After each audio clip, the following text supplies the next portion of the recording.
met and get his assessment of his State Department's withdrawal from Afghanistan. I now recognize myself for an opening statement. I want to say good morning to all the members. As most of you know, this will be my last hearing as chairman of this very important committee that I say is the Committee of War and Peace. It goes back to the Continental Congress. Benjamin Franklin was the first chairman historically. And it's been an honor. It's probably been the honor of my entire congressional career of 20 years to serve as your chairman on both sides of the aisle, Republican and Democrat. I'm extremely proud of everything that we've accomplished, most of it on a bipartisan basis. We've been the most productive committee in the 118th Congress. And I want to thank Mr. Meeks, my ranking member, but he's more than that. He's more than a colleague. He's my partner and friend. We've worked together on matters of foreign policy, national security. Most of the time we agree. And when we don't, we agree to disagree civilly. And that's the way it should be. And I would say I'm going to miss you, but I'll be around. I'll still be known as Mr. Chairman. And I plan to be a voice of reason in the next Congress, and also a strong voice on national security, sir, and foreign policy. And sir, I want to thank you for your service as well. And I know you're getting ready to go to the Middle East with the fall of Assad in Syria, which I believe brings great opportunities to the United States, but also our allies around the world for freedom and democracy. I also want to congratulate the incoming chair, the subcommittee chair of Oversight and Accountability, Chairman Brian Mast, who was selected as the next chair by the steering committee. Mr. Mast, thank you for your service, not only to this committee,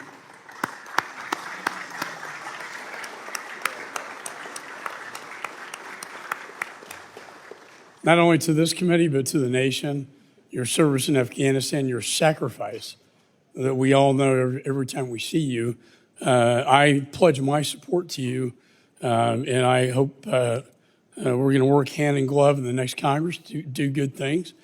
And congratulations to you. Finally, 5 o'clock will be a get-together to rename this committee hearing room as the Benjamin Franklin Committee hearing room, and it will also be a Christmas party and also my farewell address to the committee. So I hope to see all of you there.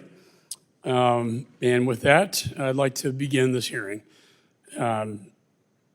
Secretary, I'm pleased that you are here today. And over the last 4 years, we've enjoyed I think, cordial relationship. We've worked together on many, many issues of great importance. However, today, your appearance here today, and I have to be honest with you, it comes after 6 months after I've requested your testimony following my comprehensive report into the catastrophic withdrawal from Afghanistan. I have constitutional authority, and I have that constitutional authority that I, as chairman, am responsible for. And I also have a responsibility to the American people and to the 13 servicemen and women who died, and all the many other service members who died, and the Afghan allies left behind who died, and the women who were left behind. This, under Article 1 of the Constitution, is Congress's greatest role of oversight and transparency. I would have to say I've been disappointed that you've ignored my request for your testimony, forcing me to subpoena you not once, but twice. And rather than accept my good faith efforts to accommodate your schedule, you failed to show up for your September hearing. And I don't like this probably any more than you do, but while your presence here is duly noted, you are showing up only after violating a congressional subpoena, triggering consideration of a resolution holding you in contempt of Congress. I've been more than accommodating during the process, but you and your staff have fought this committee every step of the way. The fact that you're here today on one of the last weeks of the 118th Congress clearly demonstrates my commitment to this critical issue, even in the face of persistent delays.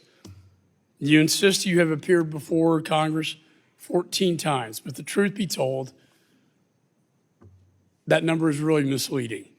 You've not appeared once during my chairmanship to testify about the disastrous Afghanistan withdrawal before this committee. Twice you have appeared on the budget. And as the head of the State Department, it was your duty to appear before this committee to inform us about legislative solutions to the issues outlined in my Afghanistan report so that this never happens again. My only goal has been to work together with you, sir, to help prevent that such another catastrophic event, to prevent that from ever happening again. Instead, you prioritized this administration's political agenda, touting the failed withdrawal as a success. On April 14th, 2021, President Biden announced his decision to withdraw from Afghanistan, no matter what the cost. Go to zero were his words. As Secretary of State, you were entrusted with the protection of American interests and citizens overseas. You ignored the Taliban's violations of the Doha Agreement. You ignored objections by our NATO and Afghan allies. You ignored the security risk in keeping the U.S. Embassy in Kabul open, despite warnings from our top military advisors. You ignored the warnings of collapse by your own personnel, as evidenced by the July 2021 descent channel cable, one that I call a cry for help that was unanswered. And now, tragically, more than 3 years after this administration's disastrous withdrawal, you're finally here to take responsibility. Mr. Secretary, I've reviewed thousands of pages of documents produced in discovery by the State Department. I've conducted 18 transcribed interviews, led 8 hearings on the Afghanistan withdrawal.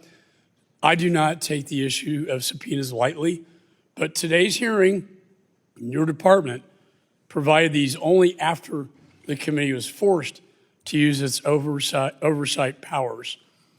My comprehensive investigation reveals that President Biden's unconstitutional surrender to the Taliban, that you had plenty of opportunity to plan for the inevitable collapse of Afghanistan. Instead, even with the warning bells sounding loudly, ringing loudly, you denied the imminent and dangerous threats to American interests, American citizens, and our decade-long Afghan partners. All the while, the Taliban captured province after province on their march to Kabul. And rather than step up as America's chief diplomat, you delegated this responsibility. And as the Taliban Kabul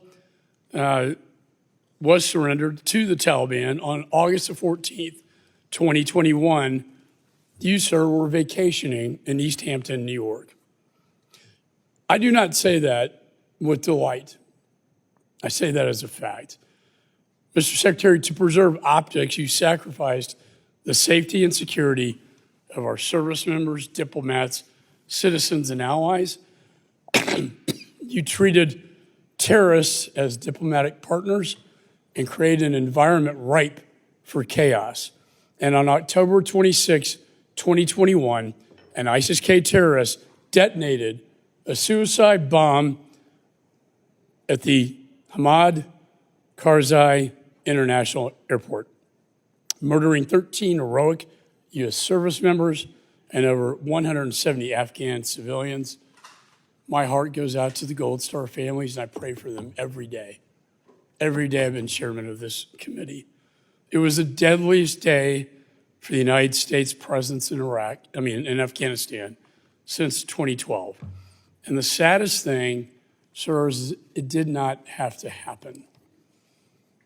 Mr. Secretary, it's time that we again remember the fundamental principles of diplomacy. Peace may only be obtained through strength. This catastrophic event was the beginning of a failed foreign policy that lit the world on fire.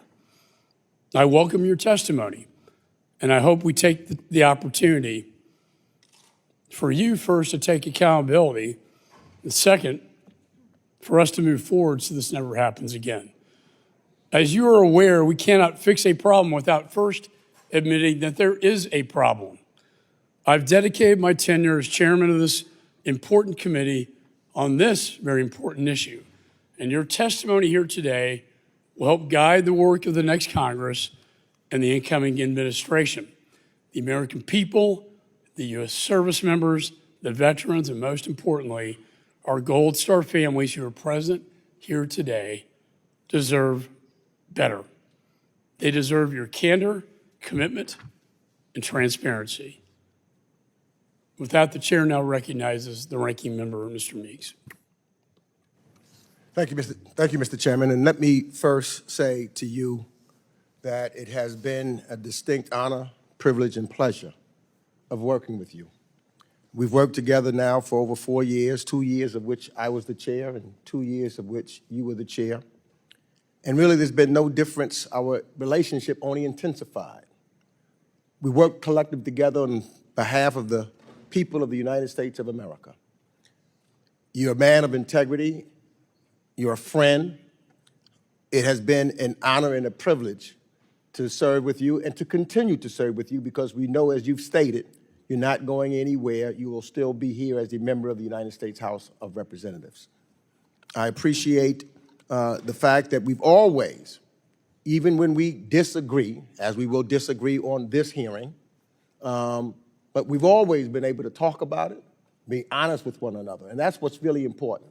You know, when you have honesty and truth and can talk, you can disagree, but it never becomes personal because of you and the character that you have. So I just have to say for the record that it's been an honor.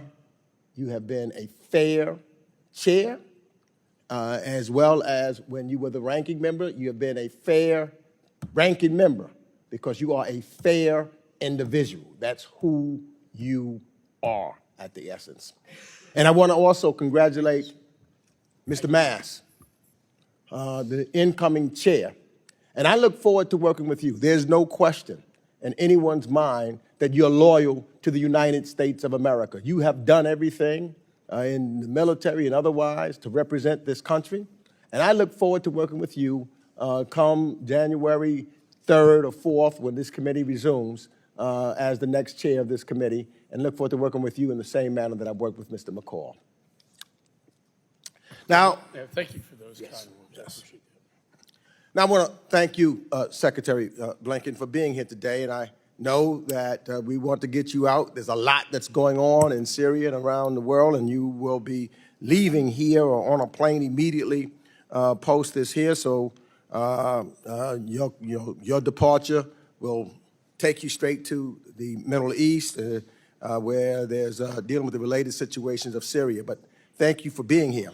And for me, Mr. Secretary, this will be, if I recall correctly, your 6th time being that you've joined us to provide testimony, including your appearance in September of 2021. You were the very first cabinet official from the Biden administration to testify to Congress immediately after our withdrawal from Afghanistan. And I will, even before you testified before the Senate, you were right here in the House to testify about that. And despite insisting that they needed to hear answers from you and repeatedly accused you of stonewalling, my Republican colleagues nevertheless released what I see as a partisan and misleading report on the U.S. withdrawal from Afghanistan in September that distorts the facts received in their own investigation from 16 State Department witnesses and thousands of pages of documents that you made available to us. Sadly, on this brand, as I have pointed out at every term and every hearing, the Republicans' so-called investigation has been nothing but a cudgel aimed at partisan politics, in my opinion, to claim now that it's aimed at a real and legislative purpose when I don't see any tangible, they have not introduced a single bill. There's not been a bill at all introduced from this investigation.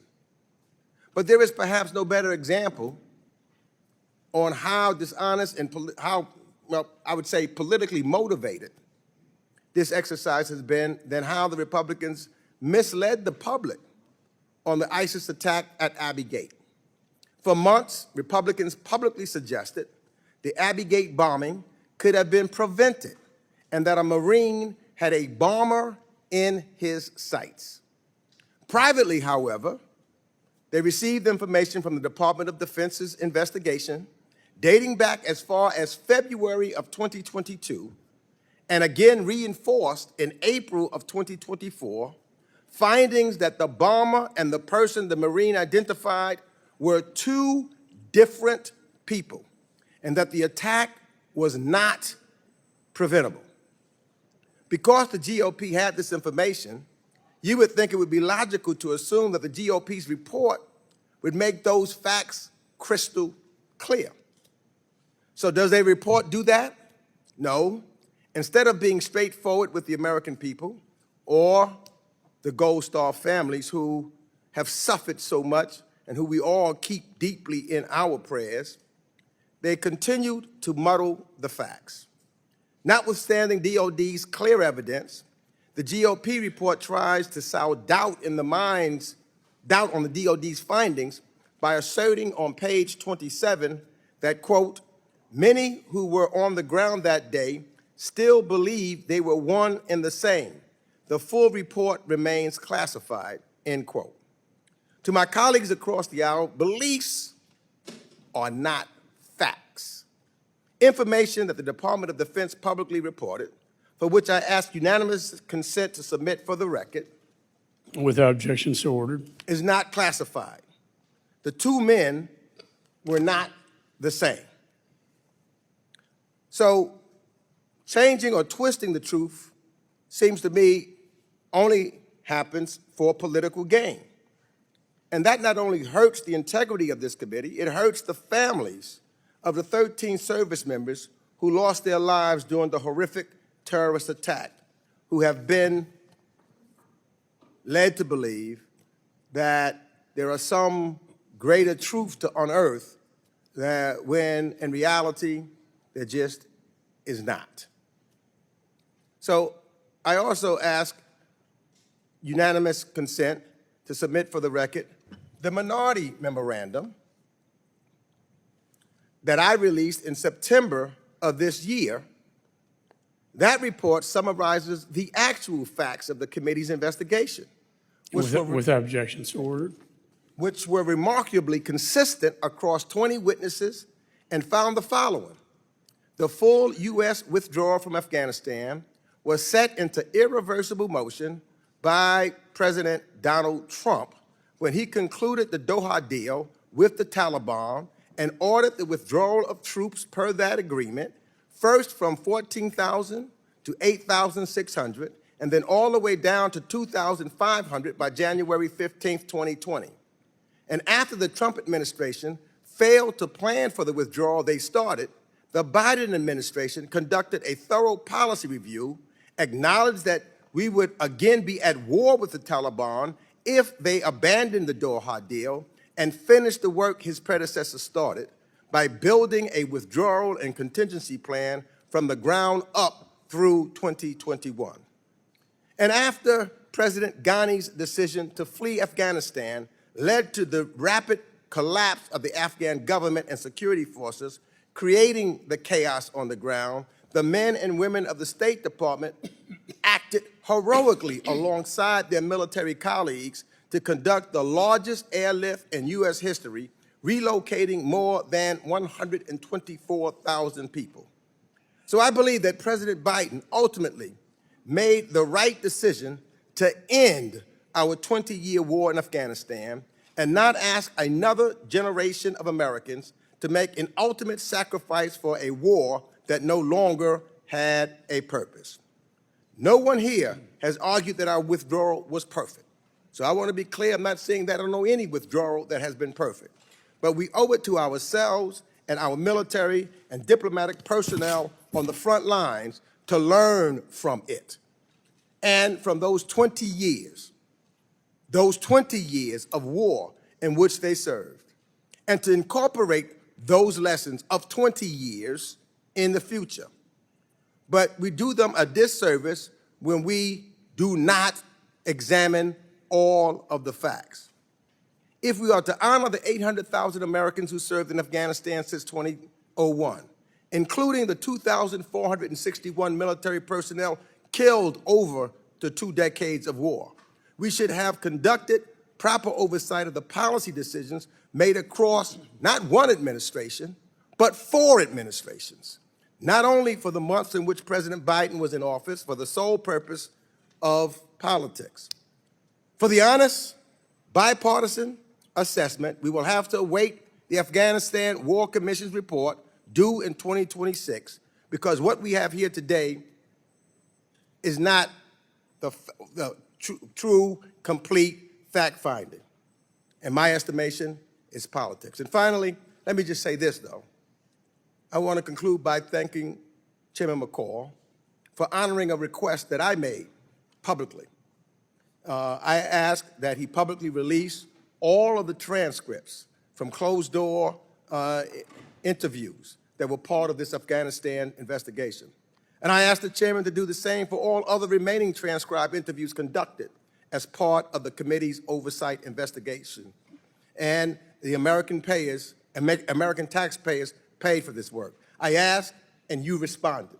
And you did cooperate and make them all public, and for that, I thank you. And with that, I yield back. I appreciate the ranking member's comments on that. I intend to release all of this to the American people. We are negotiating a interview with Jake Sullivan, the National Security Advisor. It may be in a classified setting. To the extent we can release that to the American people, we certainly will. I also want to state that there are 2 pieces of legislation currently in the National Defense Authorization that deal with this withdrawal from Afghanistan. One from me on having one point of contact, who's in charge, if you will. Another one by Warren Davidson on evacuation. So with that, I'd like to say to the members that opening statements may be submitted for the record. I want to welcome the 71st Secretary of State, Antony Blinken, someone I do have admiration for. We disagree on this one strongly, but we have traveled abroad. And at the end of the day, when we travel abroad, we're all Americans. But as you know, sir, I have issue with you over the handling of this matter, and I recognize you for your testimony here today. Mr. Chairman, Ranking Member Meeks, distinguished colleagues on this committee, first of all, let me just say I have very much appreciated working with you these past 4 years, working with the ranking member. I think we've done good and important things together. Antony Blinken, Secretary of Genocide, Butcher of Leicester. 258, we have a disruption. Remind the audience members, disruption of committee proceedings is against the law. Holding up signs or making verbal outbursts during the proceedings is disruptive and will not be tolerated. Any disruption will result in a suspension of the proceedings until the Capitol Police can restore order. This includes the raisings of hands and other forms of disruption. With that, I now recognize the Secretary. Thank you, Mr. Chairman. And just to say how much I've valued and appreciated working with you these past 4 years, the dialogue that we've had, including with this committee, where we've agreed, where we've disagreed, including on Afghanistan. I want to recognize everyone who served in Afghanistan, including on this committee. Our thoughts are with the Gold Star families of the 2,461 American service members, as well as State Department and USAID employees.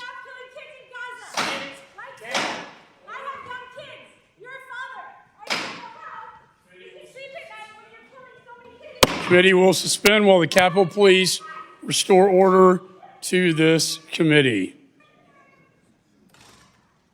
The gentleman will continue.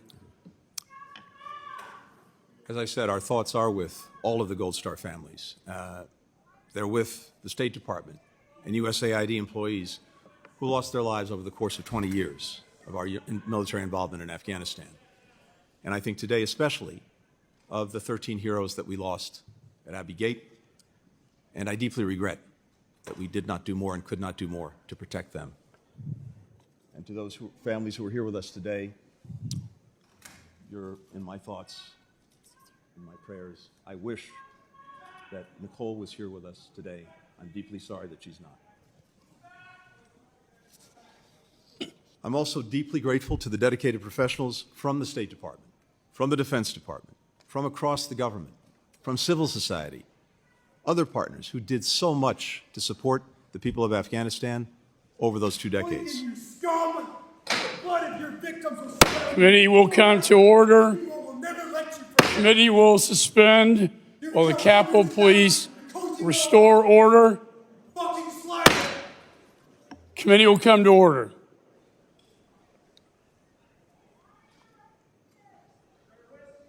The gentleman will continue. Thank you. I'm here today to continue the Department's extensive cooperation with this committee. As you know, Mr. Chairman, the Department's provided over 20,000 pages of documents to you.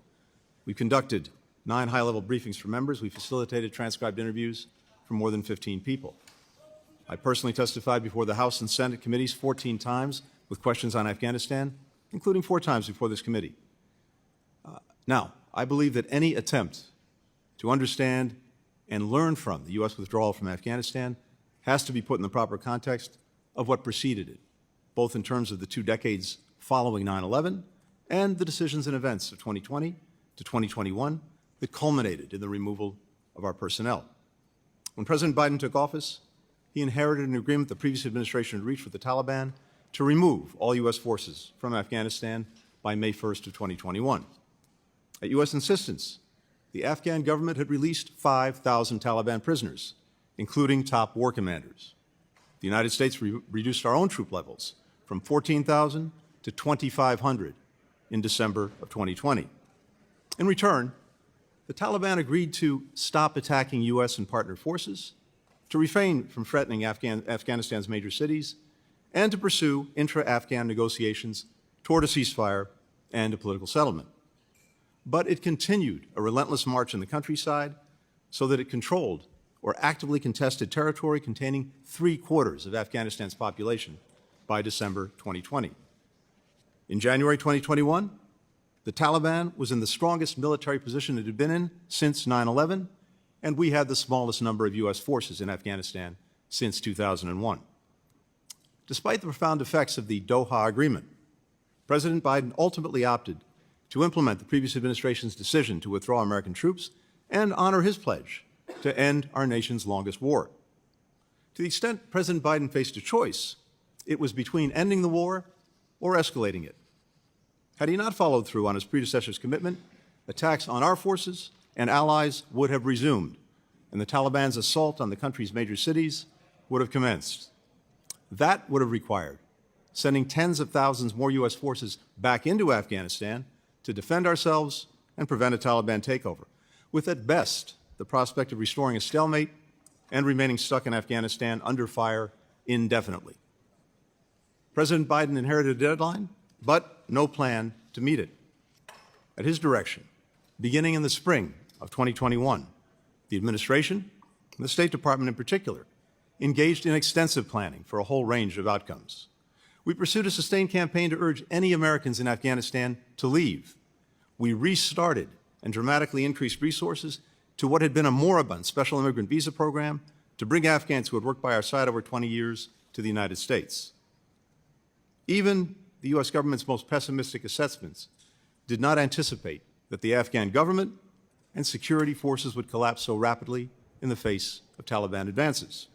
Nevertheless, because of the administration's extensive interagency planning and coordination, when Kabul fell on August 15th, the United States was able to evacuate our embassy and relocate our diplomats to the airport within 48 hours.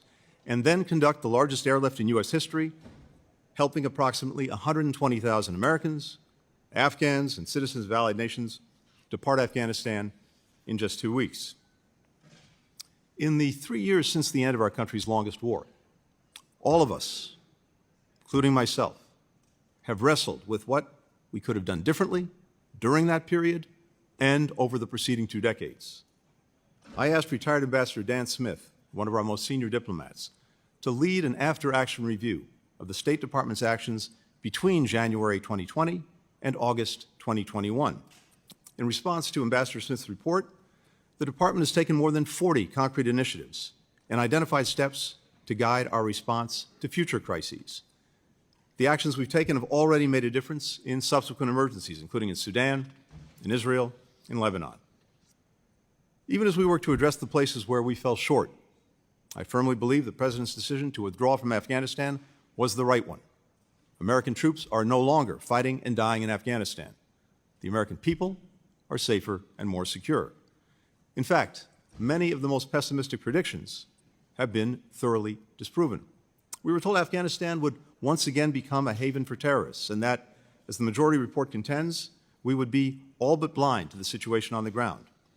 In fact, al-Qaeda, the group that attacked us on 9/11, has not regrouped in Afghanistan, and in August 2022, we launched a precision strike in downtown Kabul that took out its leader, Ayman al-Zawahiri, with no American boots on the ground. We were told that our allies would no longer trust us. Well, having just returned from more NATO meetings in Brussels and my 20th trip to the Indo-Pacific as Secretary of State, it's clear that our alliances, our partnerships, are stronger today than they've been in a generation. You can see that in the more than 50 countries that we brought together to defend Ukraine against Russia's ongoing aggression, and in the unity of purpose and action that we built for contending with the challenges posed by China. We were told hundreds of Americans and Afghan partners would be left behind. Yet today, every U.S. citizen who told us that they wanted to leave during the evacuation has now had the opportunity to do so. And to those Americans who entered the country since August 2021 and have been detained by the Taliban, we will not rest until we bring you home. Since September 2021, the administration has resettled more than 185,000 Afghans. We've approved or welcomed to the United States more than 68,000 Afghans under the Special Immigrant Visa Program.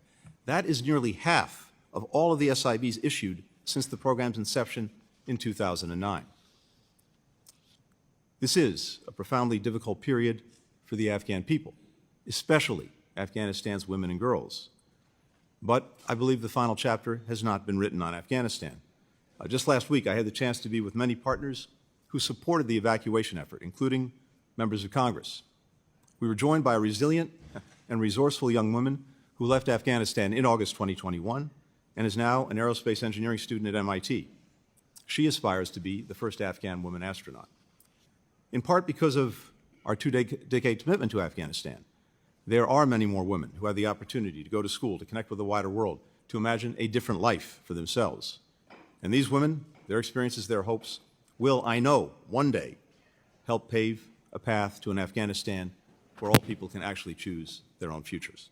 Thank you. Thank you, Mr. Secretary. I personally, and other members, we got 4 busloads of girls at the American School of Music out after Abbeygate, who are now in Portugal. They performed at Carnegie Hall and the Kennedy Center. But there are many women, unfortunately, who are now enslaved under Sharia law by the Taliban. I now recognize myself for questions. Mr. Secretary, in September of this year, your State Department's Inspector General revealed that Embassy Kabul, under your leadership, abandoned, quote, sensitive security assets, unquote, during the deadly Afghanistan evacuation. Those lethal assets included firearms, armored vehicles, and other weapons. Your IG concluded the embassy left them intact for the Taliban. And if that wasn't bad enough, documents, classified documents, many that I subpoenaed, also revealed that you left behind droves of the embassy's, again, classified documents to the Taliban. Your own diplomats described desperate attempts to burn documents on the rooftops and in the embassy while helicopters took off the embassy's roof, very reminiscent in my younger life of Saigon. All because the administration failed to prepare. Finally, your chief of mission kicked out the embassy's Afghan employees from HKIA, telling them to come back later, leaving them to the Taliban, who never made it back, who never survived, who we gave our trust to that we would protect them. You left weapons behind to the Taliban, classified documents to the Taliban. You left behind embassy employees to the Taliban. And now 3 years later, your own IG, Inspector General, concluded that your State Department has been unwilling and unable to learn from its mistakes. My question is, have you read the IG report and have you held your own State Department accountable? Mr. Chairman, first, with regard to the documents, we have in place at every embassy, including in Afghanistan, a process by which sensitive documents are destroyed in the event of an evacuation and shutting down the embassy. We began that process on August the 1st. And then when we got to August the 12th, before the collapse of Kabul, we proceeded with the emergency destruction of all of the remaining sensitive documents. And that process was complete by the 14th, a day before Kabul fell. That's a process that we engage in wherever we have an emergency, and that's exactly Well, reclaim what my we did in time. I Afghanistan. mean, the fact is, they should have been evacuated long before. I mean, you were still negotiating as the Taliban entered Kabul. The embassy should have been, as the military advised you to do, evacuate that embassy. Let me ask you this. When President Biden announced his unconditional surrender to the Taliban on April the 14th, 2021, you demanded that Embassy Kabul remain open, no matter what the cost. Your personnel opposed that. In fact, they did so in a cabled dissent that we were able to get from you in our discovery process, a cry for help. The chairman of the Joint Chiefs to the CENTCOM commander, Millie McKenzie, said this was a fundamental mistake, a fatal flaw, and their biggest regret is keeping the embassy open despite the advice of your own people on the ground and military advisors. Why did you do that? Very simply, because no one anticipated that the government and the Afghan armed forces would collapse as quickly as they did. We anticipated, and every intelligence assessment that we had anticipated, that Kabul would remain in the hands of the government and the hands of the Afghan armed forces through the balance of the year and I into mean, the next reclaim year. my time because I Well, want to let say. me please, let me finish. I will let you finish, The but chairman, I the strongly chairman of the Joint disagree with Chiefs, that comment. Mark Milley, said, "Nothing I or anyone else saw indicated a collapse of the Army or the government in 11 days. The DNI, Avril Haines, said, in the days leading up to the Taliban takeover, intelligence agencies did not see collapse as imminent. This unfolded more quickly than they anticipated, including in the intelligence community." Okay, and reclaim my time. I hear what you're saying, that no one saw the collapse coming. However, I've read the dissent cable, your embassy personnel, that you provided to me, that they sent to you in July before the collapse in 2021, warning of Afghanistan's imminent collapse, fearing for their safety. You personally read this, sir, and cleared it. Your Deputy Secretary, Brian McKeon, testified before this committee that you took no step to answer the cries for help. And as you know, Secretary of State, you have a responsibility to protect Americans and diplomats. Mr. Chairman, that's incorrect. Why did you ignore the cries for help? Why did you leave this embassy open? And finally, who was in charge? Was it you or Mr. Sullivan? Because it seems to me you delegated all your responsibility on this. You had very little to do with it, and it was Jake Sullivan and the National Security Council at the White House calling all the shots. However, under law, sir, you're the captain of the ship. Mr. Chairman, that's incorrect on a number of counts, as is the report that I've read. First, when it comes to a NEO, the evacuation, that is a decision that's reached by the entire interagency and ultimately by the President. The State Department initiates it by asking the Department of Defense to proceed with it, but the decision itself is reached as a result of interagency deliberations. And we did not, as an interagency, and that includes the Secretary of Defense, the Chairman of the Joint Chiefs, the National Security Advisor, who's in the charge? President. This is going to help us legislate, no, this is sir. important. Were you in charge of this evacuation? I was in charge of the State Department. The government, the administration, was in charge of the evacuation. Specifically, the State Department and the Department of Defense together on any NEO work closely together with clearly assigned responsibilities, and that's exactly And what it we did. is the And statutory one called for that NEO responsibility, until sir, it was for you actually to issued. execute the plan, correct? The NEO, The NEO plan. is executed by the State Department and the Defense Department together. And I would have to say, sir, waiting till the last minute is not executing a plan at all. And it led to the deaths of many Again, Mr. Americans Chairman, and Afghan people and Afghan allies. Mr. Chairman, the record reflects that, again, this decision was reached collectively. No one urged initiating the NEO until we decided to do it on the 14th. I think in my review of our investigation, there was so much confusion coming out of your embassy, coming from the top military advisors who told me, testified that they told you to close down that embassy in advance to protect Americans and American assets and classified That is not documents. correct. They were left to the Taliban. You were in charge by law. You may have delegated this. I don't know.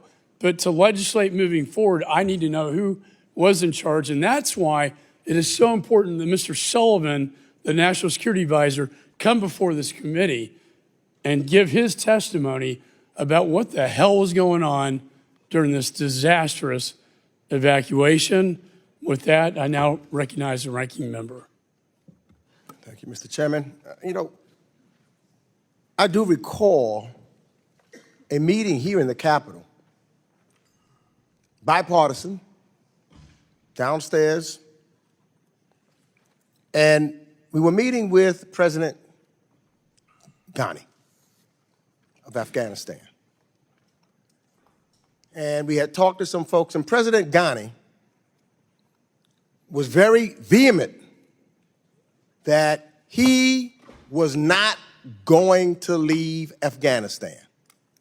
He was vehement that the Afghan troops were there and he would stay there, to all these members of Congress.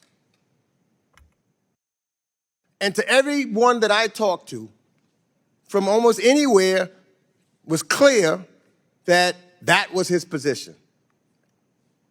No one knew that 1 week later, not 1 month, 1 week later, he would get on a plane and get out and all the troops were gone. Everybody at that moment in time was surprised. And that's a fact. Let me ask some yes or no questions real quick, because I believe that you got to look at this whole thing you talk about. So, Mr. Secretary, President Trump's Doha deal explicitly committed to the United States to withdraw all U.S. and allied troops, as well as contractors, by May 2021. Yes or no? That's correct. But the speed of that withdrawal, outside of an initial reduction to 8,600 troops, was not specified by the deal. Is that correct? That's correct. And despite that, President Trump unilaterally reduced the U.S. presence twice beyond that, leaving just 2,500 troops when President Biden took office. Is that correct? That is correct. So, and we've seen that President Trump was prepared to go to zero. In fact, Ambassador Kelazar testified to the committee that the messages coming out of the Trump White House led the Taliban to conclude that Trump was getting out regardless of what was agreed in the Doha deal. So let's be clear about the conditions. If we're going to be factual about this, you've got to consider the conditions that Trump handed over to you in the Biden administration. a firm commitment for a total withdrawal with no allowance for a residual force or contractors, a limited number of troops on the ground, and no real prohibition or attacks on our Afghan allies. We've heard testimony from General Milley, Ambassador Khalilzad, and others that if we had tried to reopen the Doha deal, the Taliban would have resumed attacks against us. Do you agree, Mr. Secretary, with that assessment? Yes or no? I do. So that was the fundamental choice facing President Biden, to complete the withdrawal that was initiated by President Trump, or re-escalate the conflict. Is that correct? That is correct. So what do you think President Biden's decision to complete the withdrawal and end this so-called forever war gained us? It gained us an end to America's longest war. It gained us not having another generation of Americans going off to fight and die in Afghanistan. It gained us the opportunity to refocus and rededicate our resources to the challenges of this moment, from the Russian aggression against Ukraine, to the many challenges posed by China, to many other issues around the world where we were able to free up resources, free up focus, free up time. You just hit something, because just months after the withdrawal from Afghanistan, we did face a new threat, and that was Putin's illegal and unjustified renewed invasion of Ukraine in February of 2022. So yes or no, do you see any connection between Putin's re-invasion of Ukraine and the United States withdrawal from Afghanistan? No, on the contrary. I think our adversaries, including Russia, would have been delighted if we had doubled down and remained stuck in Afghanistan for another 20 years. Now, in 2008, we had, between Afghanistan and Iraq, about 200,000 forces deployed. You'll recall what else happened in 2008. Russia invaded Georgia. In 2014, we still had about 12,000 forces in Afghanistan. You'll recall what else happened in 2014. Russia, for the first time, invaded Ukraine. Because we were able to refocus our time, our resources, our efforts, we were able to build this coalition of more than 50 countries that has stood up to Russia's aggression. And I must say, the chairman has done a remarkable job over these last 3 years. I agree. We work very closely, in that coalition. the chairman and I, in making sure Ukraine has everything that it needs. In fact, sometimes he was in front of me, and other times we went together, but he has been a champion on Ukraine. But the issue that I'm trying to make sure, and I think this is what you said, that the withdrawal from Afghanistan did not hinder our capacity or our credibility to lead our allies in a robust response to the invasion in Ukraine. That's correct? That is correct. As well as the withdrawal did not inhibit our relationships with our allies. That is correct. In fact, just the opposite. It may be my last question, your assessment of the strength of NATO and our alliances system today. Has the withdrawing from Afghanistan let us focus on the most urgent threats to global security? Yes or no? NATO is stronger, it's bigger, it's better resourced, it's more focused than it's ever been. The gentleman's time has expired. Let me just say, with the fall of Afghanistan, within months, Chairman Xi and Putin made an agreement at the Olympics in Beijing, and we saw satellite imagery of the Russian Federation moving towards Ukraine. I don't think that was by accident. That was by design. Putin saw weakness, and he took aggression, and he invaded Ukraine, and then the Ayatollah reared his ugly head in the Middle East, and Chairman Xi is on fire in a hot zone in the Indo-Pacific. With that, the chairman now recognizes the gentleman from New Jersey, Mr. Smith. Thank you very much.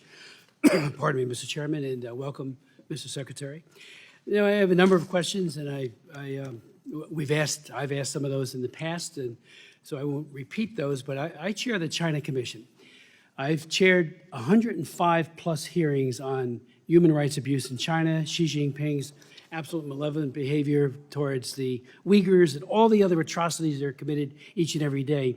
But what concerned me with our, I believe, egregiously flawed exodus from Afghanistan was how dictators around the world, especially Xi Jinping, looked at that and his propaganda organs like the Global Times and said to the people of Taiwan, here's one editorial, why the U.S. will abandon Taiwan eventually. Another one was Afghan abandonment is a lesson for the Taiwan's DPP.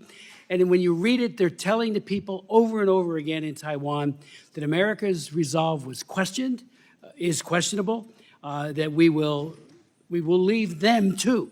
And I won't read the editorial, but editorials, because they are very, very disturbing. Dictators love weakness. They probe with bayonets, and if they can get away with something, they will. And I think the chairman is right when he talks about Putin as well. And you had said before how you thought they would be happy if we were bogged down for the next 20 years.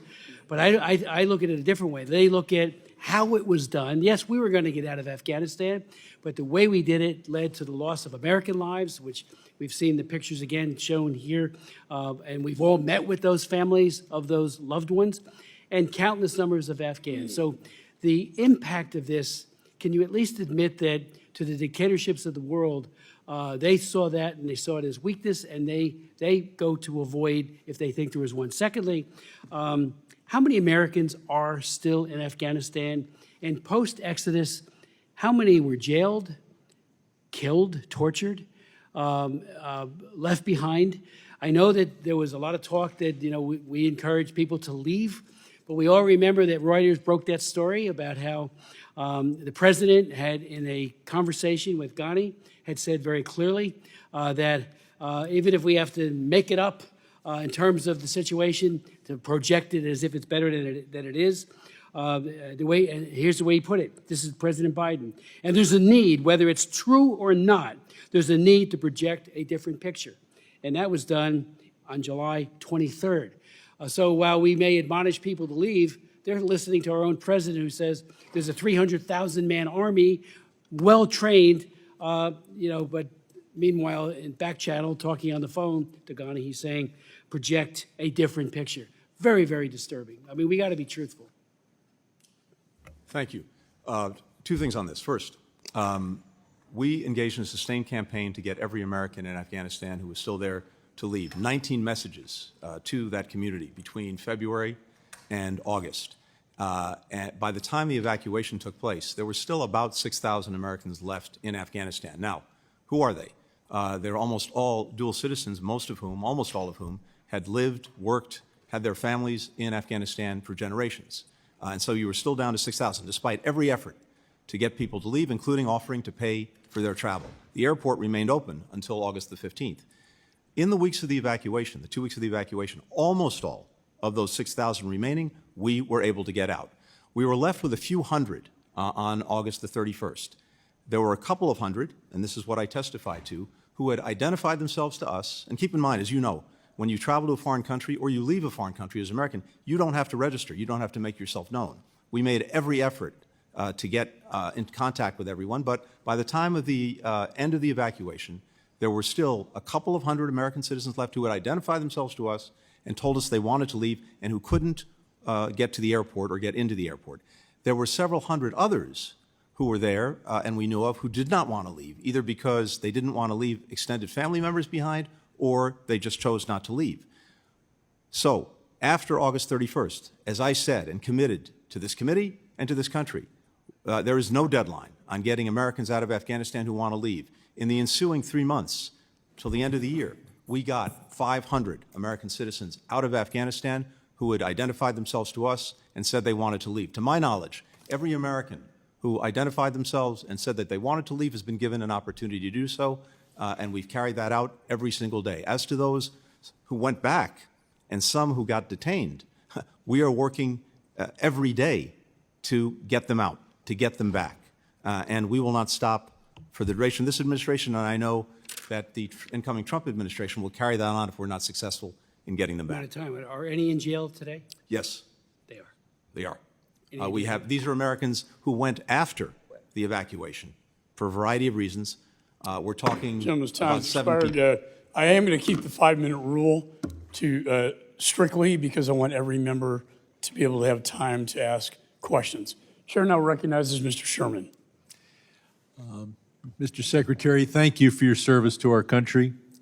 You bring up the fact that Americans in a war zone don't have to register with the embassy. I think we've talked in the past about requiring Americans in designated dangerous countries to register, and I look forward to working with your successor to do that, because you point out how difficult it is for the embassy and to deal with these situations. Before I get to Afghanistan, back in May, you agreed that you would look at designating the Popular Resistance Committees, the third biggest terrorist group operating in Gaza, as a terrorist organization. They are responsible for so many deaths, including 3 Americans. This committee voted for my bill to so designate them. Do I have your commitment that in the next 2 weeks, your department will make a decision as to whether to designate the Popular Resistance Committees a terrorist organization? If we can complete the work necessary to go into that, yes. I don't know if we'll Well, I complete it in asked you to time. do it in May. How many years does it take? Well, as you know, there's a lot that goes into these designations. I making sure that do. we meet the law, and if we can complete that work, we will. When you were here in the past, I think you correctly told us you inherited a deadline. You did not inherit a plan. The gentleman from New Jersey argues that we should have stayed. But that's after Trump released 5,000 bloodthirsty terrorists. Had we stayed, would those terrorists, including the current head of Afghanistan, who was also released by Trump, been able to, would they have been willing to risk the lives, every one of those 5,000, risk their lives in order to kill as many Americans as possible? That seems highly likely. I can't speak to every one of the 5,000, but certainly many of them went back to the fight. So we we went into Afghanistan. We drove al-Qaeda out. We accomplished something in the George W. Bush administration. In Obama administration, we killed bin Laden. We stayed in Afghanistan for the whole Trump administration. 63 of our best and died. 57 came back without the president bothering to be at the ceremony with their return. The question is, did we accomplish anything during the Trump administration? Did we get a better deal in 2020 than we could have gotten in 2017? Now, the deal we got in 2017 was total surrender. The only requirement was that the Taliban not be a center for international terrorism. They have that obligation anyway. They did not commit themselves to protecting our troops on the way out or our embassy on the way out. And moreover, the Taliban is not in violation of the Trump agreement when they hold 12-year-old girls as sex slaves, kill every LGBT person they can, kill any Afghan that converts to Christianity. So the deal was the weakest ever, and it had no enforcement. So couldn't we have gotten that same deal in 2017? And would 63 more American soldiers be alive if we had done that then? Look, in fairness, I think we have to ask ourselves about our ongoing presence in Afghanistan after we got bin Laden. We had dismantled al-Qaeda. We'd removed it as a threat. We got the leader, the guy who Right. attacked So us if we on- and, so I and think so we we need to look got back something. we need to when look we back at the entire right. at this entire period. And look at the But decisions clearly that everyone the made. Trump years, 4 years of death of American troops, and we accomplished absolutely nothing. We signed an agreement under which the Afghan government is free to use 12-year-old girls as sex slaves and to kill those who convert to Christianity. Some 11 to $13 billion of U.S. weapons were sent by Trump and scattered all over Afghanistan. And this committee has put forward the idea that we should have somehow collected those weapons from men who wanted to keep them and who were armed with those weapons. Could we have accomplished that without any significant American casualties all over Afghanistan collecting the weapons? No, we could not. Would there have been hundreds of American casualties in your estimation? I can't give you a number, but certainly there would have been casualties. I yield back. Gentleman yields. Let me announce also that Mr. Sullivan, National Security Advisor, has agreed to testify before this committee on December the 17th at noon. And I insisted on behalf of the members that all members be able to participate in that briefing. Chair now recognizes the gentleman from South Carolina, Mr. Wilson. Thank you very much, Chairman Mike McCall, and thank you for your 4 years of leadership on this committee. It's just been so effective for the American people.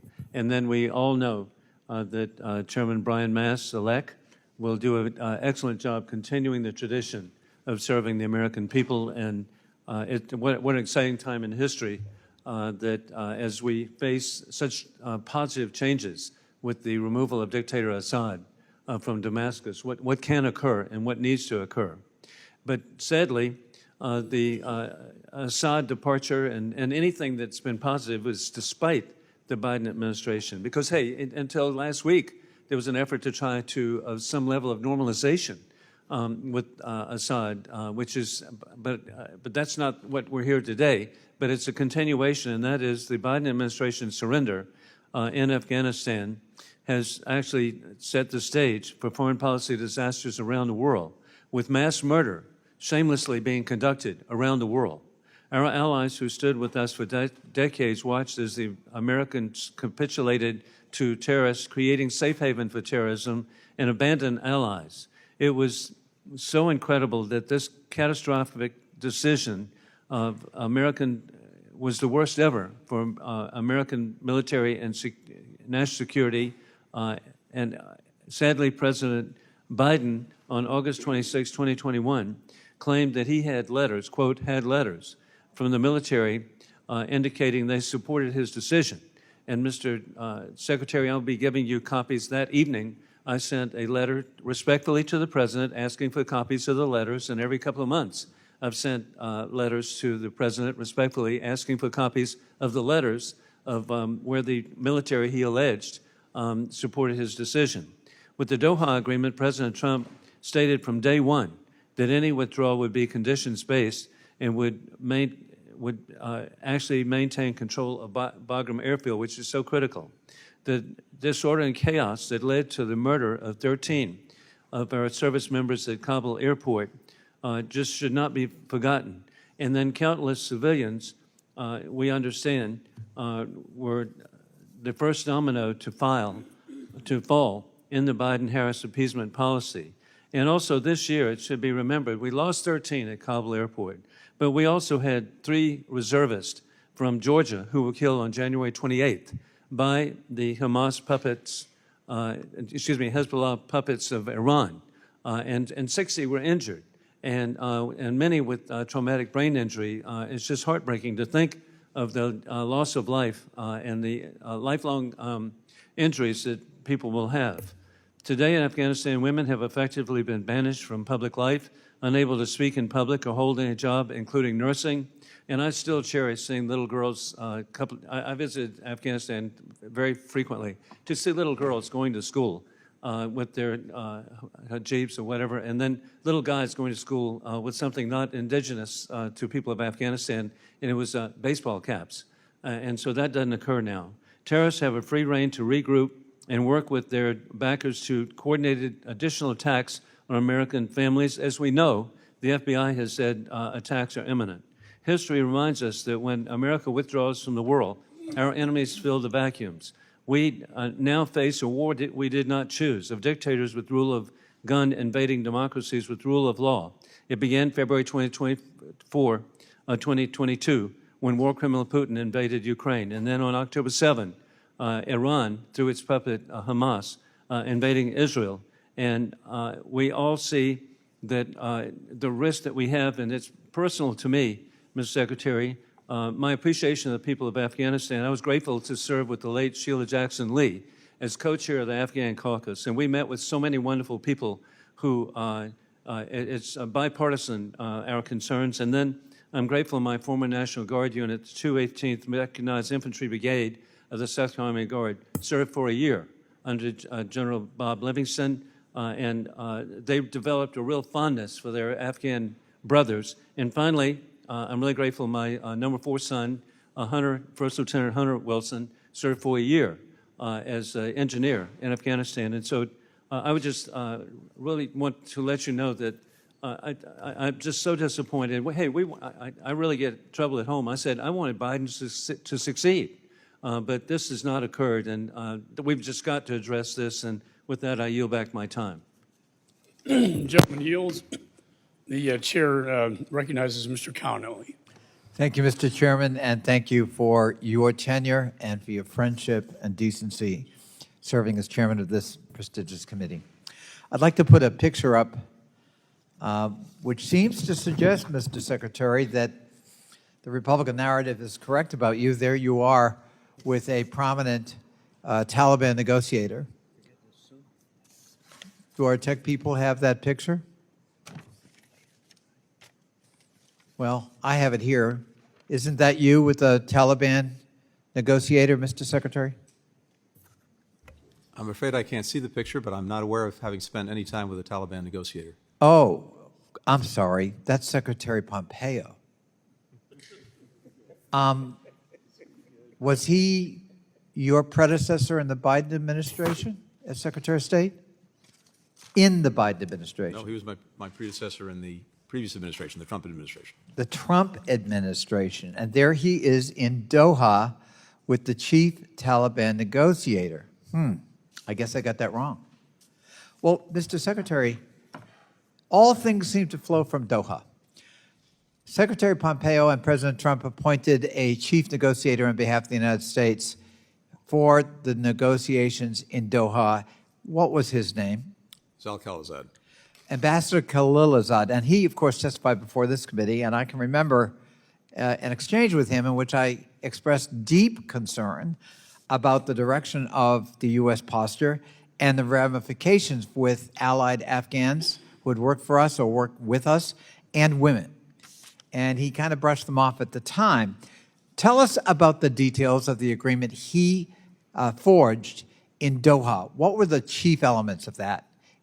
Concisely, if you would. Yeah. In essence, the agreement provided for this. It provided that the Taliban would not use Afghan soil to attack us or our interests. Right. No. It would start an intra-Afghan negotiation, and as part of that negotiation, there would be discussion of a ceasefire and a political roadmap for the future of Afghanistan.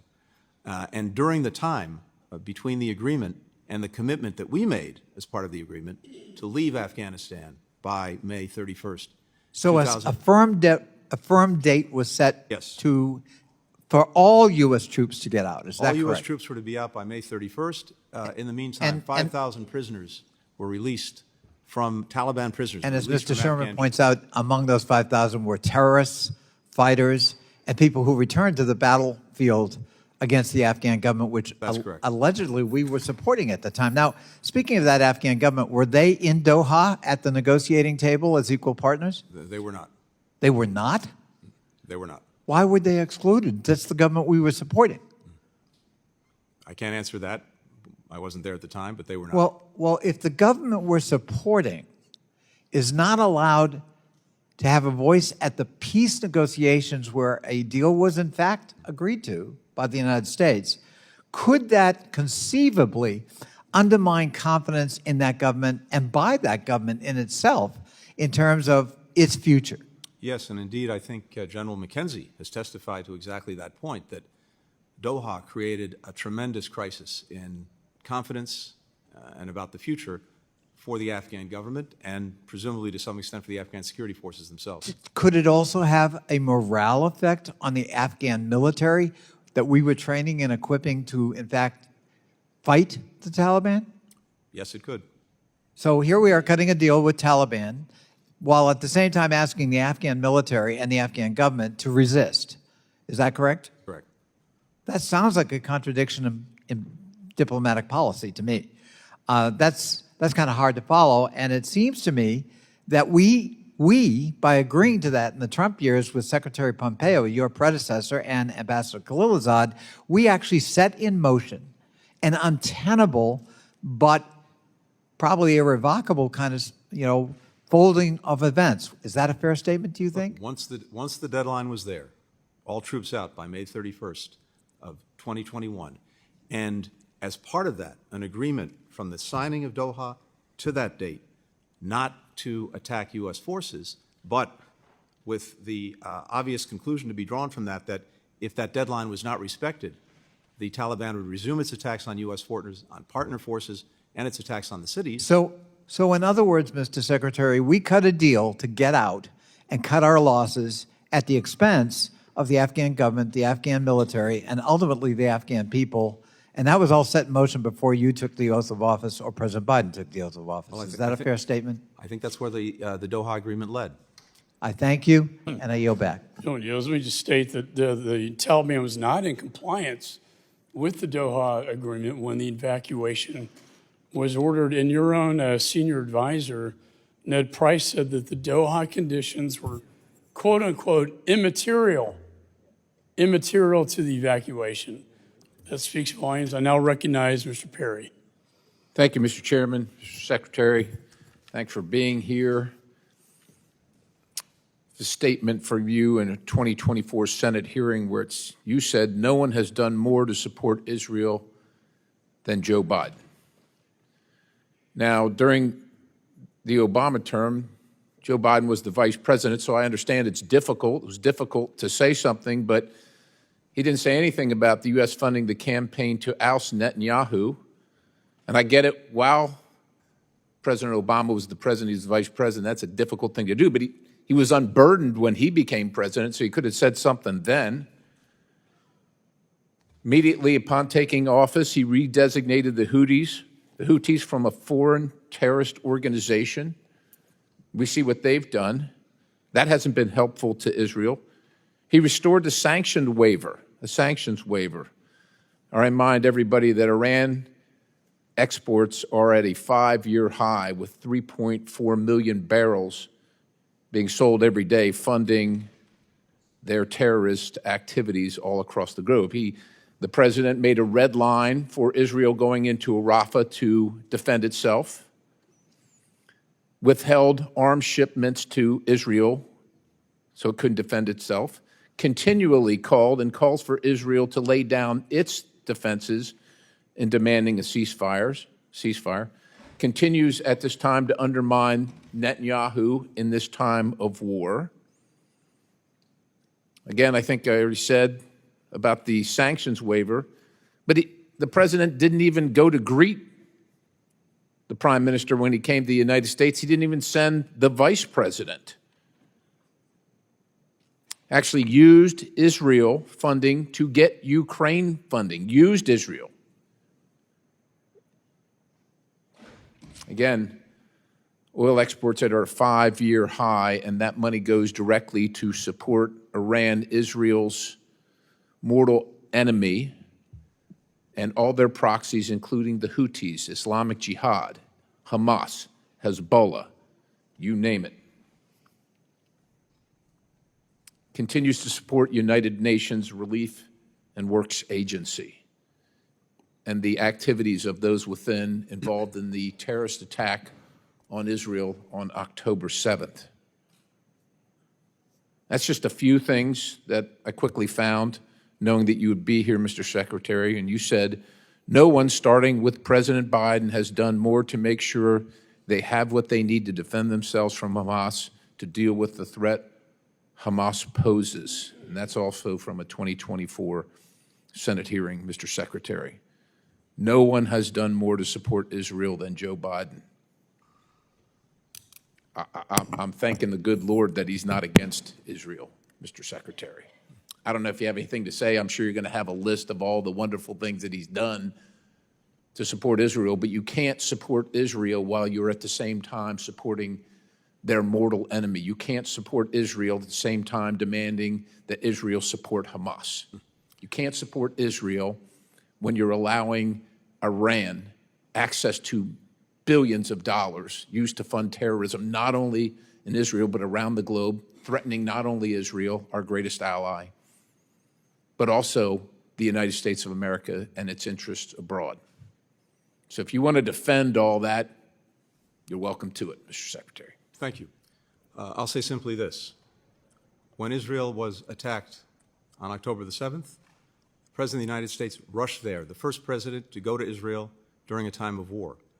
When Iran mounted attacks, unprecedented attacks on Israel, not once, but twice, the first time we've seen direct attacks by Iran on Israel, the United States, for the first time ever, actively participated in Israel's defense and rallied other countries to do the same, making sure that those attacks couldn't succeed and enabling Israel to take the strikes that it took to debilitate Iran's air defenses.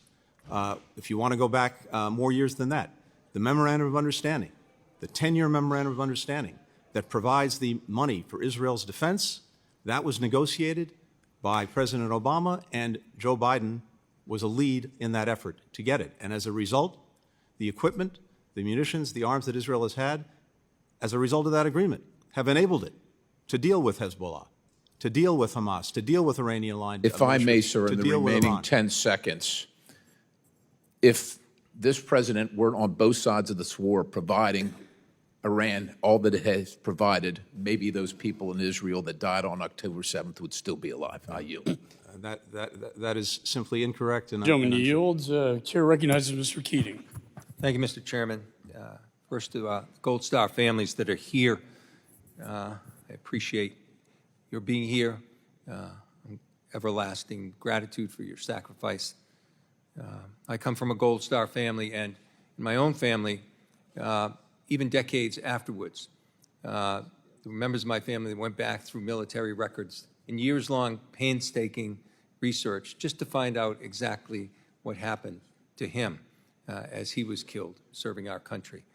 And I understand the need for that, and hope that you take advantage of what the ranking member has submitted, take advantage of what is there publicly, and I hope there's further opportunity to declassify, because it's important, as it was to my own family, to get the facts, not just beliefs about exactly what happened. So, Secretary, thank you for being here in your last hearing. I want to thank you for your selfless public service, your integrity, your personal sacrifice.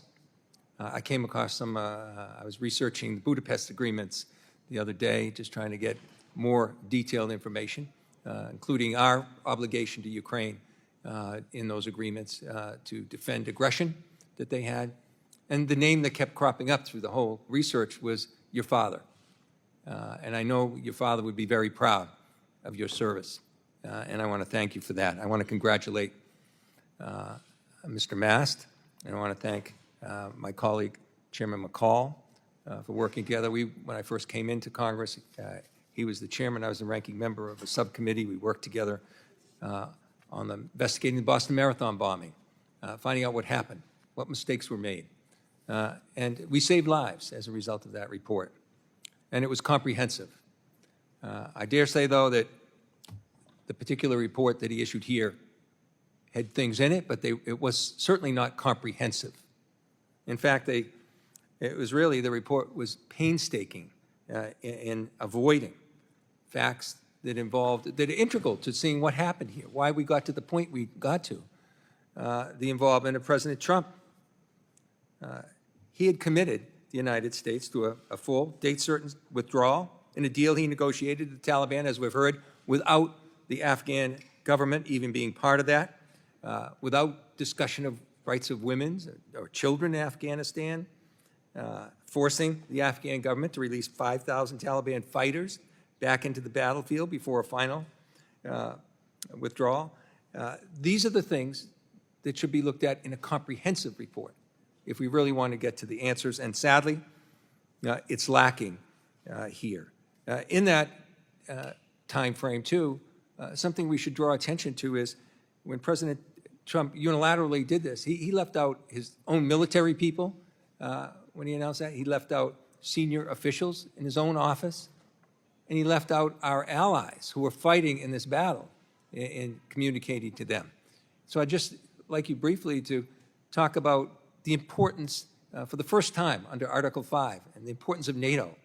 Our allies came, and the only time, came to our assistance in fighting this war. I visited them in Afghanistan, along with our own troops. So Could you talk to the importance of that NATO alliance, how important it was in this, how important it is in the future? Thank you very much, Congressman, and thank you for the reference to my father. I deeply appreciate it. As you said, the first time, the only time Article 5 has been invoked was in defense of the United States after 9/11. And NATO allies came far and wide to join us in Afghanistan in dealing with al-Qaeda, in dealing with bin Laden, in dealing with the people who attacked us and attacked democracy on that day. And that's something we'll forever be grateful for. I'm very proud of the fact that as we leave office, that alliance is stronger, bigger, and better resourced than it's ever been. When we took office of the allies, only 9 were meeting the pledge that had been made in 2014 to dedicate 2% of GDP to defense. Now, 23 allies are meeting that pledge, and the remainder are en route to do so. We have 2 new allies in Finland and Sweden, making the alliance stronger and more effective. And I'll just say this in conclusion. I think what the American people need to understand about the alliance, and I understand it's easy to forget, is what makes it so unique and why it's so important going forward. When countries came together to join NATO, they made this commitment under Article 5 that an attack on one is an attack on all. And that means that any would-be aggressor thinking about attacking any one of these countries knows that if they attack one, they've got to take them all on. That is the best way to prevent war in the first place. It's the best way to deter aggression. It's the best way to make sure that we don't have a world of conflict. Americans don't want to be at war. NATO has been the best guarantor that we can have of making sure those wars don't happen in the first place, but if they do, that we are not fighting them alone. Thank you so much. I Gentleman's yield time back. has expired. I will agree, and Mr. Meeks and I, that NATO has never been more united or stronger, and I do think that Mr. Putin had a strong role. The chair now recognizes Mr. Mast. Thank you, Mr. Chairman. Now, sometimes we speak about decorum in here, and I would say that it doesn't take a 4-letter word to violate decorum. We insult every single person that served when we come in here and we say words like, we're sorry that the Afghanistan withdrawal was not exactly perfect, but maybe we could have done a few things. That is a violation of decorum against every person that put on a uniform. And this place absolutely lives up to being a swamp when we try to cover up the fact that 26 of your diplomats told you directly that if you continued down the path that you were going, that it was going to be a disaster. And we should not be covering that up. I want to talk about a couple of things today. You are our top diplomat. That's not in dispute. Have you been in Afghanistan since 13 American service members were murdered? No, I have not. Have any of your staff visited the U.S. Embassy in Afghanistan since that day? We've had people in Afghanistan. I do not believe they visited the embassy. Do you know who is currently residing in our embassy? The embassy is obviously not under our control. We don't have the ability, not being in Afghanistan, to control it. Do you have any information on anybody that has spent any time residing in our embassy since our departure? No doubt if we do, or in any event, the intelligence community does, and I'm happy to share that as appropriate. Yet, we are still giving the Taliban tens of billions of dollars. There's an American citizen out there, literally woke up this morning, losing 30% of their paycheck, and a good percentage of that is going to the Taliban or other programs abroad. And this is something that we all need to think about, and we will be thinking about deeply for the next 2 years. There's a joke that's made often out there about kids going to college to learn basket weaving, and what a joke that would be. But the United States right now is literally sending tens of millions of dollars to the Taliban, 14.9 million to be exact, to teach Afghans how to do carpet weaving. Let's think about that. We are giving $280 million to the United Nations to do cash transfers for food in Afghanistan.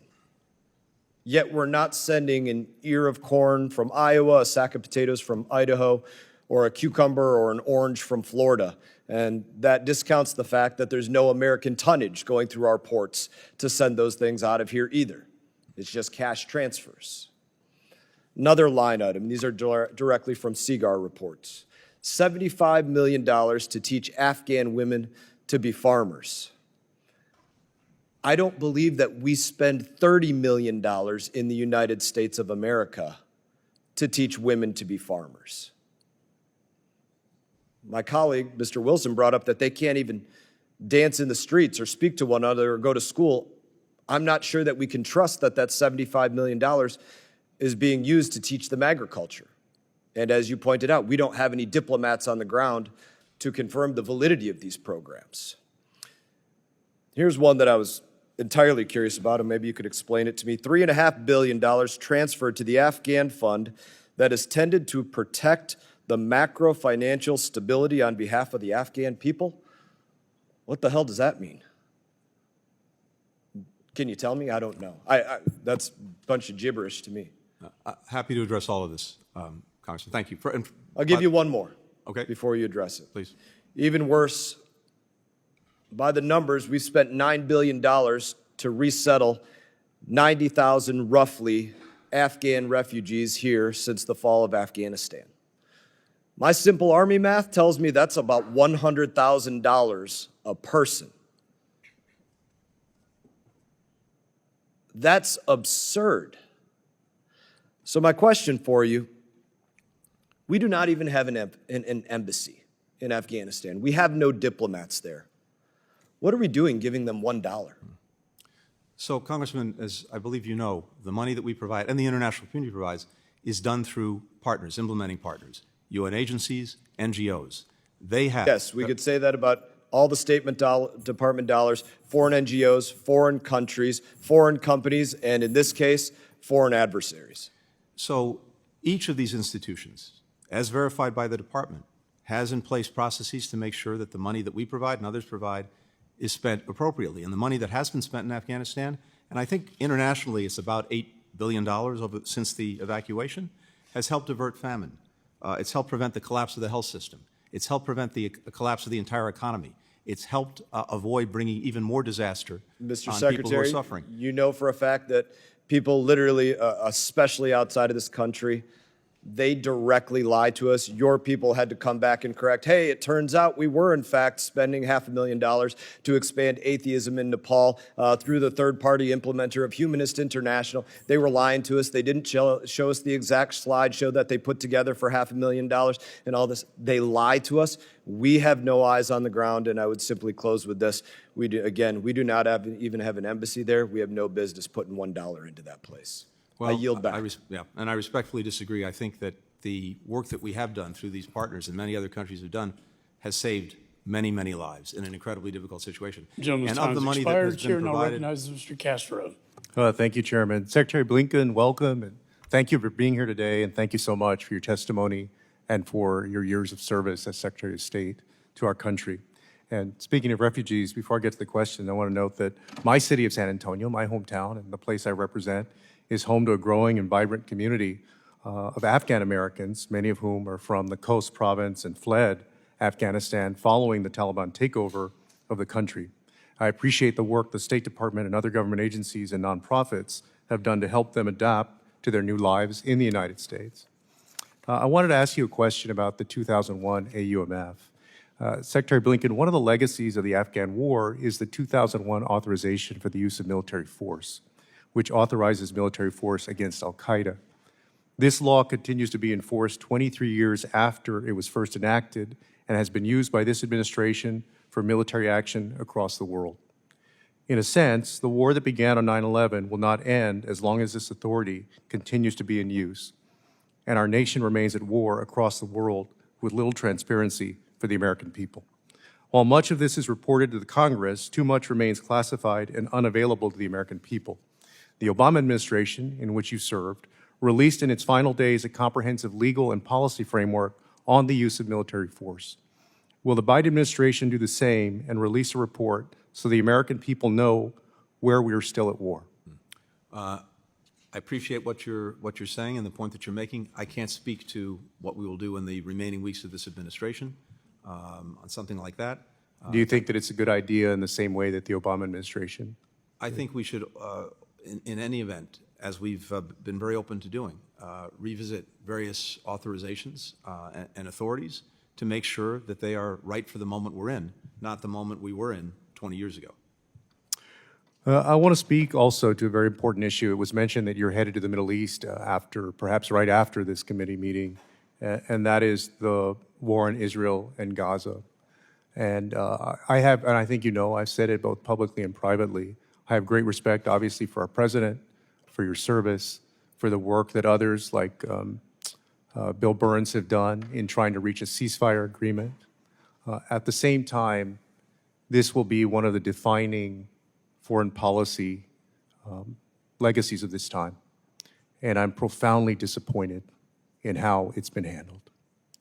All of us on this dais have supported Iron Dome to protect the Israeli people over the years. We've supported the money in the Memorandum of Understanding that goes for 10 years. We have condemned, in the harshest terms, October 7th. We have sanctioned Hamas and other terrorist groups and warned anybody about associating with them around the world. And at the same time, what we've seen by the Israeli government, led by Benjamin Netanyahu, has been inhumane. In fact, it's amounted to war crimes. When an army targets civilians in refugee camps, in hospitals, in schools, in churches, in religious institutions, and does it repeatedly over and over again, those are war crimes. And the people of Israel, many people in Israel, have said so. Former ministers in the Israeli government have said so. And I wish that this had turned out differently. I wish y'all had been successful in getting the ceasefire. But when you weren't, I wish that we had used more leverage with the far-right Netanyahu government, the same way that Ronald Reagan did years ago. The leverage of withholding offensive weapons to get them to change what they're doing, because what they're doing has been inhumane, and the world has seen it. We live in a different world now. This is no longer the world of the Vietnam War, certainly not World War II, not even the world of the Gulf War in the early 1990s. The world is much more transparent now. All of us are essentially social demographers and documentarians who can record the world around it and then send that out to everybody else around the world. And that's why the world has become more transparent. And people can see the inhumanity on both sides. But again, we have taken action to go after Hamas, to label them as terrorists, to sanction them, to do what we can to stop them. We have not done enough to stop Benjamin Netanyahu and what he's doing to the Palestinians. And my question is whether you believe we should have done anything differently. And I see I'm about to be out of time. I'm happy to take that up. I'm happy to respond if you want to give me more time. But Chairman, can I get a few seconds on a response? Yes. For me, there'll be a lot of time to look back and ask ourselves whether we could and should have done things differently. From day one, we've sought to accomplish several things. One, to make sure to the best of our ability that we helped Israel ensure that October 7th would never happen again. Two, to try to prevent a wider war from taking place that would result in more death, more suffering, and likely prolong the war in Gaza, including a potential war with Lebanon and Hezbollah, with Iran, with Iranian-aligned militia groups, and with others. And we have actually successfully done that. Third, to do our best to make sure that civilians caught in a crossfire of Hamas's initiation, who didn't start this and can do nothing to stop it, are protected. And we've worked every single day to do that. I've also been to the region 12 times since October 7th. I'm heading back in an hour or two to continue the efforts to get a ceasefire and hostage agreement, to get the hostages home, to get the guns to stop firing, to put Gaza on a better path, and meanwhile, to try to make sure that people have the assistance they so desperately need. Gentleman's time has expired, and we wish you well. Is with us every single day. Chair now recognizes Mr. Burchett. Thank you, Mr. Chairman. I'll miss your leadership. Appreciate your friendship, brother. Mr. Secretary, 13 brave Americans lost their lives. One of them, his people live in my area, and I live on the street named after him, Staff Sergeant Ryan Canals. And I remind folks that 13 brave Americans lost their lives, and there's a lot of moms and dads that lost their kids because of this. And the blood is on your all's hands, and that needs to be acknowledged. But, Mr. Secretary, in your opening remarks, you stated that al-Qaeda is not regrouped in Afghanistan. A friend of mine who just returned from there wants you to know that al-Qaeda, in fact, has thousands of fighters in Afghanistan and 8 new bases there. One of those bases is in the Panjshir Valley, which is the home to Afghan resistance. In July of 2024, a call was issued to foreign fighters around the world to migrate to Afghanistan and join the ranks of the jihad. This was widely covered by the media, and in fact, there is video evidence of al-Qaeda fighting alongside the Taliban. Knowing all that, is Hamza bin Laden still alive? I couldn't tell you definitively. Well, he was, as people don't know, he's the leader of al-Qaeda, and his father, Osama bin Laden, was killed. Hamza was thought to be dead sometime in 2019, but new reports suggest that he is alive and still in charge of al-Qaeda. What is the relationship between Taliban, al-Qaeda, and ISIS? When it comes to ISIS, which is the group that is of greatest concern in Afghanistan, the relationship between the Taliban and ISIS is deeply adversarial.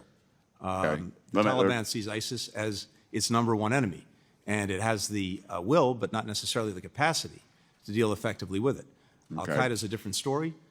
This is obviously a group that the Taliban in the past has collaborated with, given shelter to, and otherwise acquiesced to. Okay, what has the State Department done briefly to unify the Afghan resistance groups who want to drive out the Taliban? There is not much of a resistance active in trying to do that. All right. Well, my friend Legend, an Afghan-American and former U.S. Army non-commissioned officers, traveled to Afghanistan after the collapse and reports that the Taliban has been benefiting from U.S. cash shipments sent to the Afghan Central Bank. This is American funds. And that sanctioned terrorists are diverting U.S. aid meant for the Afghan people. Why are we giving the Taliban millions in taxpayers' dollars while they hold Americans hostage and are killing the Afghan people? And in my opinion, sir, they will hate us for free. We don't need to be giving them money.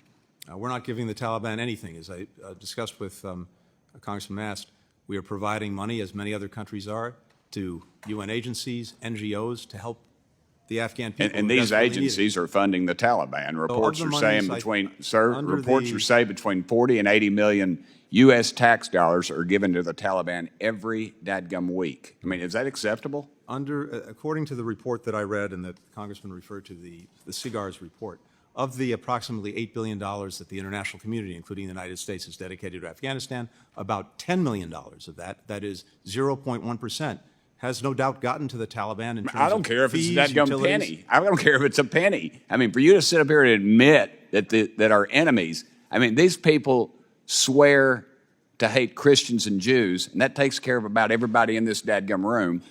And we're sending them, I don't care if it's 1%, and you can, but let me tell you, $10 million is a hell of a lot of money to the people I represent, sir, and it needs to be something that you all, let me get on my questions, I'm running out. I've invited President Salih and Commander Massoud of the Afghan resistance of the U.S. to meet with myself and colleagues.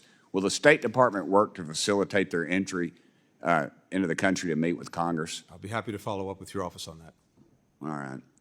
Just for the record, this State Department has funded our enemies, and they've turned a blind eye to our open southern border. U.S. Border Patrol has caught known terrorists sneaking into our country, likely using our tax dollars to do so. And this disastrous withdrawal from Afghanistan was not a solution. It was the beginning of a much bigger problem waiting to happen. Let me ask you one more question. The committee asked, Mr. Secretary, according to Ambassador Kazalad, I'm not sure how you say that, do you believe the Taliban violated the Doha Agreement, and you purportedly advised President Biden during the interagency review to endorse the agreement conditions and not withdraw until the Taliban complied? The Taliban was in violation of the Doha Agreement in a number of ways. It was in violation when the previous administration drew down forces repeatedly. It was in violation during the time that we were in office before the evacuation. But why did you advise conditionally? When it comes to the agreement, what we tried to do was to get them to abide by the conditions, notably to engage in a negotiation with the Afghan government to produce a new government that would bring everyone together.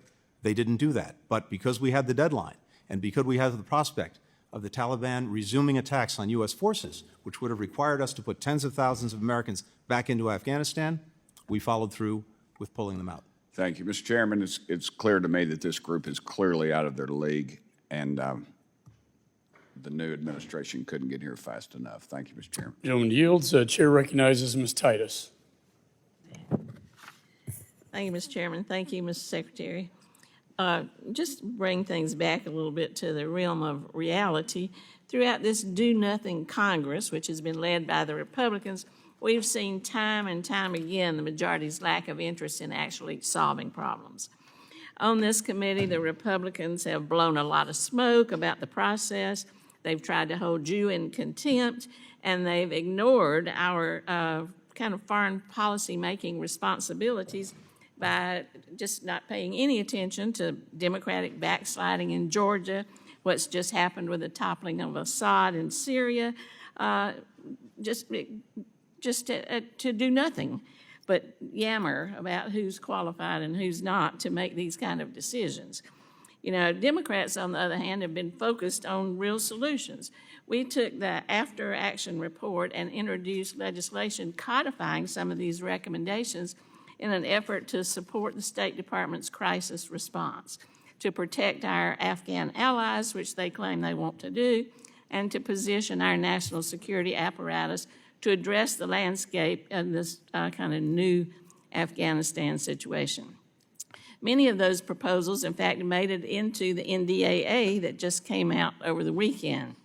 I was glad to see some of those proposals in the State Department's appropriation or authorization, and one of those that I was especially pleased with was my CARE Authorization Act.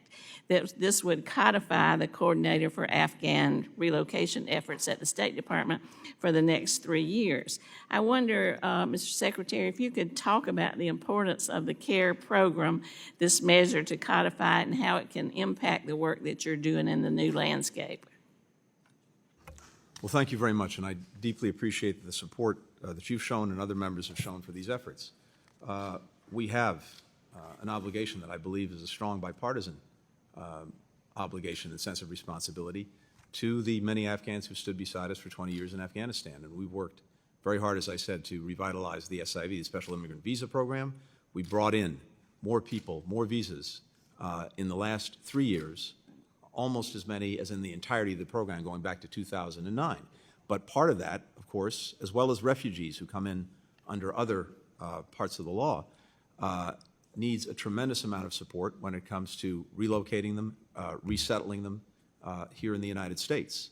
And the department established this effort in this office to do just that, to work to make sure that we could bring Afghans out, get them to so-called lily pad countries where we could finish processing them, then to bring them to the United States, and then to work with resettlement agencies to make sure that they could be resettled and integrated into communities. And we've also seen an incredible outpouring from Americans all across this country through a sponsorship program we set up so that private individuals and groups could also welcome Afghans to this country. And we've seen tens of thousands of people stand up to do that. But we do need the, I think, ongoing support from the department to make sure that we have the people in place to continue this effort, and so we welcome congressional efforts to support that. Thank you. I'd like to follow up about the SIVs. You know, the report from the majority said that, or alleged that President Biden abandoned our allies, but the numbers tell an entirely different story. As you referenced, during Trump's time in office, the SIV coordinator role was vacant for the entire time. Trump, just to give the numbers to the point you make, Trump only issued 7,116 SIVs in a 3-year period, and processing time increased from 480 days in January of 2017 to 996 days in January of 2021. When you were here in 2021, you spoke to us about this immense backlog that the administration had inherited of more than 17,000 applications of SIVs. Ambassador Smith affirmed that the Trump administration had taken, this is a quote, taken no steps to reduce the backlog. In just his first 8 months of the administration, however, President Biden issued 8,760 Afghan SIVs and halved the processing time. So, the success is in those numbers, and it's very clear what the emphasis has been under the previous administration, not what's been alleged. And can you just talk a little bit about how you were able to accomplish this? Well, I think you covered it very well, but simply to say that, yes, we inherited a program that was basically stuck. Nothing was happening. There hadn't been an interview for someone to get their visa. Going back to March of 2020, we had a backlog of about 18,000 people. And as soon as we came in, we restarted the interviews. The president issued an executive order, one of the very first, instructing us to look at what we could do to cut the delays, to beef up the staffing. We cut the time in half for processing SIVs. I quintupled the resources at the State Department, going to look at the applications so that we could get people through the system. And as a result, I won't repeat the numbers that you cited.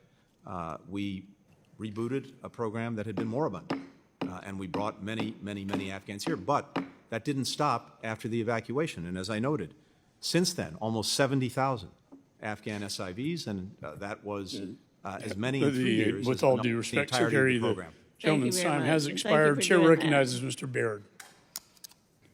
Thank you, Mr. Chairman. And I'd like to start my comments. I appreciate you being here, Mr. Secretary, but I want to express my appreciation to the Gold Star families that are here today. And I also want to express my sorrow for your loss. And one of those was Corporal Humberto Sanchez from my area, Logansport, Indiana. So I just want to make that on the record because of their sacrifice.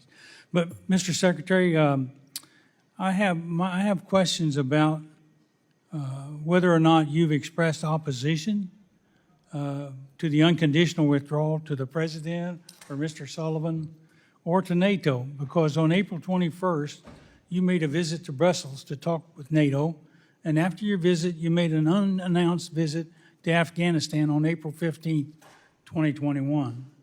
Could you give us some idea what the purpose of that visit? And then what information did you bring back and share with the President from this unannounced visit? Thank you. The purpose of the visit was to see for myself the situation on the ground in Afghanistan, to hear directly from our embassy how they were pursuing the mission, our diplomatic mission, our mission to bring more SIVs out, and also to talk to Afghans, not just from the government, but from across society, which I did on that trip, to hear from them how they saw the situation as it was evolving. And that was a very informative trip, as were my many discussions at NATO with our allies and partners throughout that period. Now, I'm not going to share the advice or counsel that I gave to the President. That's between me and him. Having said that, I think what we were looking to do was to see if we could get the Taliban to meet its requirements under the agreement, particularly to engage in a negotiation with the Afghan government, to have not only an enduring ceasefire, but also to have a political transition in Afghanistan. We worked on that until the day that the Afghan president, Ghani, fled. In fact, I was on the phone to him the night before he fled, on August the 14th, in which he told me that he wanted to continue working on getting an agreement with the Taliban, but if he couldn't, he would stay and fight to the death. And he left the next day. So that my trip back then obviously helped to inform our diplomacy, our approach to what we were trying to do, and I wish we could have gotten, obviously, the Taliban to agree to meet its commitments, but we didn't. So thank you. The thing I'm also interested in, do you feel that the President acted on any of the information that you brought back to him from that meeting? And was it any coincidence that the President announced an unconditional withdrawal just 6 days after you had that meeting with him? The President absolutely factors in, and I know for firsthand, the information, the ideas, the recommendations that I bring to him, that many others in the administration bring to him, and we have a very deliberate process for working through all of these issues. And he's insisted from day one on hearing from everyone, on making sure that we're all questioning our assumptions, our biases going in. That's the way he operates. But ultimately, he has to make the decisions. We can all give our recommendations and advice. He's the one who has to make the judgments. He's the one that makes the final call. Again, it was our effort and our policy to see the Taliban meet its obligations. It didn't. But I remind, again, that we had a deadline that was bequeathed to us, and during that period, from the Doha Agreement to the evacuation, the Taliban agreed that it would not attack our forces or partner forces. It would stay away from the cities. Had we not fulfilled the Doha Agreement in terms of removing our forces from Afghanistan, those attacks would have resumed on us, on our partners, on the cities, and as I said, it would have required sending in thousands more Americans to defend against those attacks and to try to hold on to Afghanistan. Thank you. I yield back. Gentleman yields. Chair recognizes Ms. Jacobs. Thank you, Mr. Chairman. Thank you, Mr. Secretary, for being here. Thank you to the Gold Star families who are here for your sacrifice and for representing the Gold Star families that we know have sacrificed so much over the last 20 years. I represent San Diego, the largest military community in the country, and my community has borne the cost of this 20-year war. And so, Secretary Blinken, rather than repeatedly revisiting the events of 3 years ago, I'd really like to look ahead and consider what we actually learned from America's two-decade, $2.3 trillion investment in Afghanistan, an investment which was intended to foster democratic growth, democratic governance, and state capacity, but which ultimately fell short, as evidenced by the fact that the government instantly collapsed after our departure and is long-standingly ranked as one of the most corrupt states in the world. So the Global Fragility Act, a law which was signed by President Trump, was designed to incorporate some of these lessons from Afghanistan and to pilot a more integrated strategic approach to how we deal with fragile and conflict-affected regions. Reflecting on the shortcomings of our 20-year war and the withdrawal's aftermath, what key insights have guided the department's evolving approach to conflict prevention and stabilization, and how have these lessons shaped the implementation of the Global Fragility Act to ensure that future engagements emphasize building resilient, accountable institutions rather than just propping up hollow, corrupt ones? Well, I think you said it very well. I think one of the lessons that I at least take away from the 20 years is that while very well-intentioned and noble in aspiration, the idea of nation building and trying to impose a democracy on a country by, in effect, by military means alone is simply not going to work. And that while security is necessary, it's not sufficient to getting the job done. And unless you have a whole of government and really a whole of society approach that looks at the various things that are likely to drive people apart and create conflict within a society, you're unlikely to stop it, and you're unlikely to see the emergence of a stable, never mind, democratic government. And I think what you and others have done in your work and support for the Global Fragility Act very well reflects that insight. Because if we're not operating across society and across the government, and not only us, NGOs, the private sector, and others, again, we're unlikely to actually prevent these countries from failing, never mind building something successful. So we've now had some beginnings of experience with the Global Fragility Act, but as you know very well, the other insight is that this doesn't happen overnight. It doesn't happen by flipping a light switch. These are engagements and investments that we have to sustain over a decade. So we're in the early years of this, but I think this is a much better approach to trying to get the results that, again, are extremely well-intentioned, but I think Afghanistan and in different ways Iraq shows us are unlikely to be achieved just by focusing on security in the military. Well, I couldn't agree with you more. And, I know one of the other things that the Afghanistan withdrawal revealed was a sort of systemic vulnerability in the department's ability to manage urgent, high-risk situations. So I was also wondering if you could talk about what sort of organizational measures you've implemented to streamline decision-making authority, improve interagency coordination, ensure rapid, accurate communication during future emergencies and how these reforms address some of the issues identified in the after-action review? Yeah, thank you very much. This is something we've taken very seriously, and as you know, I think as the chairman knows very well, members of the committee know, we undertook an after-action review. I brought back a very senior retired member of the department, Ambassador Dan Smith. He conducted interviews of 150 current and former State Department officials, myself included, on this period, basically from January of 2020 through the evacuation, to look at the State Department, what we did right, what we did wrong.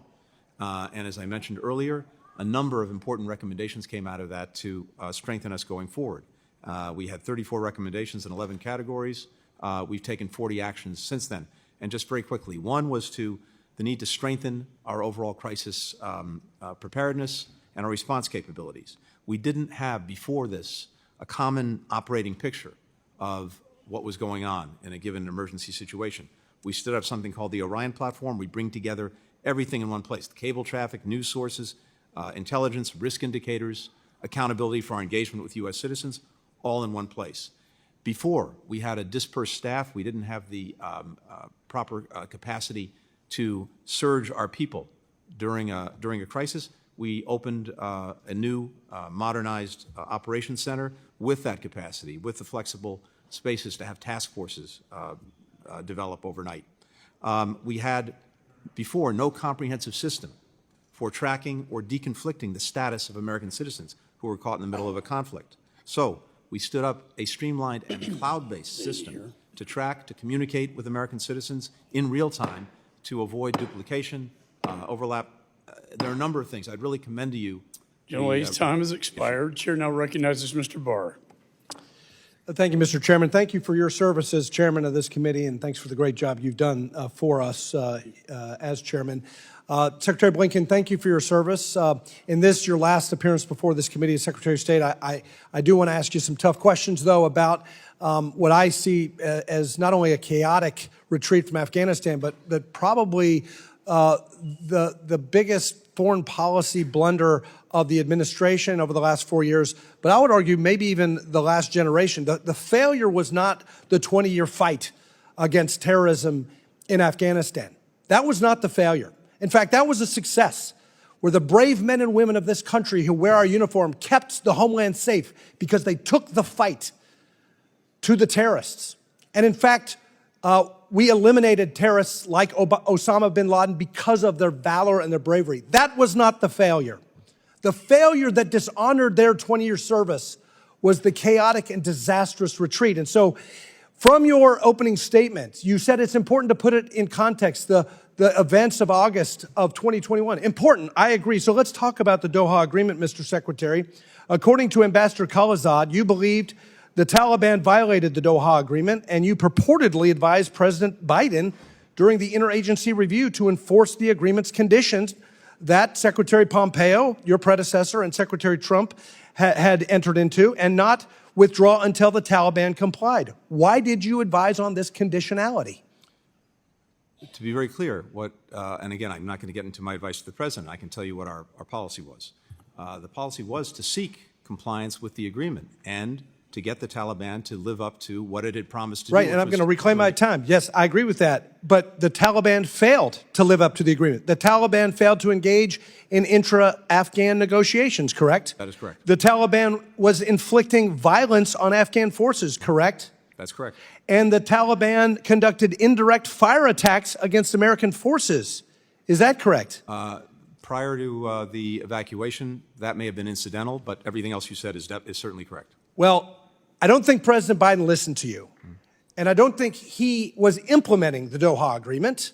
It was not that he was bound by the Doha Agreement. He disregarded the Doha Agreement, and he said, we're going to retreat regardless of the Doha Agreement, and that's what happened here. Let me talk about NATO because— Yeah, just to be clear, the Doha Agreement said we would be out by May 31st, 2021. Yes, that's based what we inherited. On conditions, Mr. Secretary, and you know that. In fact, you acknowledged that the Taliban was failing to live up to the conditions. And so Doha did not bind your administration to retreat the way you did. Certainly not the way you did.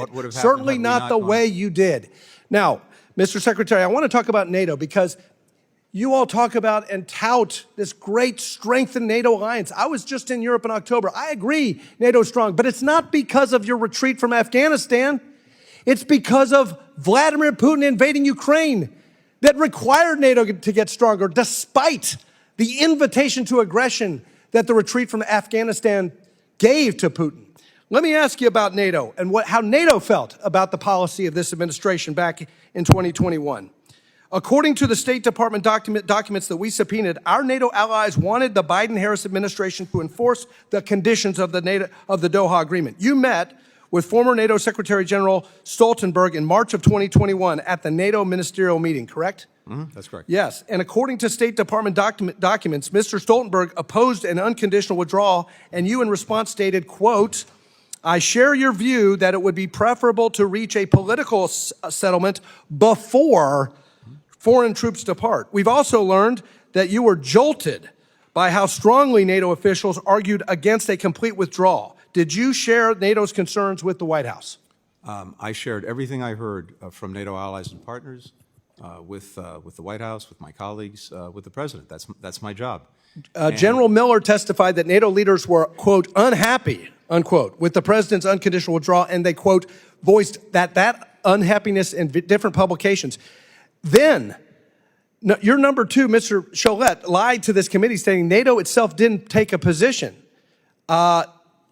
We're told by public sources that NATO Secretary General Stoltenberg was, quote, livid, informing Secretary Austin and yourself that he, quote, strongly disagreed with the decision and felt that NATO's collective position hadn't been taken into account, unquote. I'll let Mr. Stoltenberg speak for himself. So Someone I have here's great the bottom respect line. for, but that's NATO's not the... stronger today, but not because of you all. NATO is stronger because your weakness invited Putin to move against Ukraine. You signaled you weren't going to stand with our NATO allies. You didn't care. President Biden didn't care about our NATO allies and what they thought about a retreat from Afghanistan. Instead, what it did is it signaled weakness, and Putin took advantage of it.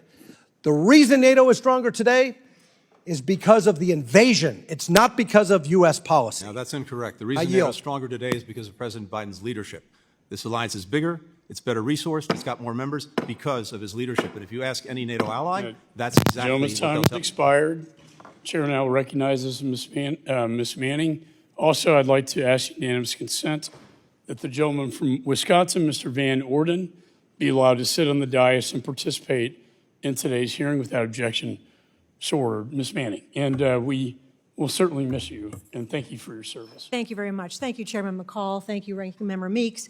Thank you, Secretary Blinken, for your service and for your answer to that last question. I want to express my appreciation for the Gold Star families in the room today. I have a Gold Star mother on my staff, and I do understand the terrible sacrifices those families make. I must say I am disappointed that we are having yet another hearing on the now 3-year-old withdrawal from Afghanistan.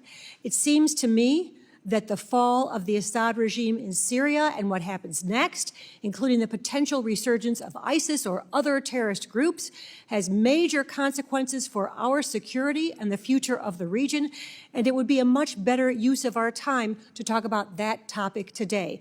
So, Mr. Chairman, I would respectfully suggest that the committee hold a hearing and a classified briefing on this critical situation, the situation in Syria, next week.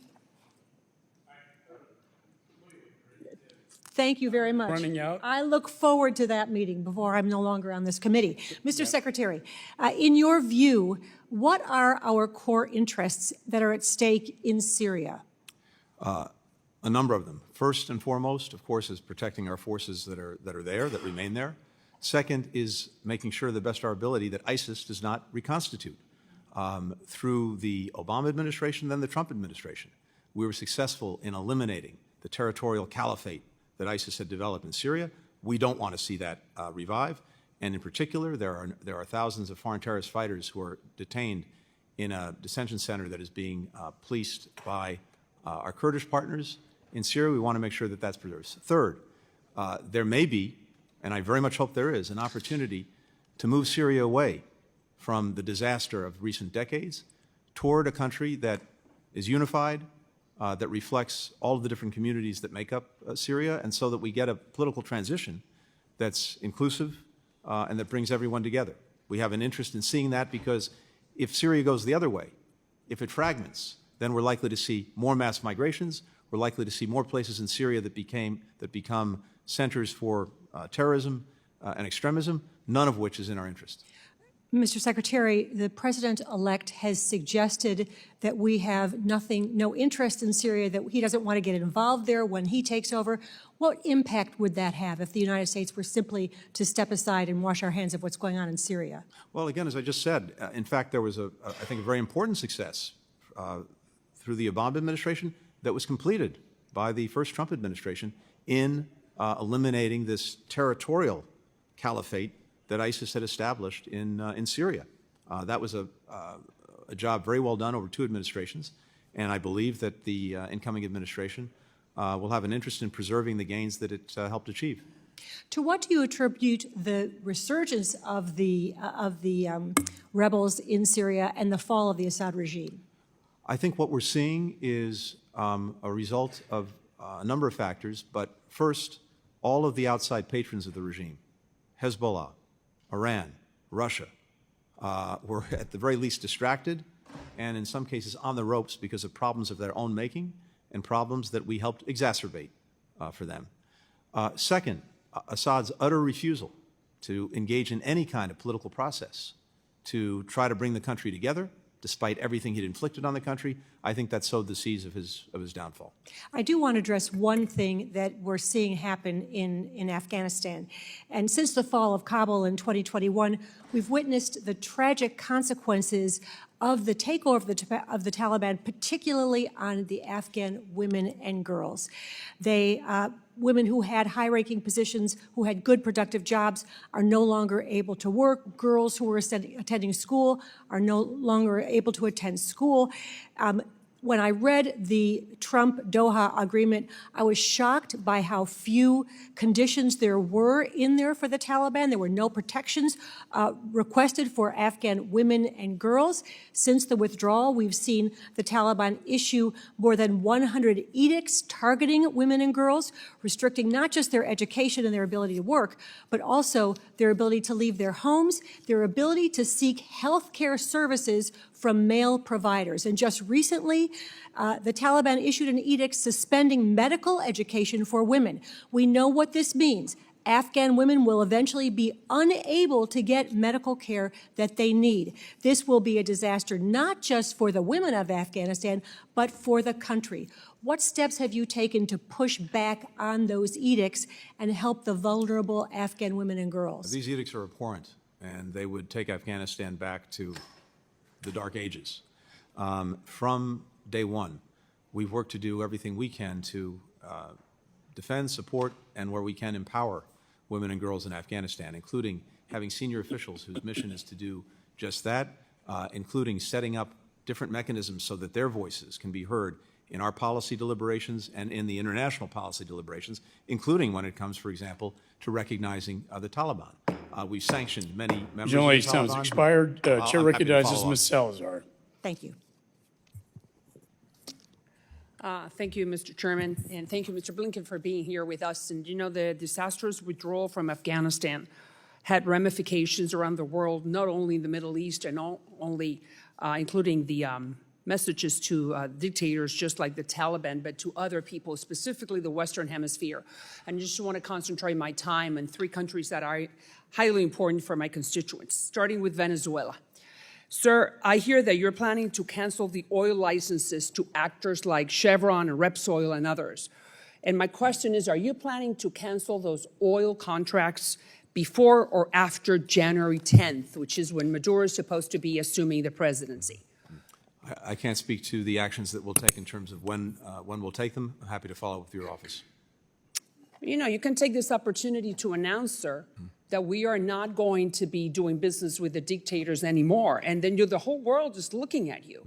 So why don't you send the right message to Maduro and saying, if you steal the elections, you're not going to make any money off Well, I think we've been sending very clearly the message about how we see the election, how we see the abuse of the system by Maduro, the work that we've done to support Mr. Gonzalez and I know, others sir, going but forward. the problem is that if the Maduro regime has money from Chevron, That goes to PDVSA, goes to the treasurer, and then they have more money for the repressive apparatus. You know that. And as you know, the opposition supported all the efforts that we took to see if we could get an election that would reflect the will of the people. We got an election.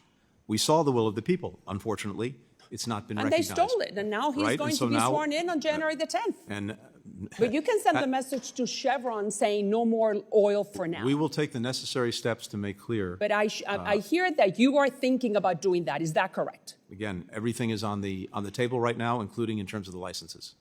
Good. Now let's go to Colombia, sir. President Petro from Colombia has asked President Biden to pardon a guy, but most people here won't know who he is. His name is Simon Trinidad. He's a terrorist. He is serving 60 years in prison, at a federal prison, for kidnapping 3 American contractors. What was your recommendation to the president, to pardon Simon Trinidad? I'm not aware of that request, but I'm happy to follow up. I'm not aware. You're of that. not aware. I'm not aware of that request. But you know, if that request should go through the State Department. That's you. Imagine it would. So you have not heard about that. But I'm if not that aware. were to be the case within the next hours, what recommendation would you give the president? I'd have to make sure that I'm fully informed. Well, he's a terrorist. Again, I want to see if there is something. I want to see it, understand it, and read it. But certainly his record speaks for itself. But you understand that if you were to pardon Simon Trinidad, you will make every single Colombian living in the United States a Republican, right? And we don't want to do that. I mean, we're happy about that, but that's not the honorable thing to do. So make sure that President Biden doesn't make a mistake. Just it's humble opinion. Let's go to Cuba. Is Cuba under review to be removed from the list of countries sponsors of terrorism? Is it under review, sir? I don't anticipate any changes in our policy toward Cuba during the pendency of this administration. All right, I'm happy you're saying that. Laudable to hear that, but specifically, is it under review right now? Because if you're going to remove a country from a list of terrorists, of this country's sponsors of terrorism, you need to start a review. And my question is it yes or no? Is Cuba under review? Under the law, depending on the different authorities of this kind, some mandate a regular review, others don't. All I can tell you right now, sitting here today, is I don't anticipate any changes in our policy. So you are telling me that between now and January 20th, the President of the United States is not planning to remove those bastards, the Cuban regime, off the list of countries that sponsor terrorism? As I said, I don't anticipate any changes. You in our don't policy. anticipate. So how can I interpret anticipate? Can you commit right now that that's not going to happen? You know why? Because all I'm doing is trying to prevent, to give money to the repressive apparatus that has been taking everything away from the Cubans. You're aware of that, right? So I just need to make sure that you understand the message from my community. Do not do that. Don't give them the oxygen that they want to continue greasing the repressive apparatus. Tell me. You have 20 seconds. I can't. I do not make decisions for the Sure you president. do. Come on. Sure you do. I do You're not the make State decisions for the president. Department. The You president makes give the decisions. All I can recommendation tell whether you to take is- them or not. Tell me. I'm All I sorry. can tell you is I Tell don't me. anticipate any changes in our policy toward Cuba between now and the end of this administration.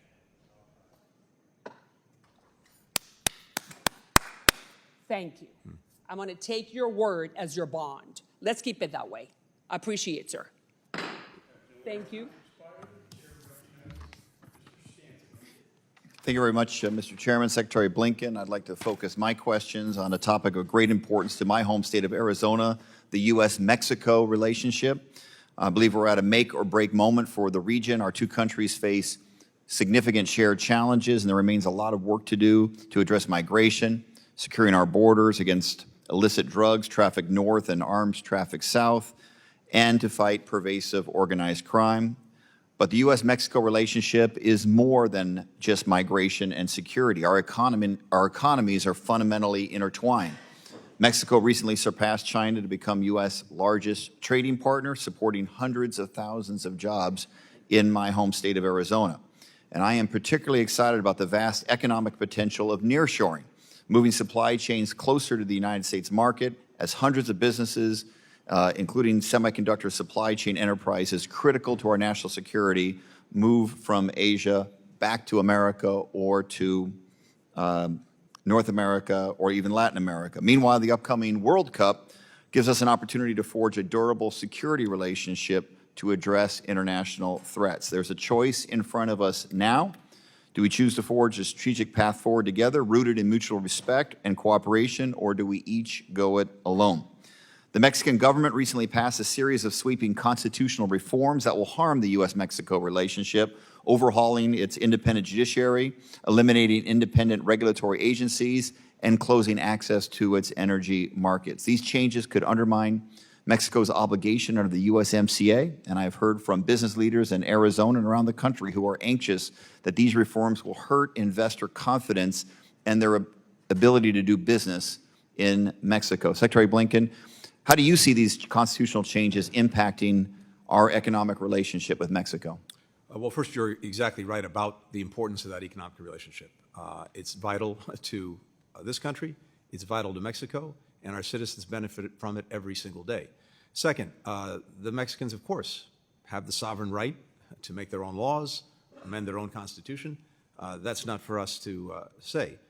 As their friend and partner, and as countries that are bound together by the USMCA, though we do have opinions on some of the steps that they're taking, and we have raised concerns about certain aspects of the constitutional reform, the judicial reform in particular. And we've shared those very clearly and very directly with the Mexican government, both with former President López Obrador and with President Sheinbaum. But the Mexicans will make their own decisions about this. But the concerns that we've underscored are exactly what you just cited, which is what effect does this actually have on private sector and investment that's so critical to actually meeting the full potential of this relationship, including things like nearshoring, including having a supply chain where Mexico and the United States are joined in the most critical things necessary to our economies and even to our security. And I want to commend Ambassador Ken Salazar for speaking with such clarity on this most important issue.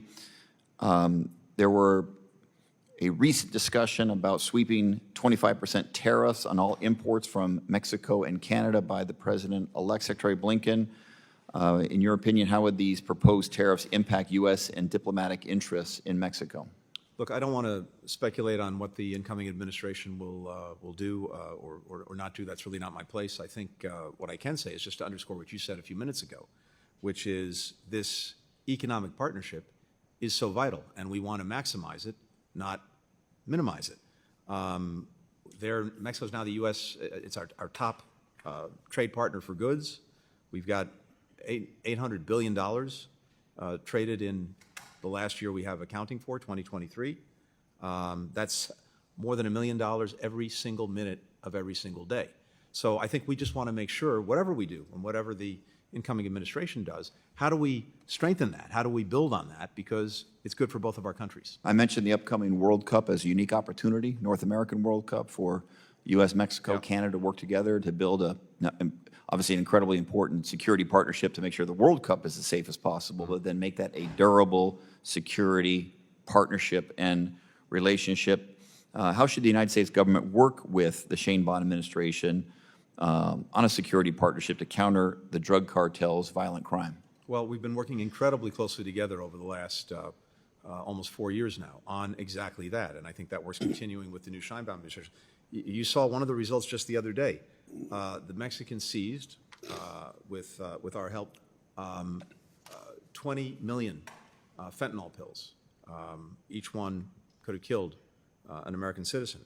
They've seized more fentanyl at the border over the last 2 years than in the previous 5 combined. Gentleman's time has expired. The chair recognizes Ms. Kim. The work that we're doing together. Thank you. Thank you, Secretary. Good luck. Thank you, Chairman McCall and Ranking Member, for holding today's hearing. The American people and the families of our 13 fallen service members and the Afghan allies are demanding answers. Secretary Blinken, your appearance before our committee today is long overdue as we seek to understand the role that you played in the Biden-Harris administration's failed and disastrous Afghanistan withdrawal in August 2021. And in your previous conversation with my colleagues before me, you claimed that you have done everything you can to support Afghan women and girls, yet you excluded them and Afghan civil society from Taliban talks with the UN in Doha. So Why do you continue to deprioritize Afghan women and girls? Sorry. Just the contrary. We've done everything we can to integrate them, their voices, their views, into everything we do, including any engagements that we've had with the Taliban, including in the engagements that we have with partners around the world, particularly when it comes to decisions being made about recognizing or otherwise engaging with the Taliban. So it's exactly the opposite.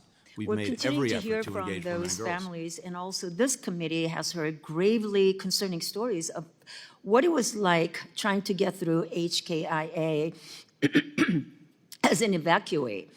Your own personnel testified that there was little to no guidance from you on who qualified to be evacuated from Afghanistan. So based on documents we received and witnesses we interviewed, at no point did you identify who the U.S. would be responsible for getting out during the non-combat evacuation operations. So did you ever determine which populations were eligible to be evacuated? Yes, absolutely, and that was very clear. There were Who are they then? Very discrete populations: American citizens, legal permanent residents, and Afghan allies and partners, particularly those who had stood with us. How did your department determine which populations were eligible for evacuation? Who was responsible for making those decisions? These are determinations that are made by the administration, by the State Department, and when it comes to Afghans at risk, there were many Afghans at risk that we were seeking to get out. And because this was such a dynamic situation with conditions changing by the hour, at different moments during the evacuation, we had greater access to certain parts of that population than others. So we focused Secretary, where we could. What documents did those evacuees have to provide to prove their eligibility? Are you aware of a hall pass that your department provided instead of legal identification documentation? We sought to do everything possible to get them the documents or identification that they needed in order, as necessary, to get through the Taliban, which had control of the area around the airport, and of course, documentation is necessary for our own people. That hall pass that we're talking about were reprinted in droves. That was then sold to people outside of HKIA. So did you direct them to replace legal identification documents with a forgeable Word document? No, we provided, as best we could, legal and enforceable documents. Because apparently they were shared. I have not seen that, but I'm happy to look at whatever information you have about that. Okay. During the evacuation, over 80 Afghans who risked their lives to work with the United States government contacted my office for assistance. So when you include their families, that's more than 526 Afghans who claim they faced a direct or personalized threat. But despite the referral to SIV program, my office is only aware of only like 80 applicants who are able to complete the requirements and file. And of those 3, none have been approved and are still awaiting processing. Hearing from those Afghans, the SIV verification process has been difficult and tedious. And according to your deputy, one of the biggest obstacles to the verification process came from SIV applicants who have been employed by the DoD contractors, and that was well documented. Yet, you did not ask the DoD for support until the end of July 2021. So why'd you wait until just weeks before the Afghanistan withdrawal to fix that obvious issue? No. These were long-standing issues and problems with the SIV program going back many years, and as I said earlier, we inherited a program that was totally moribund. There hadn't been a single interview for an SIV going back to March of 2020 when we came to office. We immediately reinstituted the interviews. I immediately surged resources to go through the SIV applications. We cut the time in half to process the applications. We went from issuing 100 visas a week on SIVs to 1,000 a week. All of that happened in the space of just 5 or 6 months because of our dedication to the program. But we inherited a program not only moribund, but that had 14 different steps required by Congress to make sure that the SIV was issued in the appropriate way. And of course, security, usually important. We want to make sure that we're not bringing threats into the country. That's important. Being able to document effectively, yes, that they had been working with us. And the challenge, as you rightly point out, was that because it was with DoD, it was contractors, many of whom were out of business. I agree this is a very important issue that we'd like to follow up with you, Mr. Secretary. Chair recognizes Ms. Madeline Dean. Thank you, Mr. Chairman. And Mr. Chairman, I want to echo the words of many others on both sides of the aisle. I feel lucky to have had the chance to serve with you on this committee as you were our chairman. You are our chairman. Look forward to the renaming of this room. I thank Mr. Meeks as well. It's been a pleasure. I do acknowledge the attendance of Gold Star families and other military families and veterans. Thank you for your extraordinary sacrifice and service. And thank you, Secretary Blinken, for being here, for being in front of us and being available to tell us sometimes harsh truths, and also to just reveal the thoughtfulness that your department has taken over the course of these years. So I thank you for that. And it is important to understand what happened with the withdrawal of Afghanistan. It's important to understand what happened before, after, during, after. And my only problem with this report and this set of hearings and the set of questions that you are facing is that sadly this became a partisan investigation and never should have. This committee sadly came up with a report digging into evidence that would only focus on the Biden administration, a 20-year war, a withdrawal set in place by the previous administration. The cherry picking was clear. The report's own methodology says, quote, the U.S. withdrawal from Afghanistan is understood to encompass the U.S. military retrograde beginning with the go-to-zero order officially announced by President Biden on April 14th, 2021. That's a strange, very narrow window if we really want to understand what happened, what went wrong, what went right. So Secretary Blinken, just to set the record straight, the Doha Agreement was entered into under the Trump administration, is that correct? That is correct. Signed on February 29th, 2020. The agreement included a commitment to reduce U.S. forces in Afghanistan to 8,600 troops in 135 days. Is that correct? It is, yes. The only other force reduction commitment in the agreement was complete withdrawal of U.S. forces within 14 months. Is that correct? That's correct. Then President Trump, despite not being required by the agreement, ordered more troop drawdowns as he was eligible to do as President of the United States, those being in September of 2020, reduction to 4,500 troops. Am I right? That's correct. And then, strangely to me, in January of 2021, on the administration's way out the door, a reduction to 2,500 troops. Is that correct? It is. Puzzling, absolutely puzzling. So those were all actions taken before Mr. Biden was even sworn into office, January of 21. What effect did the significant reductions have on the administration and on the withdrawal? Well, I think the combination of the release of 5,000 Taliban prisoners under the agreement and the reduction in U.S. forces to 2,500 put the Taliban in the strongest position it had been in since 9/11, and the United States in arguably the weakest position we've been in because we had the fewest number of forces on the ground than we'd had since 2001. What a terrible, deadly combination of factors. And also, again, so much good was able to be done under those horrifying circumstances, but nothing can take away the tragedy of Abbey Gate. I'd like to move, just as Ms. Manning did, to other issues of the day, very critical issues of the day, Ukraine. I have always believed that the United States must do everything in our power to be sure that Ukraine has everything it needs to win.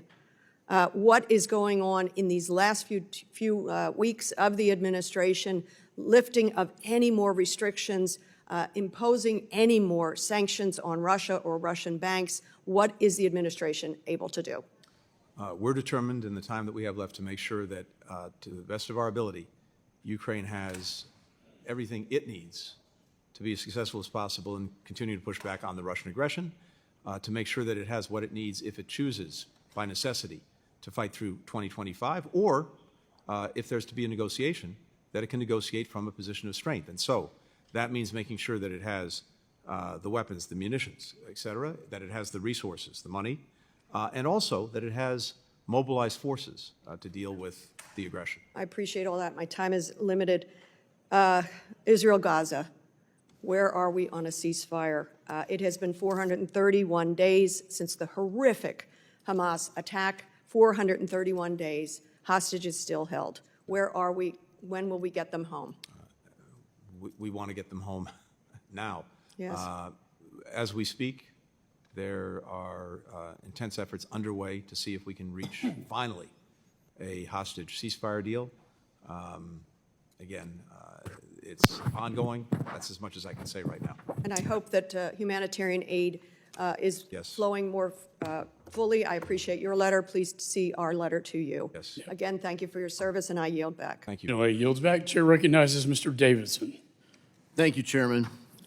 Mr. Secretary, I want to review a couple dates. First, on February 29, 2020, the Trump administration signed the Doha Agreement with the Taliban. The agreement promised a conditions-based incremental withdrawal, and the Trump administration delayed that withdrawal precisely because those conditions were not being met. On April 11, 2021, the go-to-zero presence in Afghanistan was given by the Biden administration, and that was given freely by the administration, despite not being in compliance with the Doha Agreement. Your own Deputy Assistant Secretary Mark Evans testified before this committee that the decision to go to zero was not contingent upon the Doha Agreement. Secretary, one of the dates I really want to focus on is July 8th, 2024. That's the date that the total withdrawal was finalized by the administration, and the date certain. It's shifted from a conditions-based to a date certain. Is that correct? The date certain was there, I believe, starting in April, when the president said we would follow through on the withdrawal that the previous administration had agreed to, except it was extended from May 31st to September. So it was always going to be date certain, not conditions based. Well, that was what the so Doha that's what agreement. look. That's what you said. So when you made that decision, did the State Department block American citizens from departing from the airfield in Mazar-e-Sharif, Afghanistan? Absolutely not. They didn't? Blocked Who American did citizens. then? Who blocked them? I'm not aware of blocking any U.S. citizens. On the contrary, we were doing everything You know possible they were to get blocked. You citizens out. know they were blocked. I'd be happy to look at any information you have on that. I'm not aware of any American citizens who were blocked. And in fact, we were doing everything possible. And by the way, I want to thank you and thank every member who's been involved in this and the work that they did to get Mr. Americans Secretary, out. your State Department blocked American citizens and Afghan allies from leaving there. I personally worked with your State Department during those days. I have the emails, I have the photographs of American blue passport holding American citizens who were on the airfield awaiting departure that got clearance for safe third countries to depart to, and the order came down from the United States government. Was it the State Department? I'm not aware of any such orders. I'm happy to follow up and look at that. I'm certainly not aware of it. We were doing everything possible. Last to year, get Colonel Americans out. Francis Hong, my classmate, testified before this committee that due to the fiasco in Kabul, many Americans and allies were forced to conduct a dangerous 400-mile journey to Mazar-e-Sharif Air Base, where they were delayed for weeks. Colonel Hong testified, quote, that we spent 3 weeks hiding these nearly 400 people from the Taliban, keeping them alive and fed using funds from American donors. All this while the State Department delayed and frankly blocked American citizens from leaving. Secretary Blinken, I have communications, as I said, that show this happened. And you're saying that didn't happen? Why would we block Americans from That's the leaving problem Afghanistan? I have. Why? I had it at the time. We Why? Possible to get And them out, here's but the I'm thing, happy- Mr. happy to look at Secretary. the information. As I was working with your State Department while you were Secretary of State and relaying this information, someone said to me, which tail number? Which tail number? You mean there's more than one plane you guys are blocking? Are you freaking kidding me? And then your State Department wanted to deny it, and here today you won't even acknowledge the truth of that. It's disgusting. To try to blame this on Donald Trump when we all know there is no way that anyone forced you guys to do the dumbest thing possible. You don't have to have worn our nation's uniform like I and other people did to know that first you get the civilians out, then the military, not the other way around. This has to be one of the dumbest, most poorly executed paths to depart any country possible. My only hope is that in the 11 embassy evacuations that have happened on your watch, an unprecedented number, you've somehow gotten better at it. It's appalling to see you sit here and say, oh, I express sympathy, and yet have never acknowledged the failures or own the consequences of it. In fact, to this date, the only person that's been fired was a lieutenant colonel in the Marine Corps who spoke out. None of you have been held accountable. None of you even expressed shame or embarrassment. Have you learned anything? Have you learned anything from this? First of all, on the planes, just to come back to it, the Taliban was blocking planes. We worked to clear them. And I'm happy to go over that with you, with your office, and also to see any information you have to make sure that we get to the bottom of what you're saying. But we were certainly not in the business of blocking Americans. We were in the business of getting them out. Well, I appreciate you did create a position after that to address the problem. So you clearly had to be aware of it. You created a position to facilitate the coordination after you left them behind. Of course, we were determined to get every American who wanted to get out, and that didn't stop on August 31st. Gentleman yields. We got 500 Americans out Chair between then and the end of the year because of that ongoing commitment. Thank you, Chairman, and thank you, Secretary Blinken, for coming before the committee voluntarily and providing your perspective and helping address the questions of the committee. As you know, I served multiple combat tours in Afghanistan, and like the tens of thousands of Americans that did, we left pieces of our heart behind in that country. And even though the military chapter and the diplomatic chapter are largely closed, although there are still issues that are in America's interest, those of us who served in combat roles with the Afghans feel a special obligation to make sure that we are protecting those friends and those folks who, in many cases, saved our lives. I mean, there's a lot of Americans, and I know you know this well, Secretary. We've had these conversations, and I know this is a sentiment that you share very deeply as well. I mean, these are people who, at great personal risk to them and their families, took on jobs that helped bring Americans home. And the story of that is not a finished story. So with that in mind, I would love to hear from you. Can you speak to the number of currently eligible SIV Afghans who are in that country? How many do we think are still there? And what are we doing to help get them out? What does the pipeline look like? And what more do we need to do? Thank you very much, and thank you for your enduring commitment to this. So we have right now about 63,000 SIV applicants who are in the so-called pre-chief of mission phase. That is, they've expressed interest, they've started to compile the necessary documentation.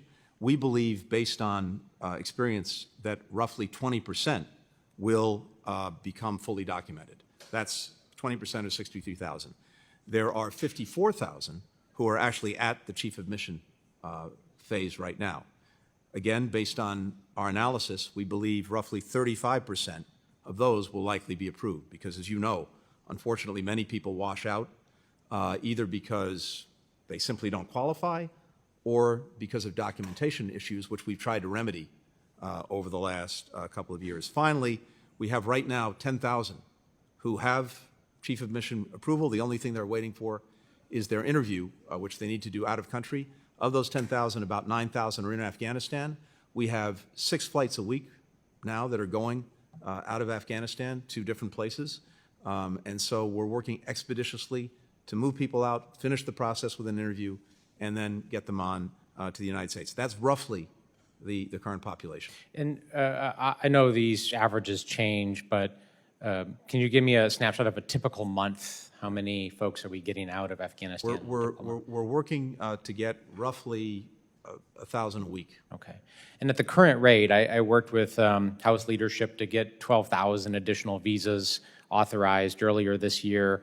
At the current burn rate, when do we run out of authorization? And I obviously will make a pitch to my colleagues here to join our effort to push for 20,000 additional visas in the next appropriation, which we're advocating. We need that. We will run out of of the allotment we have. That's the basis for our support for getting another 20,000. When do you think we're going to run out? Let me come back to you with the exact time based on our most recent analysis. Okay. The last piece is the State Department did a pretty extensive and thorough after-action review. There was a classified version of that, a public version of that. I've spent a lot of time reviewing both documents, and as a result of that, I have introduced legislation, the Crisis Act, to help codify some of the changes. Can you just tell us very briefly, what are some of the reforms and changes you've made within the department to, ensure that the problems and the shortfalls that we experienced in the withdrawal we're learning from those lessons, and we're ensuring that we're fixing things going forward. Yeah. And very briefly, and much of this is in the report, including the unclassified version, we now have a common operating picture that we didn't have before, where we're fusing all of the information that we need in a crisis, whether it's cables, whether it's open source, whether it's intelligence. We now have what we didn't have before, which is a modern operations center, so that we can surge resources, stand up a task force immediately, bring in the other agencies to do that.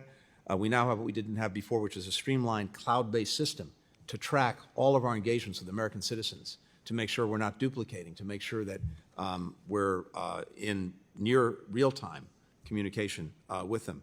We're working to better utilize our own personnel. We've stood up a 100-person roster of Rapid Response Corps. People sign up for 6 months. That means that they're ready on a moment's notice to become part of a task force. They get training throughout that period on what they'll need to know if there's an emergency. We've stood that up. I see my time is up. I'm happy to go over. I'm just trying to make sure you stay on schedule for your Thank you, flight. Mr. Chairman. Your flight to the Middle East. I don't want you to miss that. Appreciate that, Secretary. Thank you, Chairman. I yield back. Gentleman's time has expired. Mr. Green is recognized. Thank you, Mr. Chairman, and thank you for your leadership on investigating this. I'm over here, Secretary. Thank you. This catastrophic withdrawal, and I want to thank you, Secretary Blinken, for attending today. I'm going to preface my comments with something very similar to what the chairman prefaced his comments with. We've worked well together on nearshoring and stuff like that, getting the Tennessean out of Venezuela. Yeah. Roger Carson's my classmate, did a fantastic job with that. But today, my comments are going to be, as a global war on terror veteran who served in Afghanistan, I want to once again recognize the sacrifice of all the Americans that fought for our country in Afghanistan.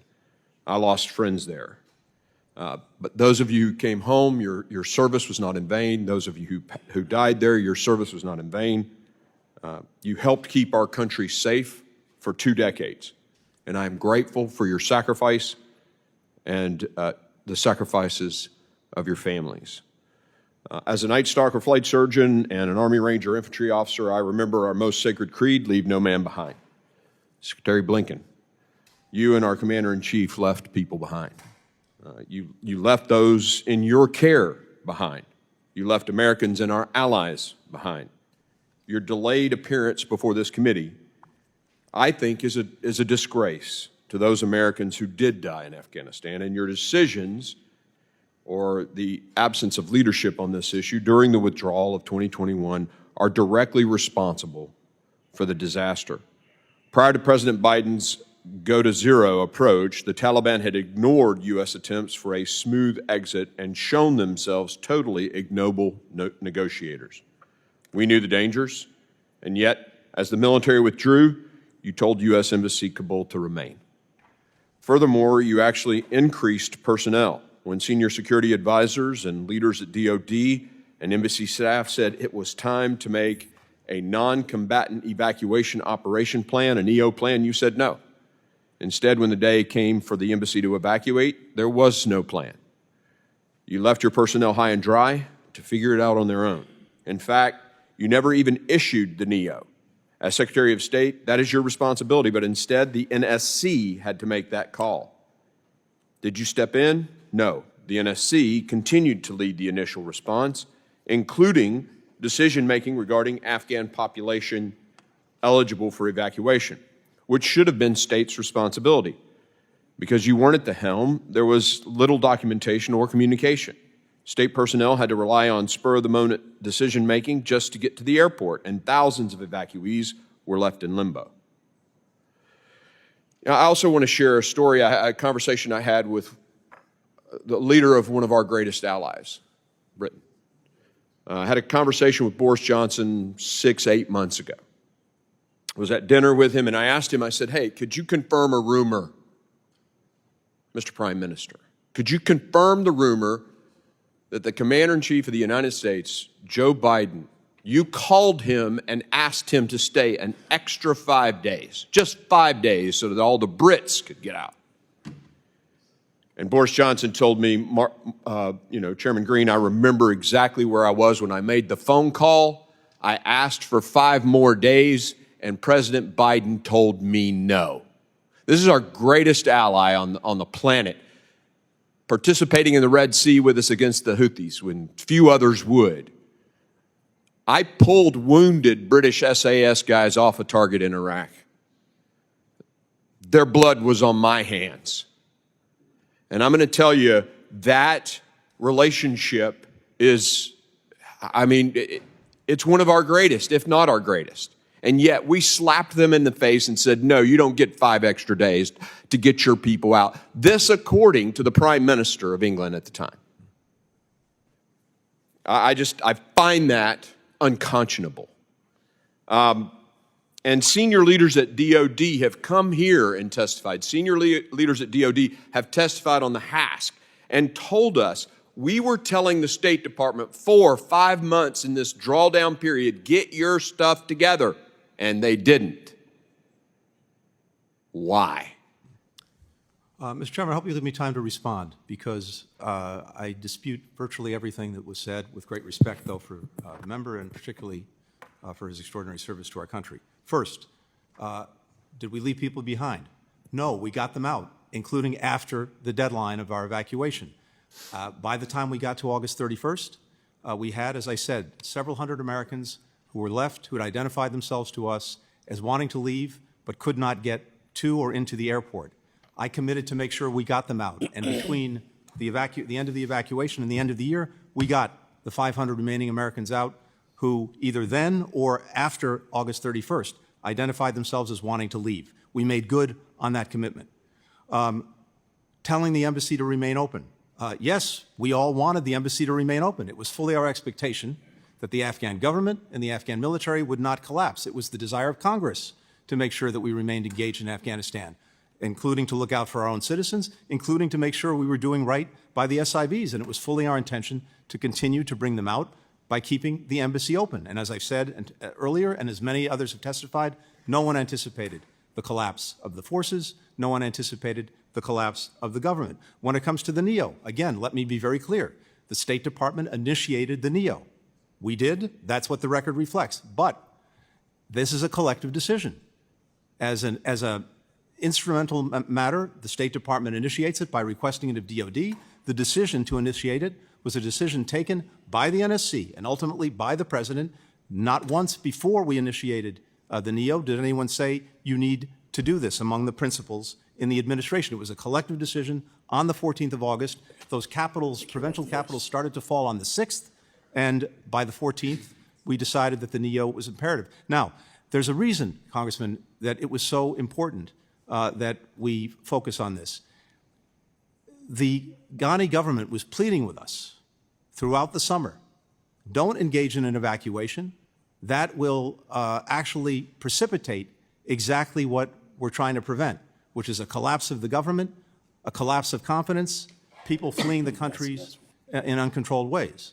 So that was also part of our thinking. But in terms of preparing, yes, we started preparing intensely going back to April. Multiple exercises with different agencies, tabletop and otherwise, planning through different scenarios. We had tripwires, we had indicators, all of which came into effect. We moved the embassy in 48 hours to the airport. That wouldn't have happened without a plan. We got control of the airport because we had pre-positioned forces. We were able to start moving people out in 72 hours. We moved 120,000 people out, the largest evacuation in the history of this country. Mr. Secretary, I will tell you that your DOD colleagues don't remember it that way. And I remember your face when we got that secret briefing during the midst of this, during the height of it. We all gathered in HVC. And I'm going to tell you, I think our memory here isn't as accurate as it could be. And I'll just leave it at that, Mr. Chairman. I'll never forget the fear in your face and I don't have anything else to say. Gentlemen, let me just add, I think this is a very important issue the gentleman raised from Tennessee, and I appreciate your perspective, Mr. Secretary. I'll tell you what our investigation revealed, that Ambassador Wilson did not want a NEO. In fact, he punished his staff for even mentioning the word NEO. And it wasn't, we got from the DOD, as you indicated, on August 6, 2021, that the NSC said, National Security Council said, a NEO equates to failure, quote unquote. That is what was going on. A NEO equates to failure. Maybe that's because President Ghani, as you said, Mr. Secretary, but those are really the facts. And only until August 15th, the day that Kabul fell, think about that, the day that Kabul falls is the first time that Ambassador Wilson requests a NEO. And by that time, sir, it was too late. With that, I recognize Ms. Kamlager Dev. Thank you, Mr. Chair, and thank you, Secretary Blinken, for gracing us with your presence again. I have actually some questions about the Sudan, but because we have continued to talk about NEO, I will also ask a question on this. So Ambassador Wilson testified to the committee during a transcribed interview about the specified reasoning for why he called the NEO on August 15th, describing the situation that included thousands of Talib fighters streaming directly into Kabul, a flow that contradicted assurances that we had received from the Talibs, and orders that we believed had been given for them to stop by Taliban senior leadership, the expected seizure of 2 prisons later that day, and the release of thousands of inmates. Talib fighters, ISIS fighters, common criminals, and the abandonment oversight of checkpoints into and within Kabul's green zone that were vital to our security. We had been striving to maintain embassy operations in accord with the direction given to us. This was no longer possible. And at that point, I recommended to Secretary Blinken our immediate evacuation. He agreed, and the White House subsequently approved a non-combatant evacuation. The majority has repeatedly pointed to the testimony of military leaders to argue that the State Department waited too long to initiate the NEO. But Ambassador Wilson had a clear rationale for his timing, and that calling for the NEO too soon would have complicated our ability to get out. If we had left earlier, several thousand SIV applicants that we got out in whatever the number of days that you want to talk about would not have been able to leave the country. We would not have been able to provide support to American citizens trying to get out. Our eyes and ears about what was happening around us would have been drastically degraded. Secretary Blinken, would you agree that Ambassador Wilson's testimony reflects a detailed and realistic understanding of the conditions on the ground? Yes, I would. Thank you. What would have been the repercussions if the State Department had called a NEO before conditions on the ground warranted one? Yeah, it would have actually precipitated those very conditions, and it would have made it more difficult for us to get people out, including American citizens. The airport was open until August the 15th. We were trying to avail ourselves and push people out to take commercial flights. It would have made it much more difficult to get SIV-eligible people out of the country, other Afghans at risk. All of that would have been made more difficult by precipitating the very kind of crisis we ultimately saw. And again, I come back to a fundamental proposition, which is that no one, and I say this collectively, this is the State Department, this is the intelligence community, it's the DOD, in terms of the consensus view on where this was going, there was no consensus view that the government, the Afghan forces, were going to collapse. Our military, having worked with them for 20 years, believed that they would stay and fight. They needed to have the sustained support to do that. General McKenzie has said that, including financial and logistic support. We had no indication that the government would fall. The intelligence community didn't see that. We have very remarkable people at the State Department, including those who wrote the so-called descent channel cable, who were very concerned about what would happen after we left in terms of the durability of the government. I read that cable immediately. I responded to it almost immediately, and many of the measures that they called for in the cable were already in train, because what they were focused on was trying to make sure that we got people out of the country, especially the SIVs. And as I've talked about earlier, that's exactly what we were doing, having taken a program that was dead in the water, revived it, and accelerated it dramatically. Thank you also for just even mentioning the descent cable. And the fact that regardless of if you agree with them or not, there is still a space for folks within the State Department to register discontent. I certainly hope that that is a practice that will continue in this next administration. I would now like to ask in the few moments that I have left about the war in the Sudan, which is a catastrophic humanitarian crisis impacting innocent civilians. I think it is a moral outrage. Over 150,000 have been killed, 11 million have been displaced. The evidence of genocide in Darfur is significant, and I believe an official genocide determination against the RSF and allied militia is long overdue. Why has the administration refrained from making a genocide determination, and do you intend to come to a decision about a determination before the end of this year? First, very quickly, you're right to put a spotlight on Sudan. It's the worst humanitarian situation in the world by far, by orders of magnitude. We're working intensely to try, of course, to bring an end to it, but in the first instance, to get assistance to people who desperately need it. We've made some progress on that in the last few weeks with both the SAF and to a lesser extent with the RSF. But in terms of atrocities, war crimes, genocide, we've been making determinations already about atrocities and war crimes. We're looking at the question of genocide, whether we complete that review in the time that we have. I can't. Trying to be respectful. Gentleman's time's expired. Let me just, if I could comment, I mean, you did not see it coming. I've heard that over and over.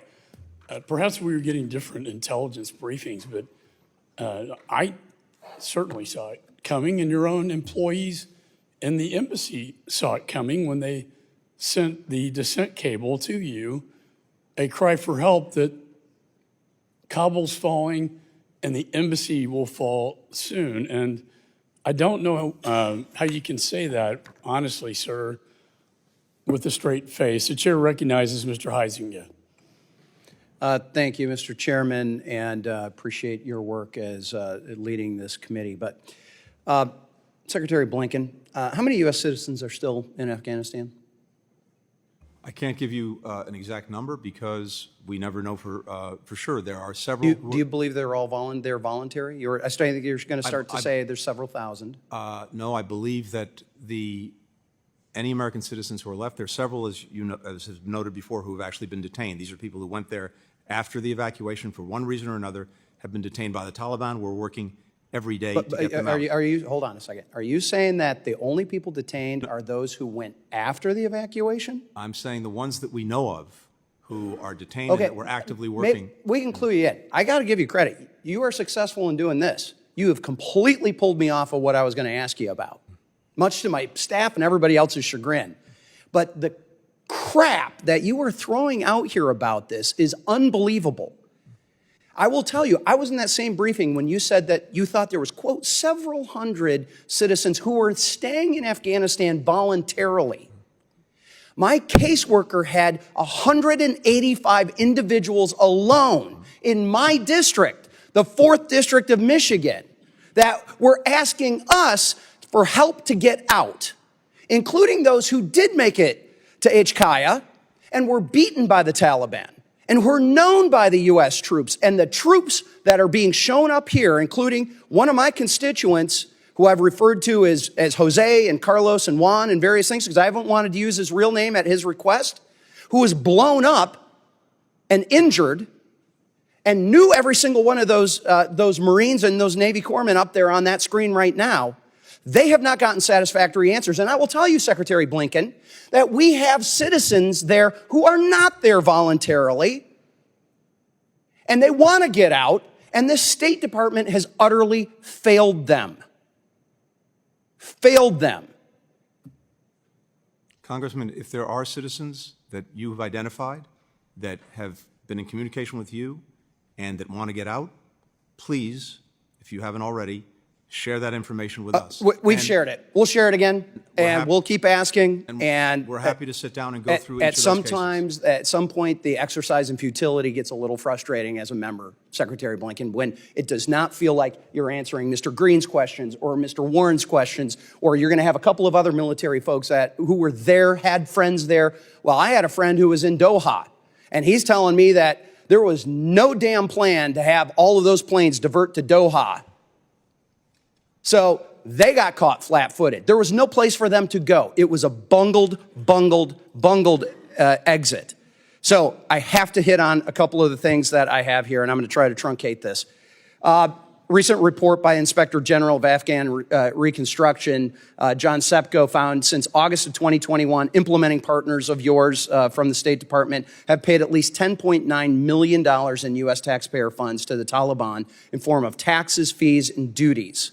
In fact, the SIGAR noted that while conducting its investigation, your State Department repeatedly refused to cooperate. They then requested that the State Department attest to that it had distributed a questionnaire to all the relevant implementing partners, that responses were not altered, and that no attempts were made to influence the implementers' responses. However, at the time the report was published, your department refused to sign the attestation. Mr. Secretary, did you instruct your employees to obstruct the SIGAR investigation of U.S. tax dollars going to the Taliban? And since then, has that changed?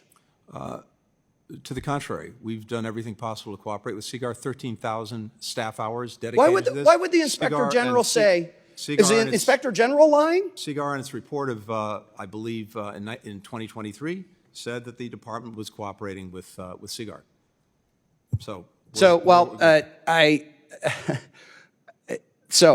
I got to skip a whole bunch of stuff. I just will say, Mr. Chairman, I've got a bill, H.R. 9503, Protecting Taxpayer Dollars from Taliban Theft Act, which makes U.S. policy that tax dollars, U.S. taxpayer dollars, do not be paid to the Taliban in form of taxes, duties, and fees. I wish I had a few more moments. I've got a couple of seconds here. I have to hit on this.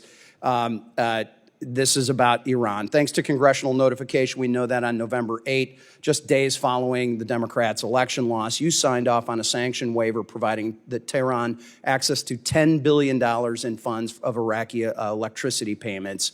Last dated December 2023, Congress is aware of 2 releases of funds for humanitarian purposes to Iran. Have there been any other additional transactions since that period? So you have been allowing them access to the dollars. We know that there was 2 that got testimony, had problems. They asked for the explanation to be in behind closed doors. There was nothing that was top secret about that. It was just that egg was on their face.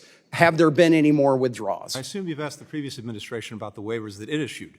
Oh, okay. Oh, complete? no. Yes, actually we did. Yes. Actually we did. Well, and the explanation of why this administration allowed Korean funds, the funds that were used, that were shipped to Korea, that were supposed to stay in Korea, why were they shipped to Oman? No. Why were they allowed to have given a Treasury license and the State Department license? Oh, now you're conflating what had been going on. I'm saying that the waivers that we issued were the same waivers issued. They were not. Absolutely 100% not. See, this is the thing. A group of us are actually on the Financial Services Committee. I'm one of them.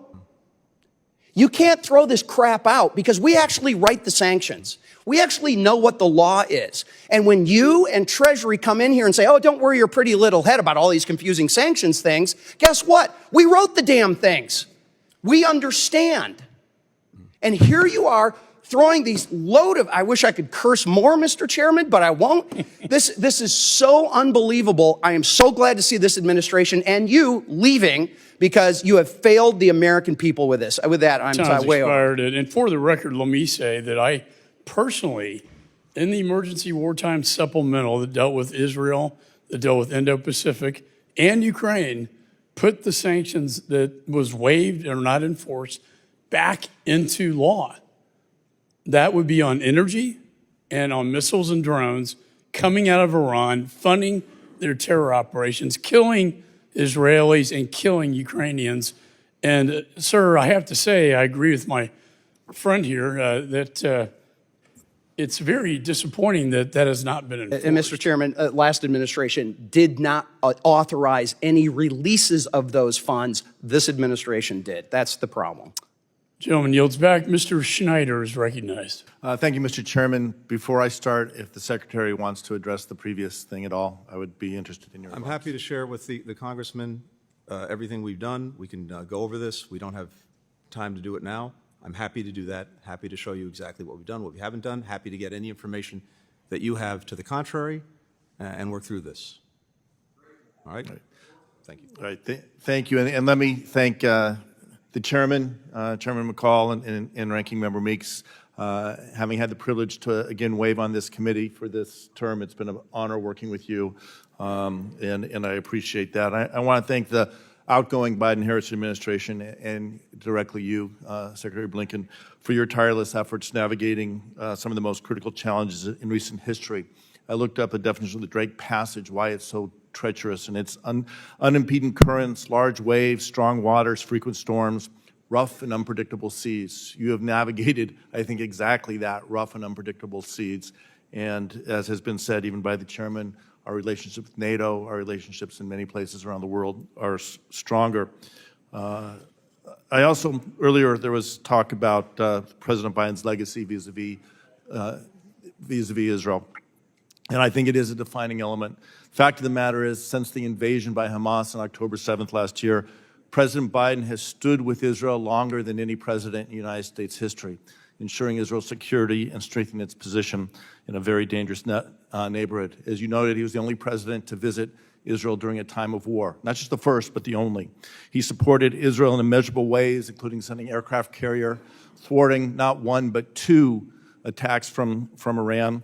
And today, as we sit here, there are still talks, as the chair of the Abraham Accords, there are talks of bringing peace to the region, putting on a better course. No one has worked harder than I in trying to make sure we get aid into and throughout Gaza. I hope we can find a path to continue to move it in a better direction. Turning to the topic at hand, the majority's partisan report recommended Congress pass legislation to require certain dissent channel messages be shared with the Secretary of Defense, the intelligence community, other relevant agencies, and the chairs and ranking members of the congressional committees.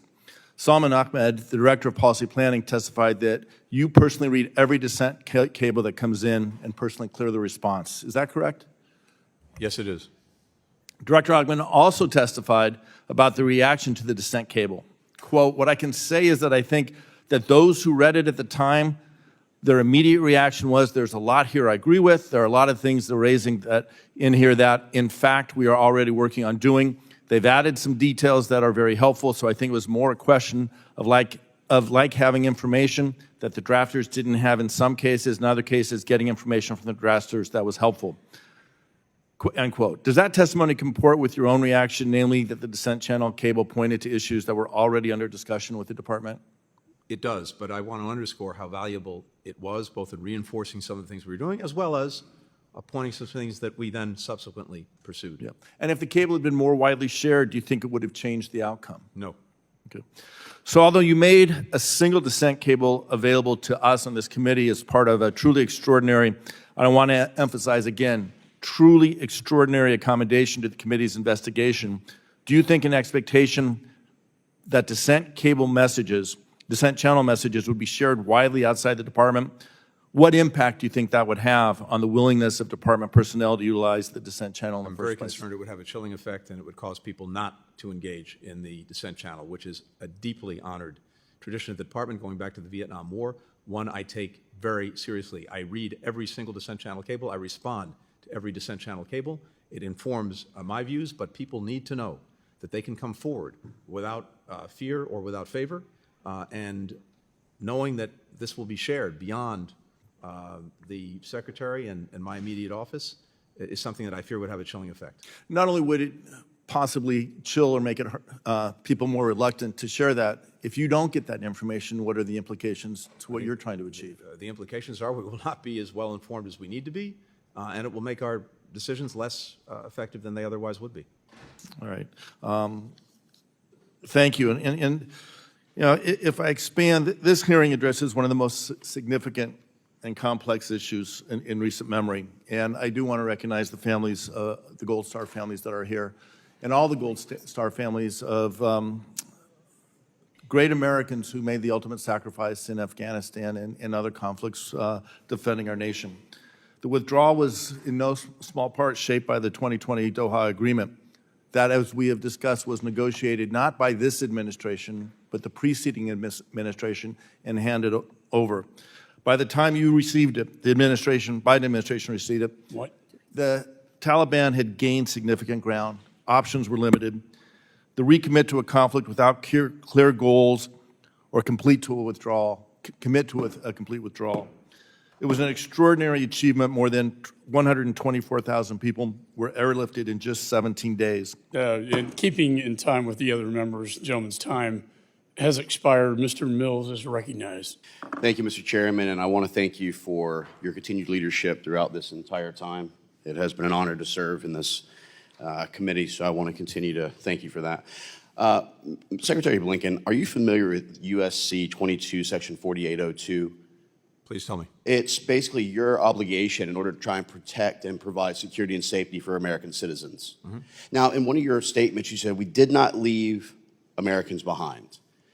Well, see, unlike other members on this, I actually went overseas and was conducting rescues of Americans left behind in Afghanistan. I actually conducted the very first successful overland rescue of Americans that were left behind, which was Miriam and her 3 children. These are Amarillo, Texas, American-born natives who was at the front gate waving their passport, trying to get inside, while we were on the phone, myself and Senator Mark Wayne Mullen, trying to get your State Department task force to let them inside. You're telling me you didn't leave them behind? I'm telling you, Congressman, that we got every American out that we could, and when we got completed the evacuation, I said we're not leaving anyone behind. We're to keep doing this until we get every American who says they want to leave and identify themselves to us out. And as I You also said, though, 500 that, between. well, I'm reclaiming my time. You also told Congressman Davidson that the U.S. government was not blocking aircraft. Is that correct? I have no knowledge of the U.S. government. Yet my aircraft, who had 5 approved PPRs, which are prior permission required landings, to HKIA to rescue 28 Americans, was denied 5 times, saying that it was at the behest of the Department of Defense and the Department of State to prevent us from coming in to rescue Americans. That was what was told to us over the radio from the ATC towers. But yet, to your knowledge, no one was being blocked. Let me tell you, that is a farce and it's a complete lie. I will also tell you that in a NEO, State Department does not take ultimate control once it is declared. It's the Department of Defense who actually is supposed to, yet your task force still try to hold operational control, which led to a lot of disruption, and that has been reported multiple times by commanders on the ground. Yeah, so I will tell you, I'm going to finish, sir. The other thing is that in Israel, a horrible incident occurred where over 1,200 people lost their lives. And yet the State Department had done nothing to come in and actually rescue Americans who had been left behind. How do I know that?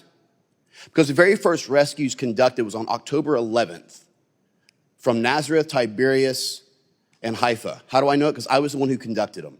32 Americans that day, then into the West Bank, then into Jerusalem, then out towards Gaza. I got 255 Americans out by myself before the State Department lifted a finger and did anything to bring a plane in. Meanwhile, other nations were already flying aircraft in and out, rescuing their citizens. Again, another failure of 22 USC 4802. Not correct. I will also, it is correct, and the reason I know it's because I was there. Were you there, sir? I had an Were you entire there, sir? embassy there. You were not. Let's I go ahead had and start an with entire that. embassy there, and I've been there 12 times. How many Americans did you rescue, sir? Yeah, we've gotten How many many Americans did you out. personally rescue, sir? None, correct? So don't try and talk to me about ground truth. You couldn't even control what was happening in Afghanistan. Let's start there. The next thing I want to talk about is under your leadership, we have allowed Iran, the regime, to grow stronger than it's ever in its life. I'll give you some facts here. The Energy Information Agency said that Iran petroleum exports in Iran sold $144 billion in the first 3 years of your administration. Now, why is that number important? Well, because that is $100 billion more than what was permitted in the full 2 years of the Trump administration. You talked about we had to go forward with the Doha agreement. That was part of the, even though it was a conditions-based agreement, you couldn't prevent from pulling out of that. But you had no problem pulling out of Remain in Mexico. That's led to an increase in sex trafficking, fentanyl deaths, and illegal migrants. More angel families than ever. You had no problem, but again, you can't pull out of it, and trying to delist the Houthi rebels from a terrorist organization that now has resulted in 12% of global trade through the Red Sea being disrupted. Do you agree that delisting the Houthis as a terrorist organization was a good play? in terms of making sure that humanitarian assistance could get to the people of Yemen and that the Houthis were designated under multiple other So authorities, endangering it American made no citizens while difference. now that they're getting Made no increased difference. attacks as a result They were of being- your they were- actual they were failures. being sanctioned And I under can tell many you other with absolute authorities. clarity, sir, reclaiming my time, I can tell you with absolute clarity that Hezbollah got stronger while you were in office. Hamas was funded because of your failures to be able to impose necessary sanctions so that the Iranian regime couldn't they're continue to feeling fund. that way right I'm still now. talking, Mr. Secretary. You've had your time. You've had 4 years to destroy this nation. You and this administration. I will tell you with absolute certainty, sir, that America is better off with you not in office. That the Iranian regime will now finally start to weaken with stronger sanctions and with us being able to do our jobs for the Iranian people who are actually trying to lead a free democracy. I can tell you that Hezbollah, Hamas's leadership under Sinwar would not have been eliminated if they would have listened to Israel to what Biden had advised, which is ceasefire and stop. Hassan Nasrallah of Hezbollah would not have been eliminated if they would have listened to your leadership. And I can tell you right now that we are better off as a nation, we are safer as a nation, and our American citizens will be safer with you not sitting in that seat. Gentleman's With that, I time's yield back. expired. Mr. Thank Costa you is for your judgment. I wish recognized. you very good luck. Mr. Costa is recognized. Thank you. Thank you very much, Mr. Chairman. I, first of all, like others, want to acknowledge the Gold Star mothers and families that are here. My grandmother was a Gold Star mother, and I have a bit of an understanding of the difficult situation that you've been through. And Mr. Chairman, I want to thank you for your tenure as the chair here. I've enjoyed serving with you and working with you. Mr. Secretary, you've done a good job, in my opinion, in the 4 years that you've been here under difficult challenges. We can all have different perspectives, but we're in a seminal moment in American and world history, I believe. And I want to talk about that as it relates to our efforts with Ukraine, clear and present.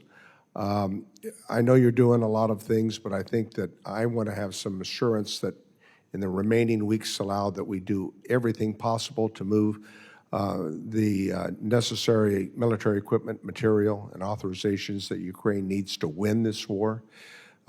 With that in mind, there's a transfer currently, and I think you have the information, your staff does, of a dozen Black Hawk helicopters from the United States. They're waiting approval from the State Department to complete this transfer. I'm going to add up a letter, but can you comment on that quickly? Congressman, I can't speak to a specific transfer. I can just tell you that we are trying to push out the door everything we possibly can to make sure the Ukrainians have everything they need to deal with the ongoing aggression. We continue to do drawdowns, and I signed off on another one as recently as a day ago. I can't speak to the specifics, but I can tell you we're making sure that Will you get back every to us as dollar it that relates has been to these- authorized and appropriated, we're using. These 12 Black Hawk helicopters, you have the information, I'm your happy to come office back to does, you on that. and please do. How about with other efforts in terms of the money that's been appropriated, that we ensure that Ukraine is in the strongest possible position? Yes. It's not clear to me what this next administration is going to do, and I think that it's incumbent upon us to keep our promises and also to maintain that leadership with our NATO allies. Yes, we're determined to do everything we can, and it's fully our intent. As I said, every dollar that's been appropriated, we want to see get out the door.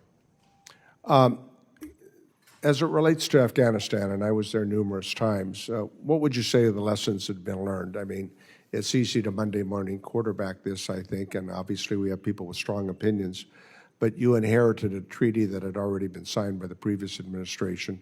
You talked in your opening comments about your efforts to try to implement it.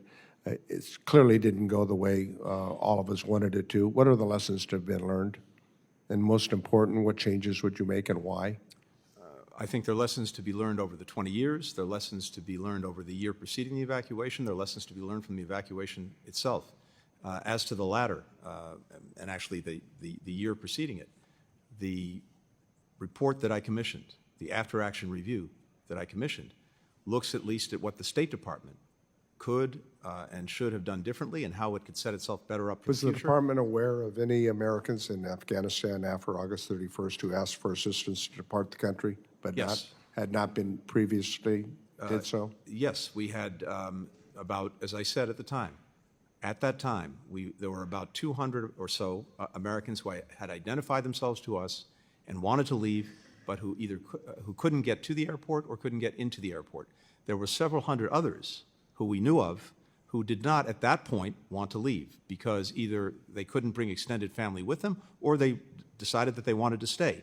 After August 31st, the 200 or so who couldn't get to the airport, we were able to get out.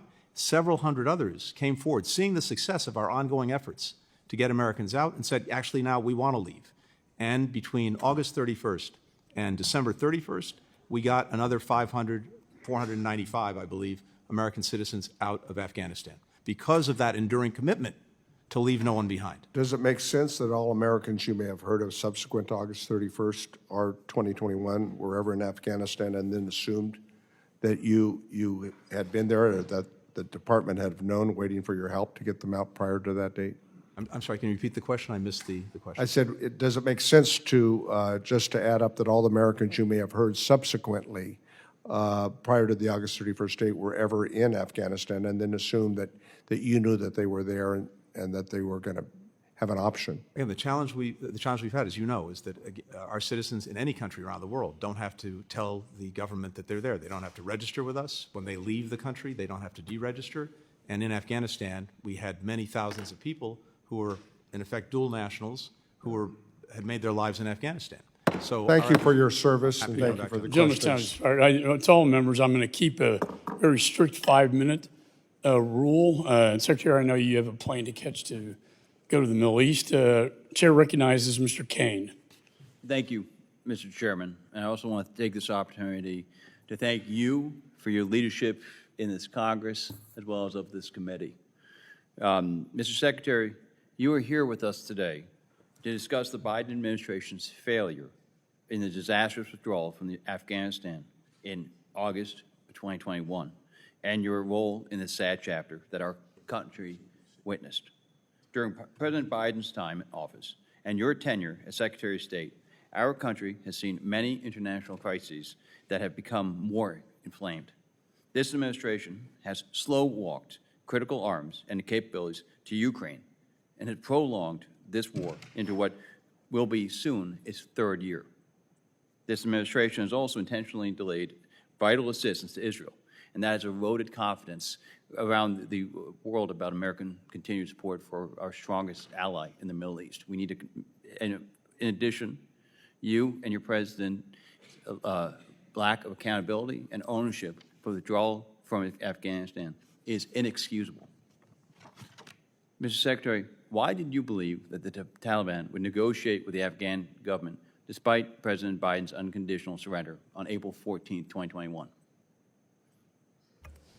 As I said earlier, the Taliban had made commitments under Doha. We wanted to see them fulfill those commitments, including negotiating with the government on a transition. We made every effort diplomatically throughout that period to hold them to that, but it became clear that they wouldn't. And it also became clear that when the deadline expired, the deadline negotiated by the previous administration, they would go back to attacking our forces, attacking our partners, attacking the cities. It would have required us to send tens of thousands of Americans back to Afghanistan. That's not a decision the President is prepared to make. During that entire time, what leverage did the United States have over the Taliban once President Biden announced that he would abandon our allies, no matter what the Taliban's violations of the Doha Agreement would be?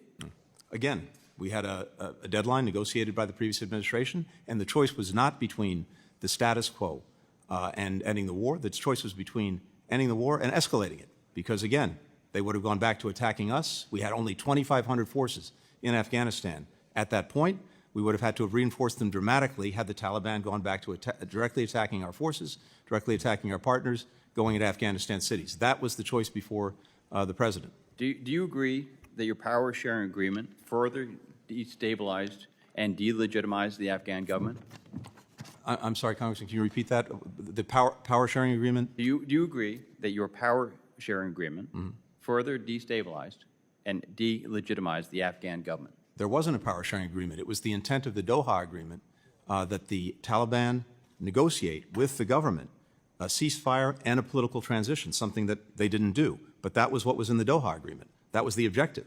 It was clear that didn't happen. That the Taliban was going to violate, and they did. On May 8th, 2021, your State Department held a rehearsal of concept drill with the Defense Department to plan for the withdrawal from Afghanistan. And during that meeting, the military warned against keeping Embassy Kabul open. Your deputy, Brian McKeon, responded, quote, "We at the State Department have a much higher risk tolerance than you guys." Mr. Secretary, it was you who tasked Mr. McKeon with purportedly leading the State Department's NEO planning. Is that correct? I'm sorry, again, I had trouble hearing that. Please repeat that. It was during this meeting where you were, where you were warned not to keep Embassy Kabul open. Your deputy, Brian McKeon, responded, quote, "We at the State Department have a much higher risk tolerance than you guys." Mr. Secretary, it's you who tasked Mr. McKeon with purportedly leading the State Department's NEO planning. Is that correct? And do you agree with his assessment? I can't speak to that conversation or to that meeting. What I can speak to is the fact that starting in April, we worked on every scenario with our colleagues from DOD. We did multiple exercises. We planned out what we would need to do, including in the event of a NEO. And as I said before, the decision to actually initiate the NEO is a collective decision made through the interagency process by all of the cabinet level members and ultimately by the President. The State Department technically initiates it, and it was on August 14th that everyone agreed that we should initiate the NEO. And for reasons that we've discussed before, we didn't want to precipitate a panic. No one believed that the government and military would collapse. We wanted to sustain our diplomatic efforts in Afghanistan. Respectfully, your decision to keep U.S. Embassy Kabul open against military advice put people's lives at risk, and people were killed. And I want to also express my sympathy. It was a collective decision. I want to express my of the sympathy to administration. the families of the 13 service members who were killed at Abbey Gate, who I know many of the Gold Star families are here today. Thank you, Mr. Chairman. I yield back my time. Gentleman yields. Chair recognizes Mr. Almo. Thank you, Mr. Chairman, and I certainly want to thank you for your leadership as I've started my time in Congress on this committee, and I certainly look forward to working with you in other ways in the future. I certainly also want to recognize the Gold Star families, adding to the comments of my colleagues. We are grateful to you. Thank you, Secretary Blinken, for being here today. And thank you for your extensive cooperation with our committee's oversight of the United States withdrawal from Afghanistan. Over the past 3 years, your State Department provided thousands of pages of documents and facilitated countless interviews with many career and political officials. I understand this is one of many appearances that you've had on this topic before our committee, and I can relate. Despite only being in Congress for just over a year, this is my third hearing on Afghanistan in this committee. Unfortunately, for my friends on the other side of the aisle, the quantity of these hearings is not really correlated with the quality of them. Their so-called investigation selectively airbrushed the full picture of what happened in Afghanistan. The report ignores any of the actions that Donald Trump took to negotiate the withdrawal. The report claims we abandoned our allies, but fails to mention how Trump folks left behind a backlog of more than 17,000 applications made by our Afghan allies for special immigrant visas. A backlog that forced President Biden's administration to speed up visa processing, bring in temporary help, and work around the clock to protect our allies during the withdrawal. Of all the errors in this flawed report, its worst sin is that it refuses to let facts get in the way of a good story. The report repeatedly claims the State Department waited too long to initiate the U.S. non-combatant evacuation operation.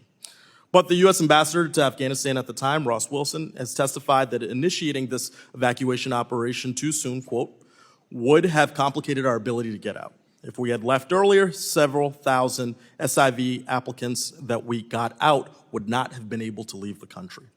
We would have not been able to provide support to American citizens trying to get out. Our eyes and ears about what was happening around us would have been drastically degraded, unquote. Secretary Blinken, do you agree that Ambassador Wilson's testimony reflects the conditions on the ground at the time and after you initiated the non-combatant evacuation operation? Were there any additional steps that you personally took to ensure that our personnel and allies had the help and resources they needed? Yes, thank you. I agree with Ambassador Wilson's assessment. And once the evacuation was underway, the NEO was underway, we surged resources to the embassy, including dozens of consular officers to make sure that we could process anyone getting to and into the airport, American citizens and others eligible to come to the United States. And I have to tell you, Congressman, I have immense pride in the people of my department. I had hundreds raise their hand and volunteer, including dozens who ran into the burning building of HKIA Airport during the evacuation, to look out for their fellow citizens, to look out for our Afghan partners, and to do everything possible to bring them out of harm's way. Yeah. Well, Secretary, I'm grateful for your leadership, and I frankly just wanted to give you an opportunity to correct the record on any claims that we've heard today, and really just communicate some lasting thoughts about this as you depart the State Department. Look, all I can say is we don't have time to go through everything. I think we've addressed a number of these questions throughout this hearing, and I'm always happy to pursue these conversations. I just hope that somehow we can find ways to work effectively together to shed more light than heat on these very difficult issues. I think that's the spirit in which we should approach things. And for my part, I've been determined to learn the lessons from this experience, not only to learn them, but to act on them. And we've made the State Department stronger and better able to respond to crises than it was when we found it or it was during the Afghan evacuation. And I think that spirit is the one that I would hope would apply to everything we do. I've worked so well with so many members of this committee on both sides of the aisle. I hope that that continues even in places where we have deep disagreements. We can question each other's judgments. That's totally appropriate. I hope that we can get out of the business of questioning each other's motives. Thank you, Mr. Secretary, and with that, I yield back. Gentleman's time has expired. I recognize Mr. Lawler from New York. Thank you, Mr. Chairman. Mr. Secretary, have you read this report in full? I have read the executive summary of the report. I haven't read the entire report yet. Okay. I've read the executive summary. I hope that you will take this copy with you on your flight to the Middle East and read it, because this is your legacy. This is your legacy. Starting with the disastrous withdrawal in Afghanistan that resulted in the death of 13 U.S. service members, creating 13 Gold Star families. Families our Vice President hasn't even been bothered to meet with. Then the Russian invasion of Ukraine, the terrorist attack on Israel, the illicit oil trade between China and Iran to the tune of $200 billion under your watch. That is what is funding Hamas, Hezbollah, the Houthis, and other terror networks in the region. China threatening Taiwan. This is your legacy, and this stems from this disastrous withdrawal. So I hope you read the report in full and reflect upon that. You talk about the Doha Agreement. It's conditions-based. This administration had no problem reversing policy decisions that it disagreed with President Trump on.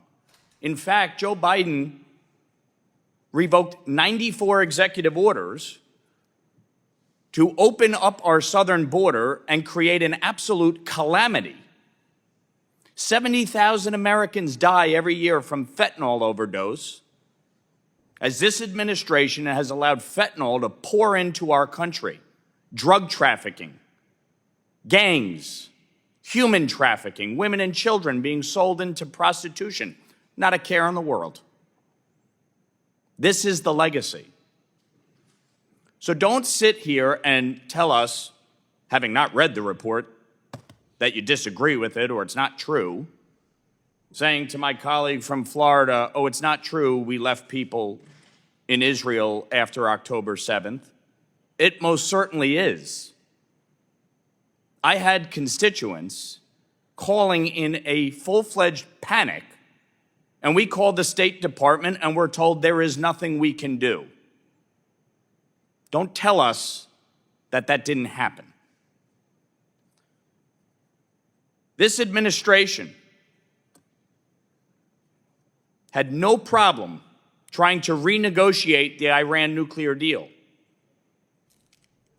No problem lifting sanctions on Iran, allowing for the illicit oil trade. So when you say that the previous administration negotiated the Doha Agreement and therefore we were bound by it, that is complete and utter bullshit. And you know it.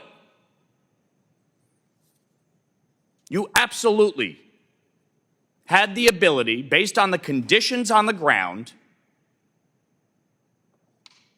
to keep our troops there, to ensure the safety and well-being of American citizens, and to make sure what happened did not.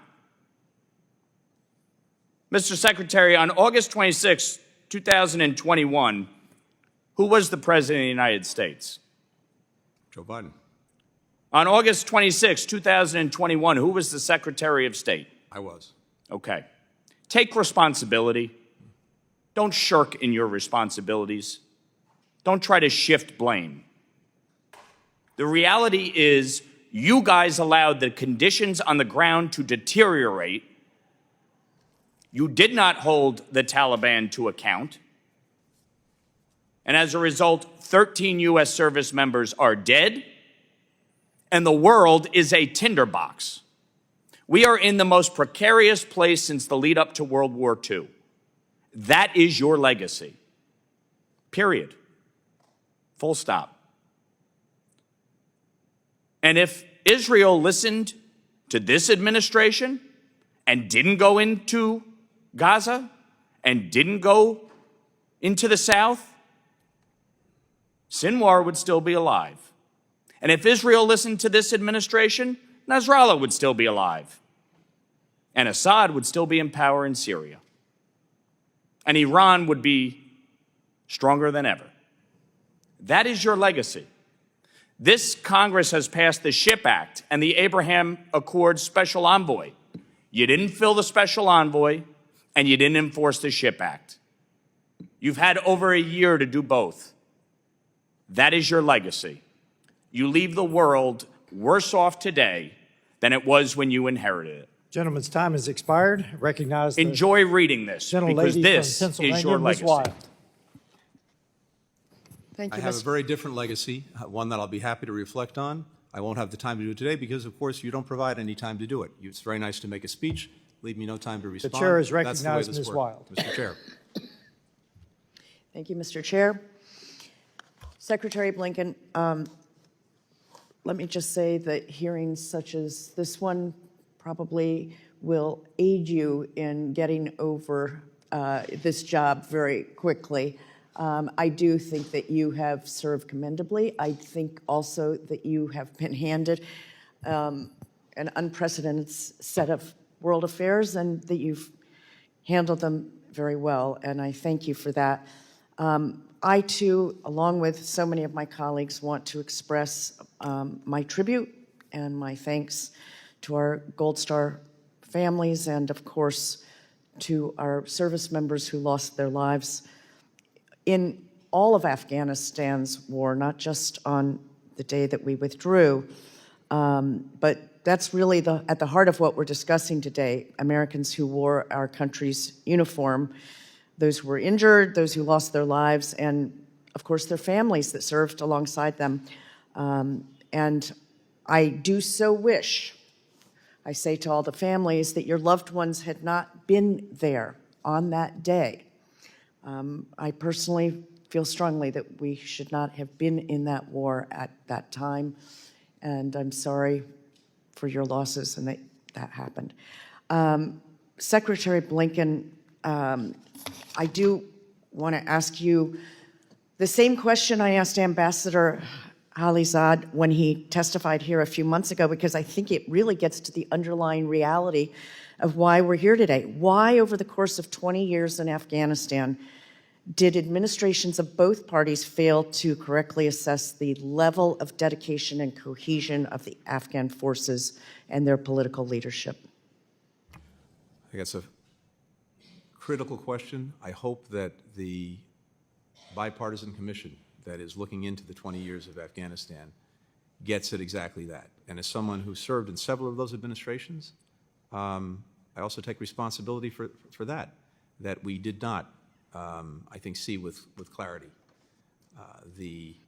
not only the durability of the Afghan government and the Afghan security forces, but see with clarity how difficult, if not impossible, it would be for us from the outside to somehow build a cohesive country and society. And that is something that, as you said, took place over multiple administrations. And I think that is a critical question that we get a better understanding of. And my hope is that the Commission will look into that.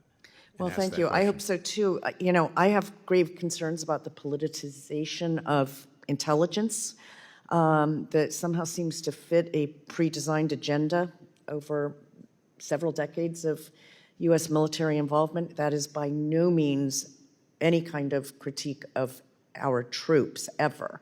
It's the people who are making decisions at a much higher level. And I worry that we have a cherry picking of intelligence and data. And I hope that's something that the Commission will also look at, because I think it's vital to make sure that we don't end up in any more forever wars. How do you account, and I know we're running out of time, but can you comment on the intelligence failures specific to Afghanistan? Look, I think this is collective, which is to say the State Department had knowledge and perspective on this. The Defense Department, having worked with the Afghan military for 20 years, had perspective and knowledge, and of course the intelligence community did. So the judgments that we reached, I would say, were collective judgments.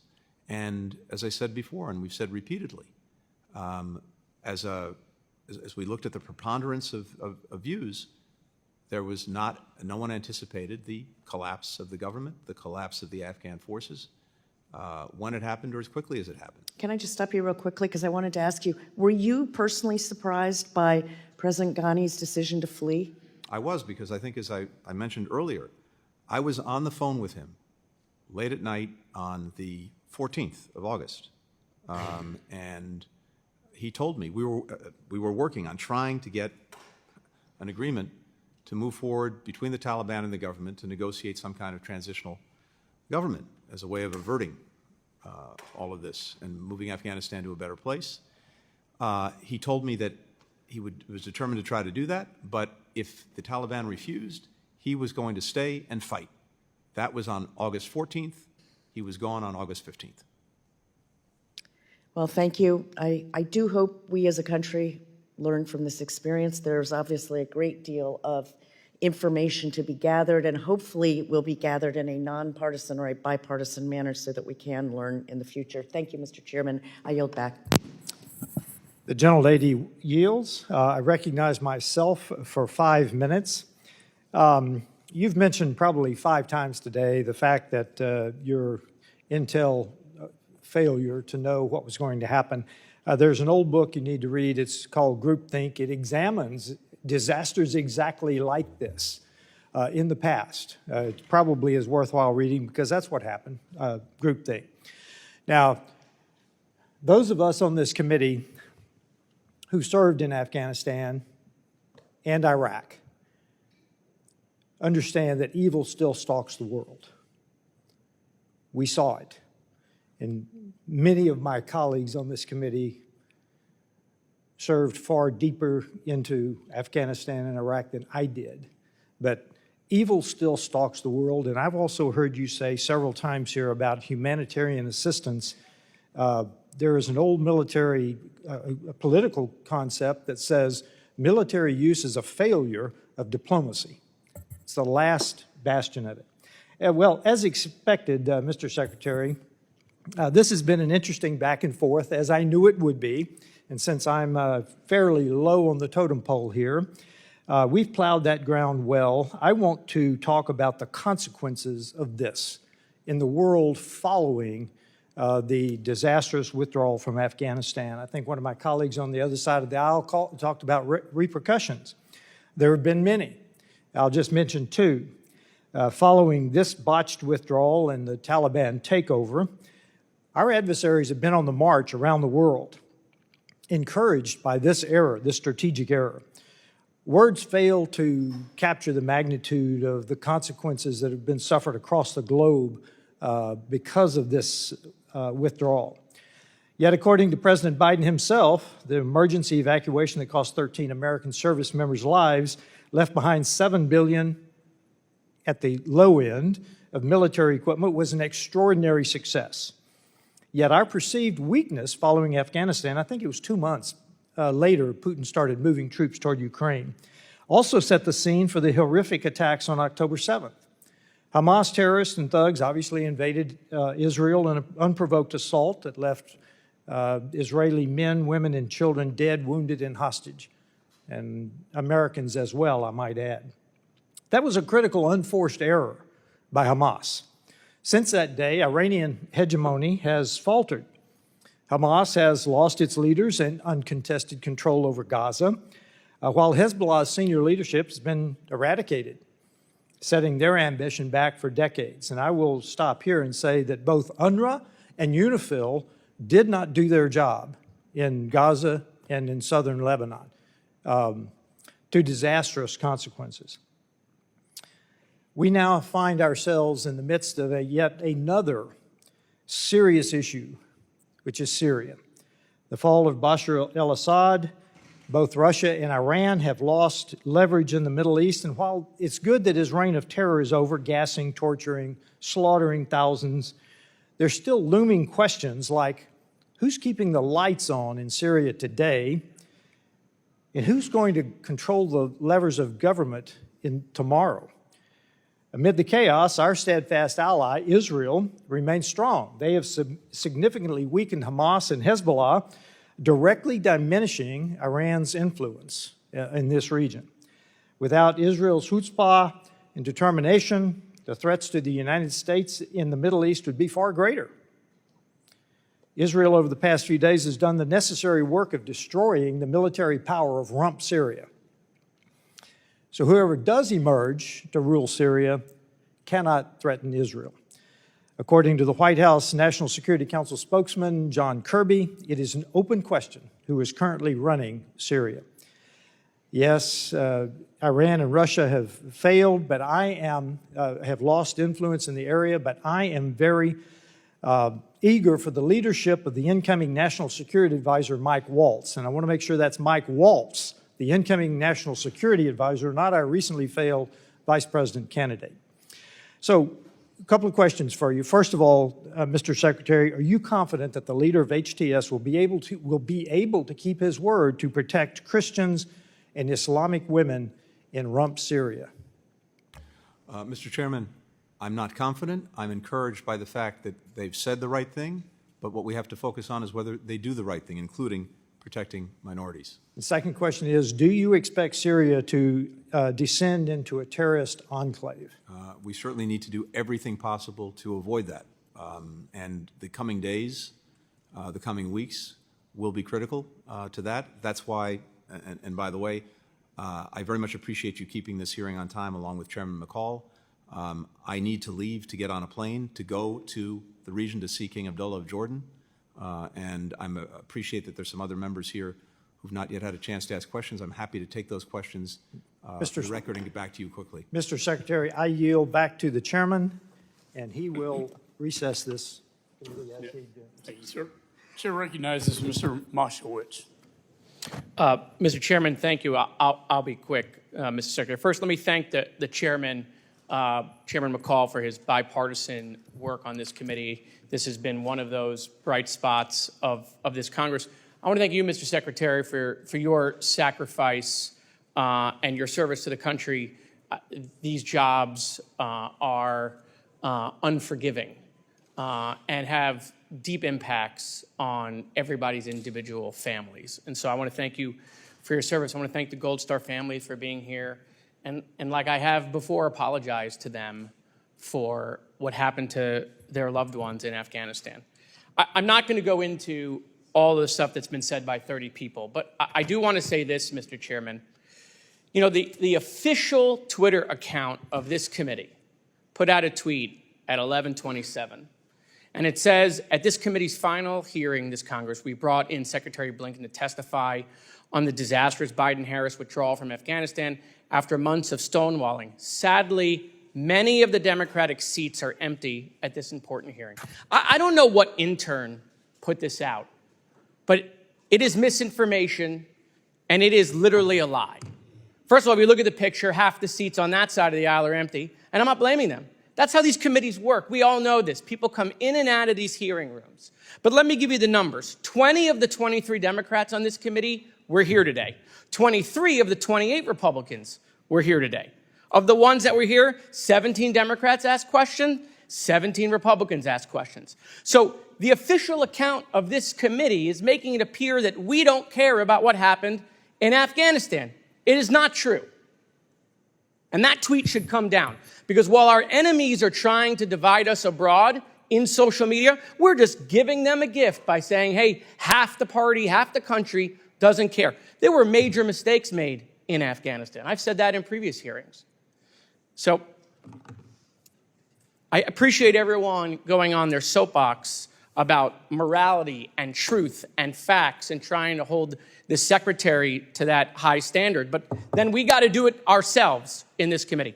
Mr. Secretary, a lot of things were said. I know you have to leave. I just wanted to give you the balance of my time to close about your legacy. Thank you. Look, I have to leave it to others to make those judgments. But from my perspective, we have worked from day one to re-engage, re-energize, and even reimagine our alliances and partnerships around the world.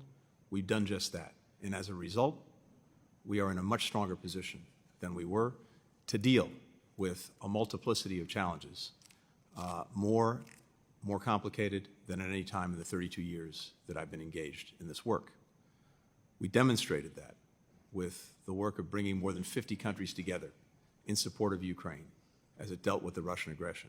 We've demonstrated that in building extraordinary convergence that we've never seen before in terms of purpose and action when it comes to dealing with the challenges posed by China among European allies and partners and among partners and allies in the Indo-Pacific and beyond. We've seen that in bringing countries together to tackle everything from COVID to fentanyl to food security. Across the board, that's a result of our engagement, of our diplomacy, of bringing countries together in common purpose and in ways that advance the national interest. That's how I've seen it. Others are free to make their own judgments about it. But I think in doing that, one of the sources of our strength and success is the ability to work closely with Congress.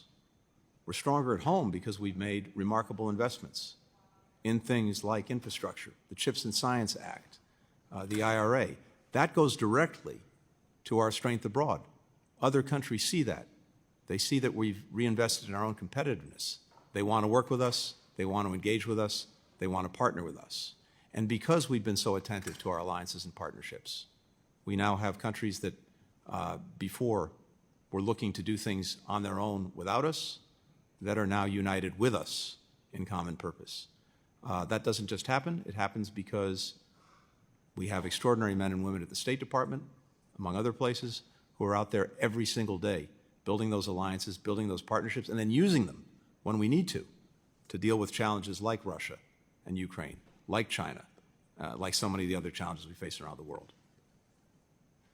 Thank you. Thank you. I yield the balance of my time back, Mr. Chairman. Gentleman yields. Chair recognizes Mr. McCormick. Thank you, Mr. Chair, and thank you for being here, Mr. Secretary. I know that your main responsibility as a secretary is to execute the president's foreign policy.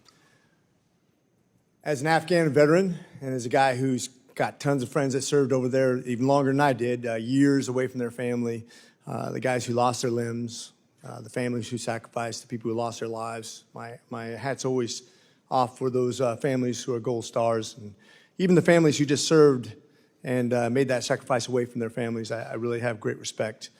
I know we were there for about 20 years in Afghanistan, so you can't take responsibility for 20 years, but you can take responsibility for those 4 years.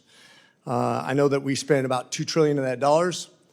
A lot of that wasn't on your watch. That's also a lesson learned that we had to live with. I know 2,462 lives roughly passed because of that war. that we sacrifice as Americans, but most of those not on your watch. What I do want to hold you and our leadership accountable for is the stuff we left behind, very specifically. Yesterday, I had the ambassador of Pakistan in my office, and we were talking about terrorism in his nation and how we create stability in that region. I'm a foreign affairs guy that's my region. And they've had over 600 terrorist attacks in their nation last year, and I was like, why? Why so many? He said, because a lot of the weapons that we left behind in Afghanistan are now being used for attacks in Pakistan and other areas around there, and it's munitions we left behind.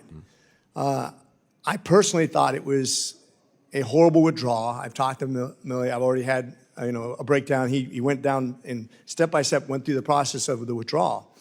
But quite frankly, it wasn't just the $4 billion of our troop supplies that we left behind, but the $90 billion that we had given to the Afghanis that was then used now to sustain their country and the evil empire that's basically spreading terrorism throughout the region. I don't really accept the premise that they're not harboring bad guys. I know we have terrorist cells there. I know that they're training. We've been briefed on that. We don't need to get into the specifics, but I quite frankly think in a real sort of way, the equivalent of equipment that we left over there, which is probably similar to what we just gave to Ukraine in aid. And then to fight a first world army, the Russians, is now being used to spread terrorism throughout the world, and that's on us. The United States is literally sponsoring terrorism around the world using the weapons that we gave to them we didn't hold accountable for. And one thing we learned in the military, whether it was 16 years in the Marine Corps, 4 years in the Navy, or training with the Army, accountability is our first step. We take responsibility for what we do. How would you answer to that? So two things, Congressman. I very much appreciate the question. First, the weapons you're referring to built up over 20 years. The hard reality is that in order to avoid extending the war, escalating the war, sending tens of thousands of Americans back into Afghanistan, would have been impossible to take out all of those weapons, all of that equipment. Much of it was dismantled or otherwise made inoperative. Much of it that remained is almost certainly inoperative because it had to be maintained and they don't have the capacity to maintain it.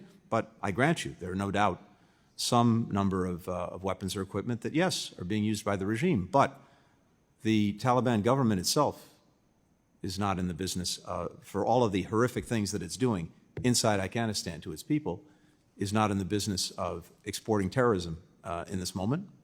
And that, at least, is a good thing. And so I don't see this equipment, such as it is, being used for that purpose. It is very regrettable that equipment was left behind, but I think it's a reality of 20 years, trillions of dollars of equipment to the Afghans. So I would disagree with one premise, and this is where I think the crux of this is used, because I want to learn from this. We should never set a date or a time to be political about anything we do. This is about the survival of our troops, what's best for our investment, return on investment. And I think we got locked into a date. If I could learn anything from this, we got locked into a date, let us make some really bad decisions planning-wise that left a lot of equipment behind. And quite frankly, when I was there, we had fewer people there than we have Spain. We never fought a war in Spain. And we're so in a hurry to say, I want this feather in my cap that I got out of Afghanistan, that we forgot to do it right. When you forget to do it right, shame on us. And I think we should never be locked into a date or a time or a situation where we're not in control, because we are the biggest, baddest country on the planet. And shame on us for not doing it right, because I think that costs us a lot of reputation. With that, I yield. Gentleman's time has expired. We're going to try to keep this brief. I know the Secretary has to go to the Middle East to meet with the King of Jordan. Mr. Moran from Texas is recognized. Thank you, Mr. Chairman. Mr. Secretary, thanks for being here today. I want to start where Mr. Moskowitz left off just a second ago. Speaking about the withdrawal, he said, and I quote, "There were major mistakes made in Afghanistan." First of all, do you agree with that statement by Mr. Moskowitz? I do. Could you specify the mistakes that you believe were made in the withdrawal from Afghanistan? Yeah. I think the most fundamental mistake was, again, not recognizing that the fragility of the Afghan government, the Afghan security forces, and not anticipating across the government, and I take responsibility for this along with the other departments of government, in recognizing that there was a potential, more than the potential, likelihood of very quick collapse by both the government and the security forces. How would you advise a president in the future under similar circumstances to do something different? What different advice would you give to him or her?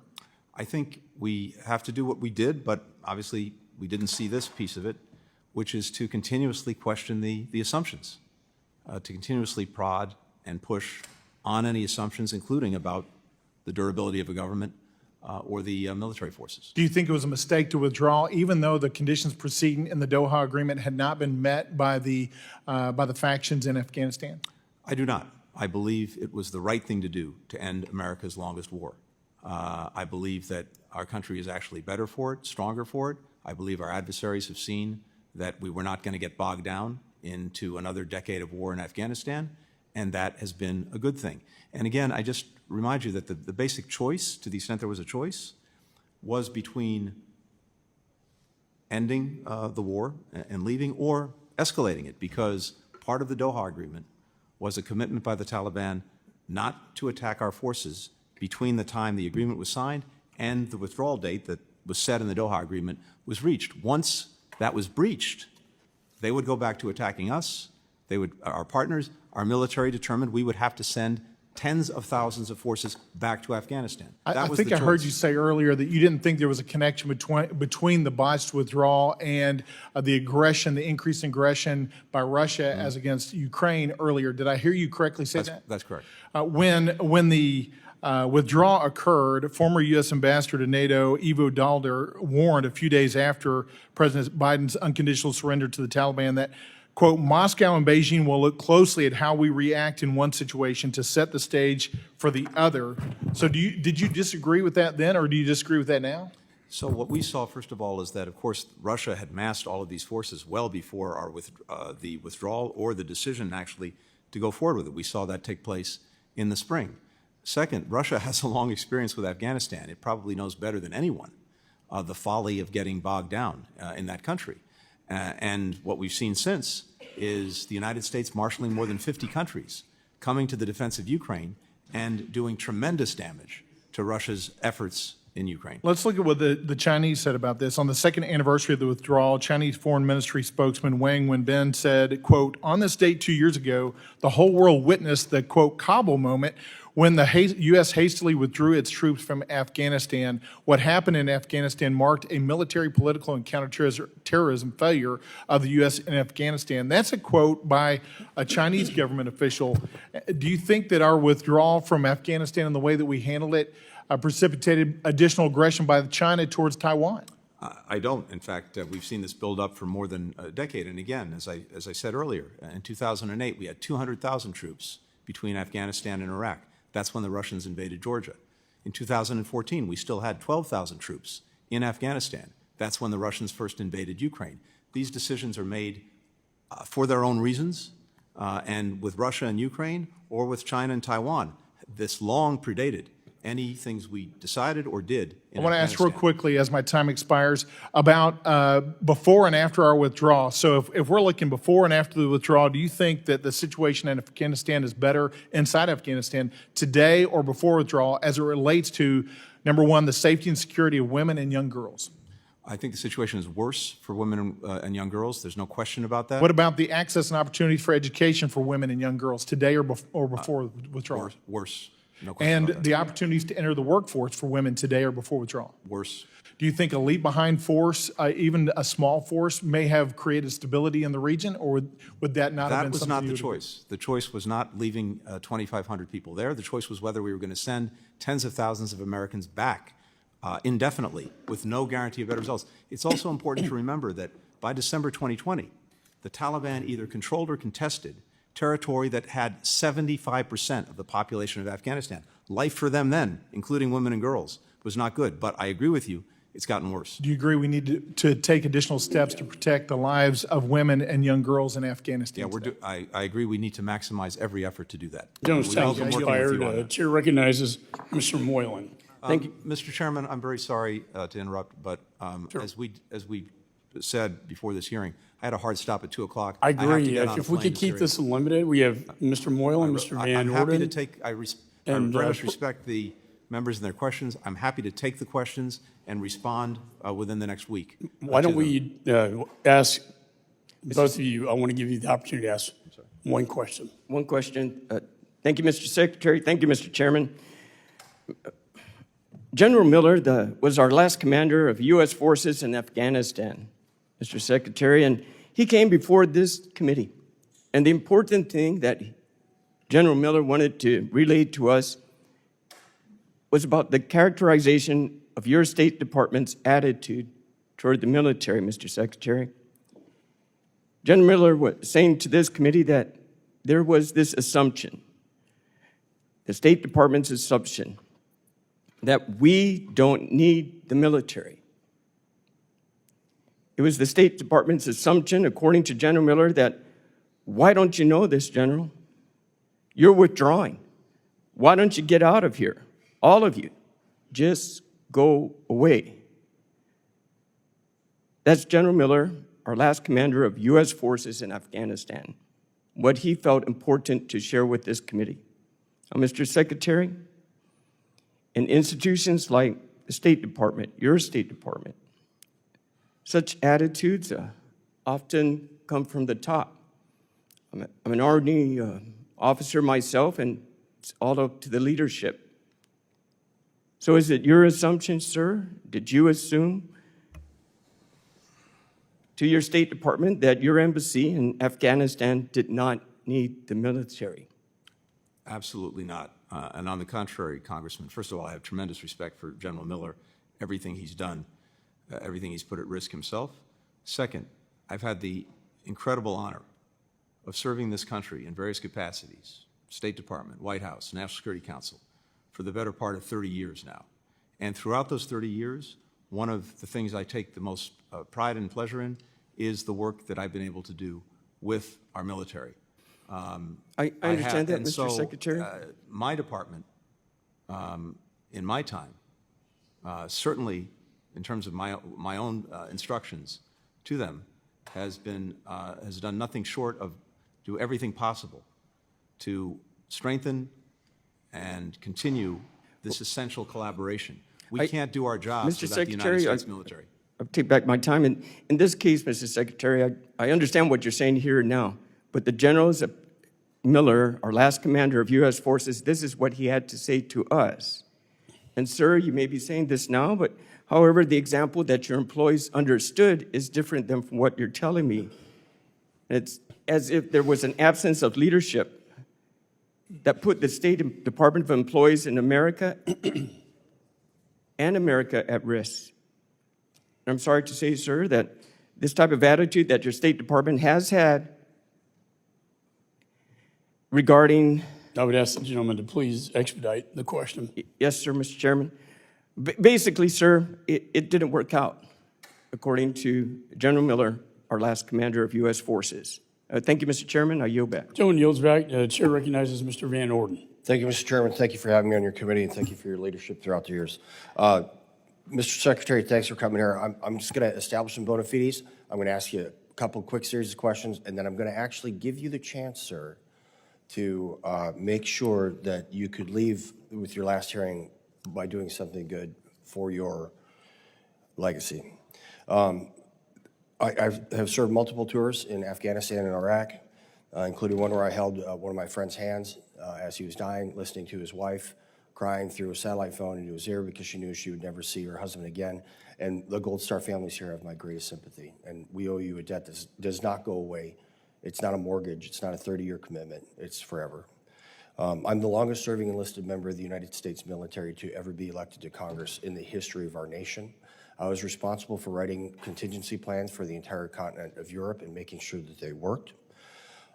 So with that said, I mean, I want you to know that because a lot of the stuff that you said to my colleagues is either not true, and that's either on purpose or due to incompetence.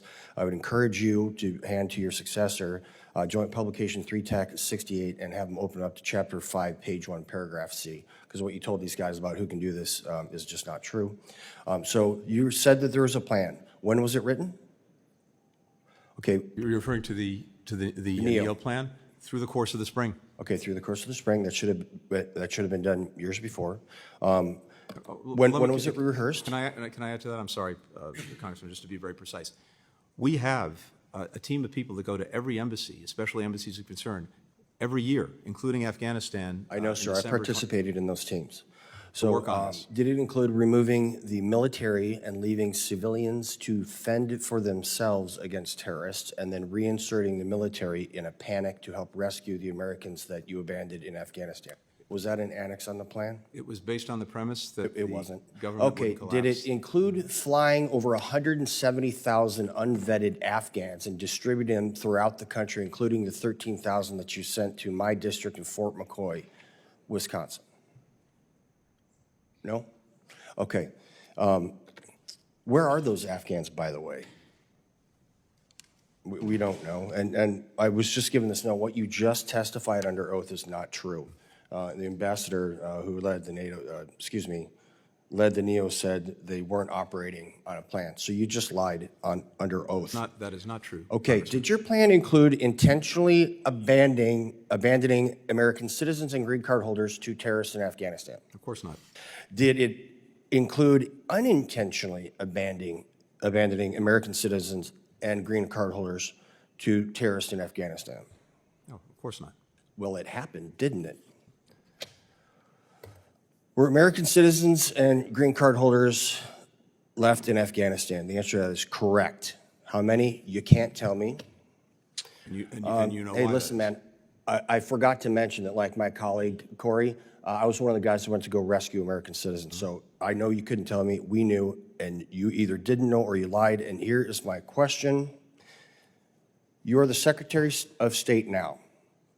Can you, with Secretary Mayorkas, grant a green card to someone who can absolutely 100% be verified for saving hundreds and hundreds of American service members and risking his life for over a decade, who is currently here under humanitarian parole? Can you guys do that? I would be happy to work with you on that. His name is Azizullah Aziz. Happy to pursue that with you, Congressman. Thank you very much, sir. And I'll tell you right now, you get this done, it is going to go, it's going to be one of the best things you could possibly do to redeem your reputation and your legacy as Secretary of State. And with that, I yield back. Joan yields. Let me just say thank you, Mr. Secretary, for being here. I want to thank you for your service as well. I think you'll be pleased to know this will be the last time you'll appear before this committee as Secretary of State and me as Chairman. And there's been a lot of talk about legacy. I know we've been working on legislation together called the Overseas Crises Response Implementation System and Immediate Strategy Act, or Overseas Crises. I hope that could be part of your legacy and mine as we close the chapter on Afghanistan, sir. And I wish you Godspeed to the Middle East. And again, thank you for your service. Pursuant to committee rules, all members may have 5 days to submit questions. Without objection, the committee stands adjourned.